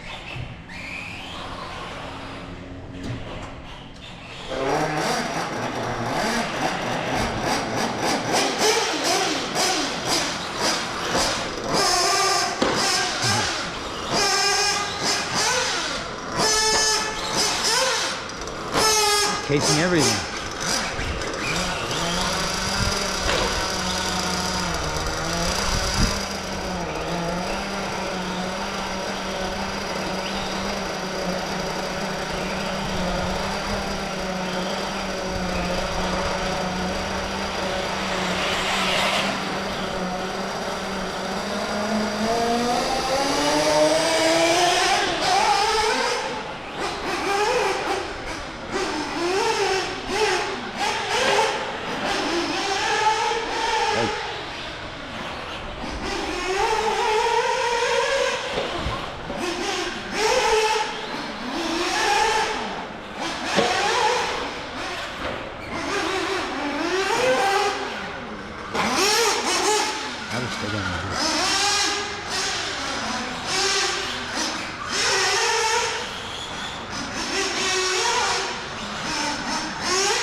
How's the PNB layout feel? Nah. Reactive?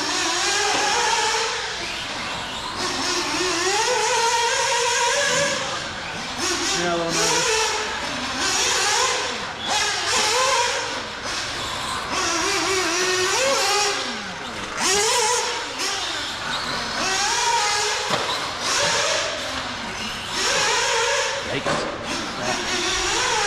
Inside lane, buddy. No outside lane jumps on that one. No outside lane jumps on that one. Yeah, jump up in the middle or our side. I don't know if I can turn you over from here or not. I'm gonna try, Nick. He's gonna flip them both over. From the pipe, bro? Oh, yeah, I From the can't. pipe. No, when you do the triple, just do it from our end. Don't do it from the far side. There's no lift in there. That's why you don't make it.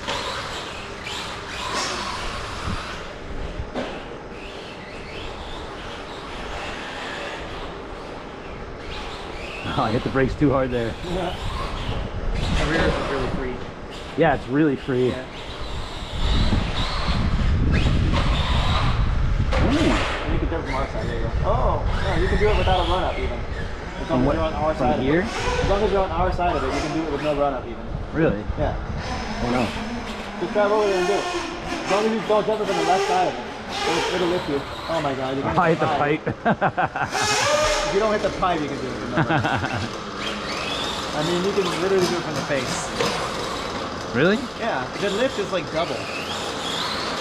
Middle and out. There's no lift on the outside side. Right there. Oh my. Ah. Okay, you could just like score up the car and then send it. No.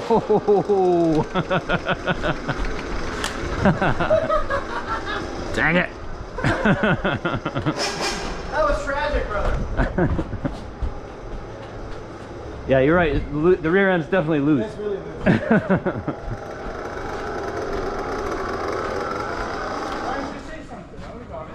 Oh, it's all good.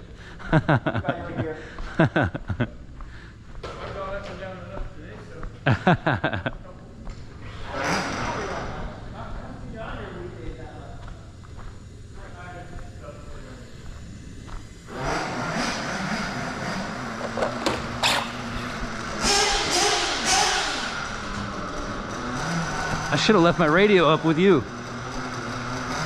I should have left my radio up with you. You could have drove it.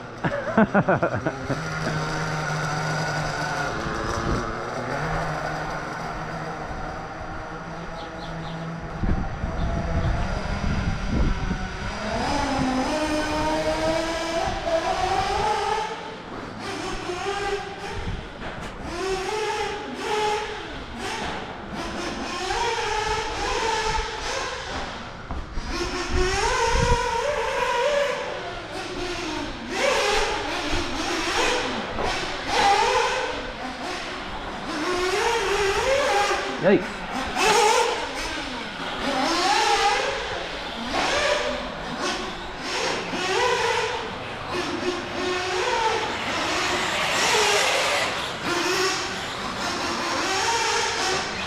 Yikes.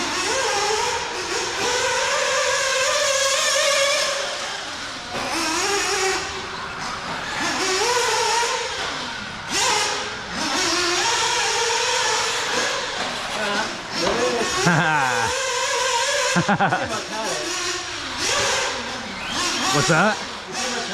I know. So I need to come. There you go. See what I mean? Yeah. Way more lift. Yeah, yeah. You don't need to roll that. You don't need to roll that turn with an e-buggy. Nitro maybe a little. You just need to not be on the outside where there's no face. It's rounded.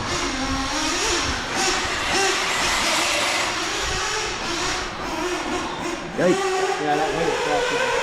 Oh, watch the corner over there. I'll get you. All right, thanks. All right.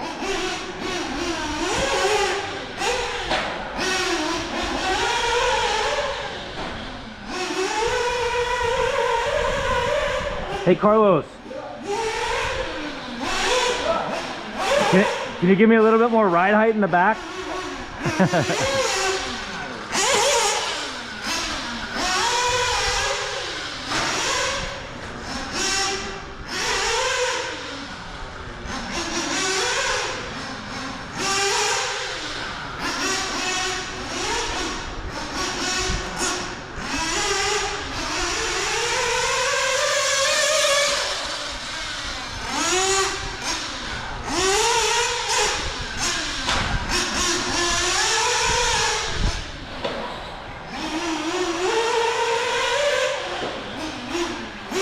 Yeah, that's better.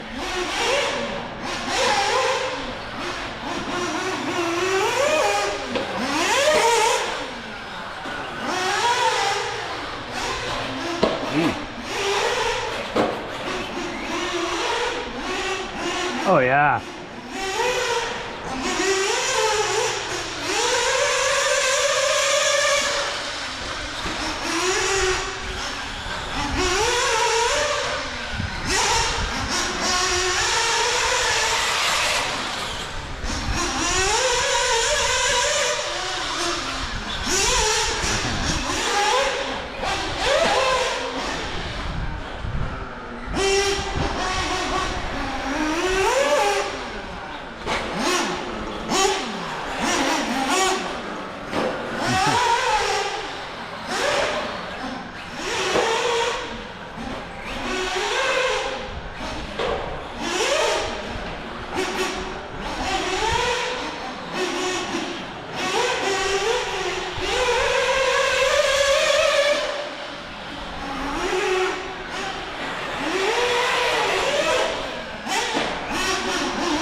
You put on? Watch the back right.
Ooh.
Ooh.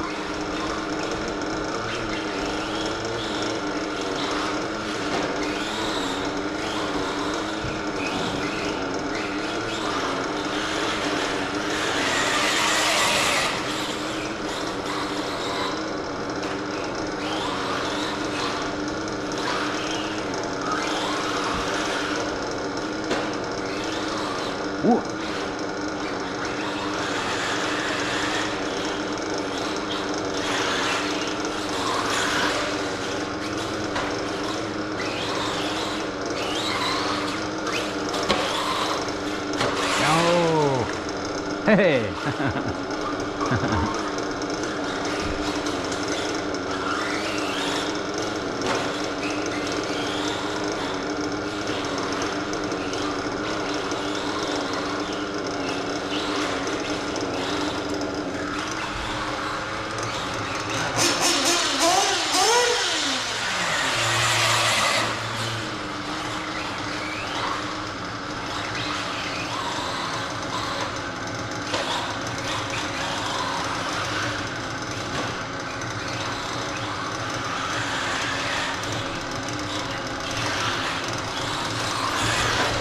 Ooh.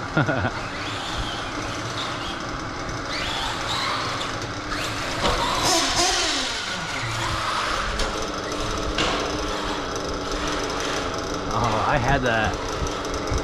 I talked myself out of it.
Whoa.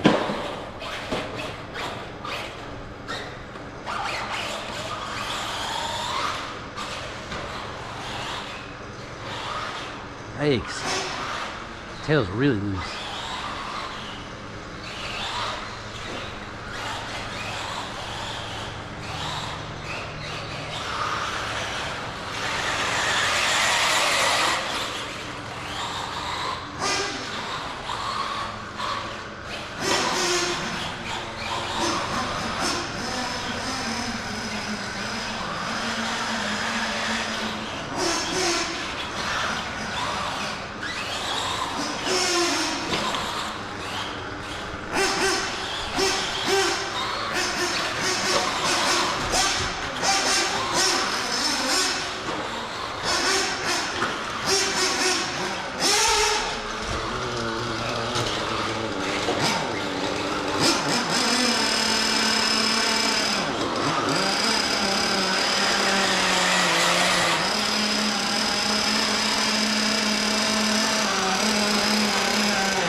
the backhand.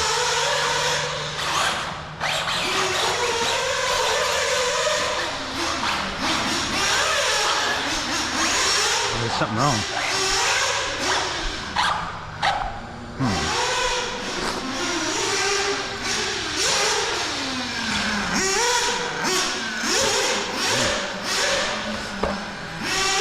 Oh.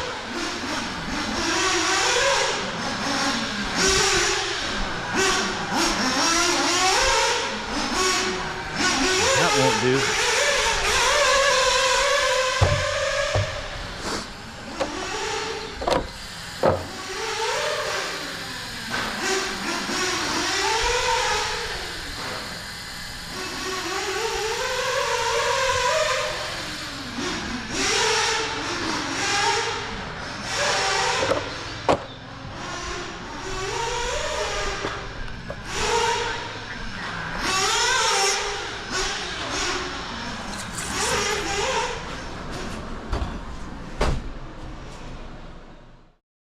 Well, I broke.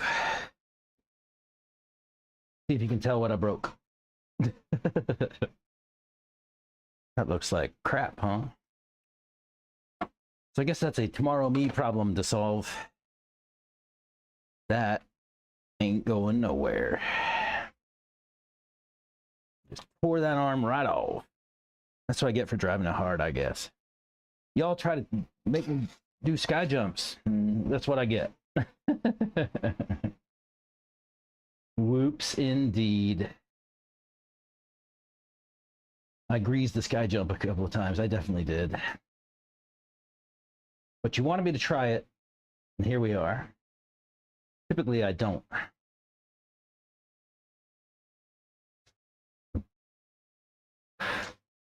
I do have another pack to run. I'll put it in my truck.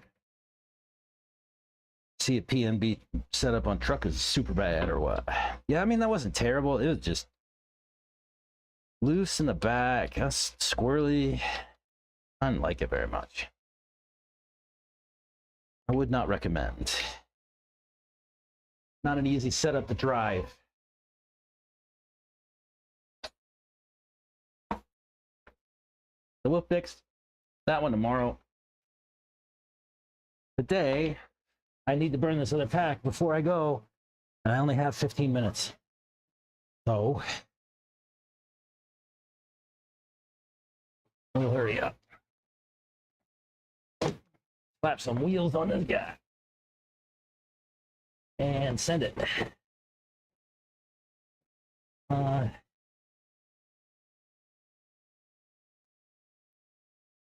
had some wheels. Where did they go?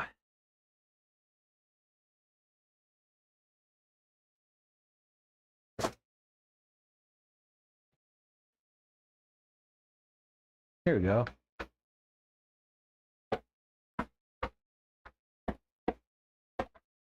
These were PNB wheels off of my daughter's truck.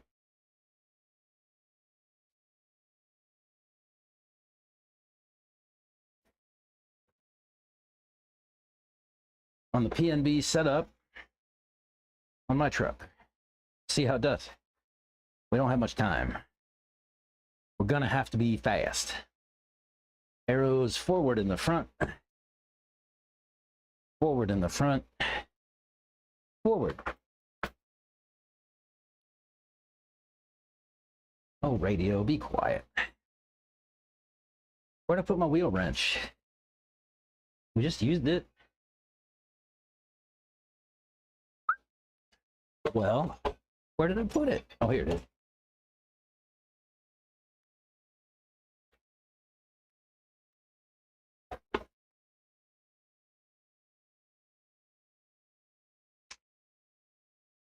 Arrows forward.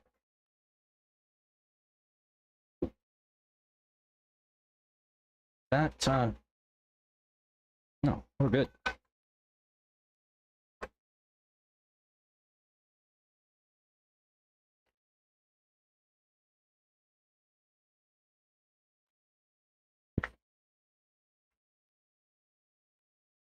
I'm just gonna leave hat cam on. We'll run it back.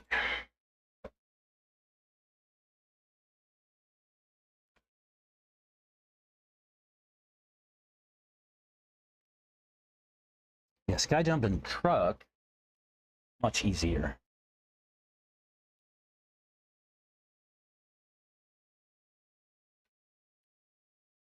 I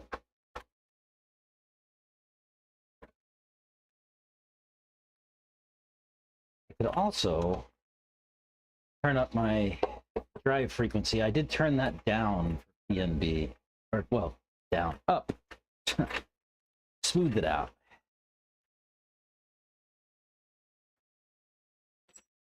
All right. See if I can get back hat cam. Put it back in.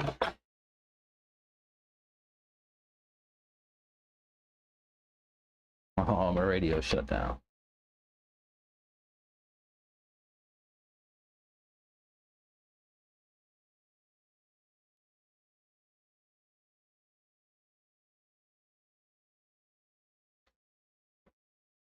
After PNB, that arm was probably just waiting to go. For all those massive jumps and wrecks we had out there. Just a question of time before that arm broke. I think probably, maybe tomorrow I'll come back and I'll do arms, both sides. Probably a hinge pin too.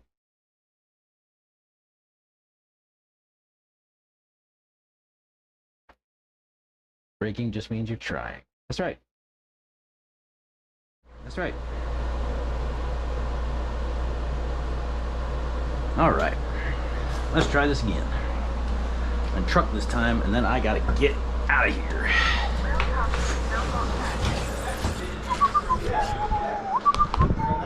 What's up, Mr. Allison?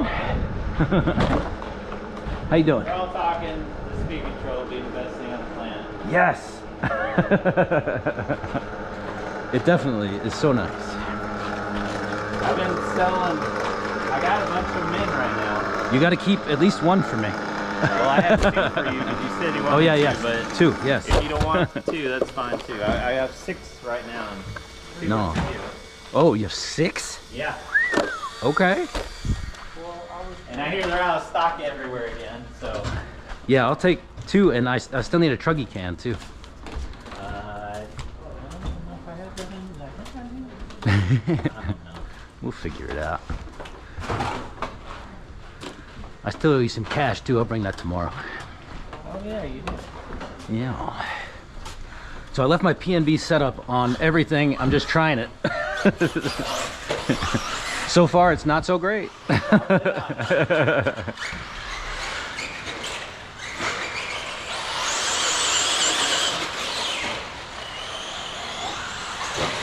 Yeah.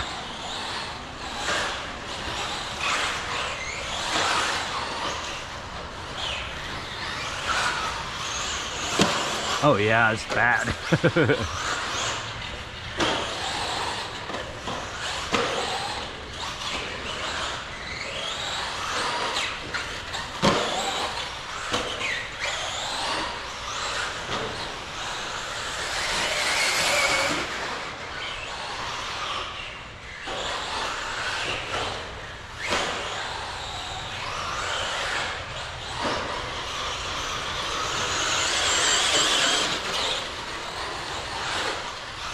Ooh.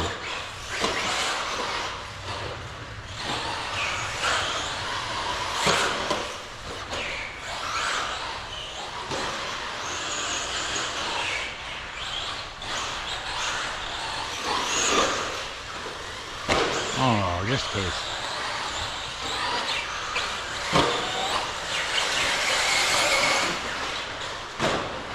Oh.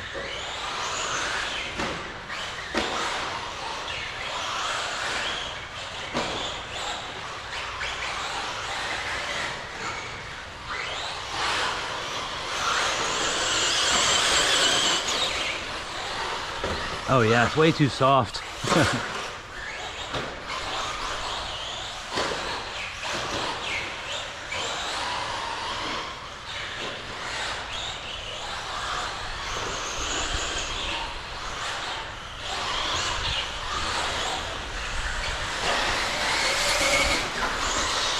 Oh. Watch the end of the 180 down there. I don't know what you call that.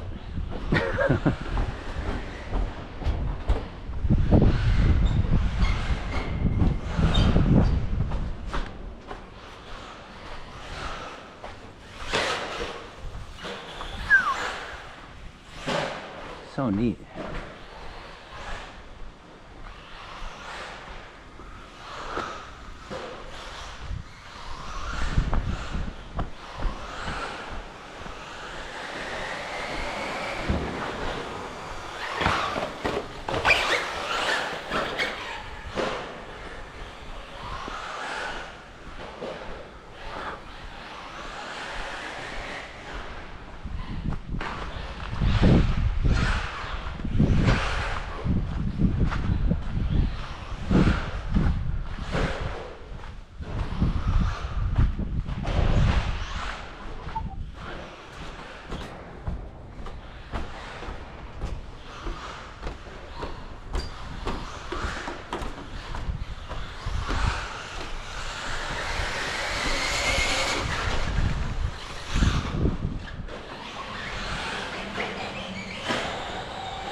Nice.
That was trash.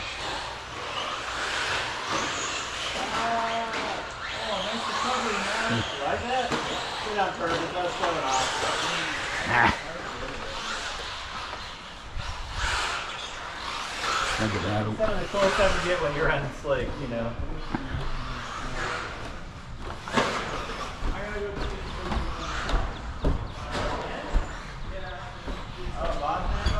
I did something backwards. Oh.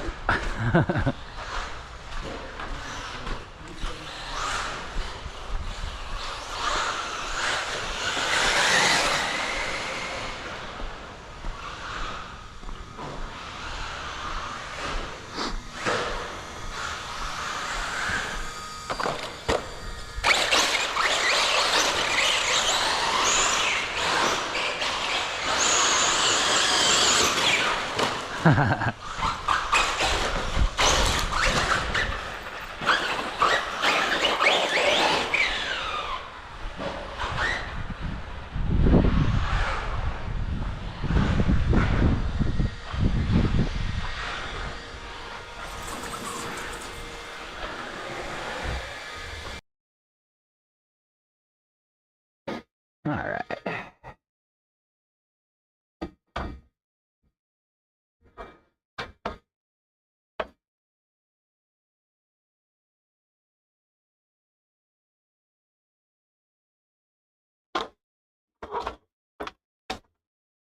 All right. Yeah, that was. Ooh, I'm making a mess. That was very difficult to drive here. I didn't even want to keep it going. I need to dial her back in for Thornhill surface here. That was very challenging. Oil's too soft. Everything was difficult. Yo, I left the hat cam going for this whole time since the first run. And so far so good, right?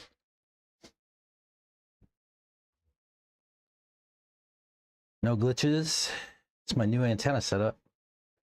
Looked not fun. Yeah, it was really not fun. It was not fun. Now we're off.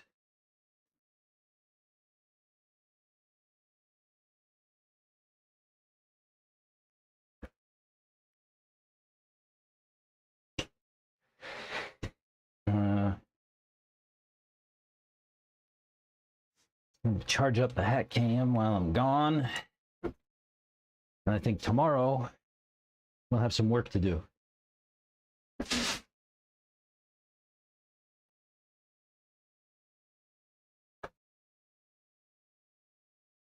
Intermittently glitched, but just for a second. That's good. All right. I need to get out of here.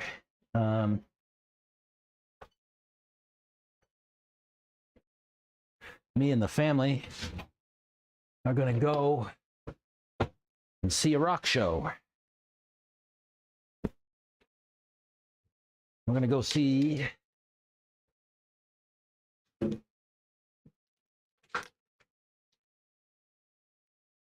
band. The guy we're going to see is out of Dripping Springs. He's a national artist out of Dripping Springs. He's called Ben Queller. K-W-E-L-L-E-R. Ben Queller. If you've never listened to Ben Queller, go check him out. It's just good rock.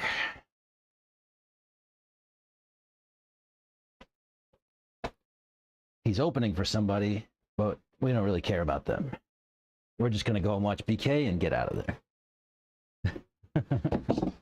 Because we are big time Ben Queller fans. And you should too. You should too. Spend some time with Ben Queller.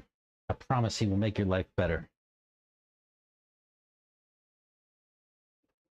You can start with here, let me get a tune for you. Here's a good one.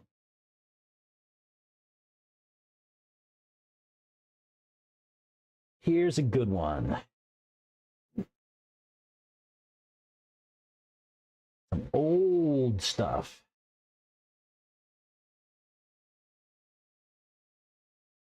Yeah, it's just good rock, man. That album that's off of is fantastic too. It's called Sha Sha. Go check it out. It's worth your time. All right, kids, I need to go blow out of here, go see a show with my family, and we'll see you in the next one. I'll set up a stream for tomorrow. We'll do some wrenching on these guys. We'll get these arms fixed. We'll get some oils changed out everywhere. And yeah, we should be back in Thornhill racing kit here. All right. Well, y'all have a good time, good day, good evening, rest of the day, whatever. And we'll see you in the next. Thank you.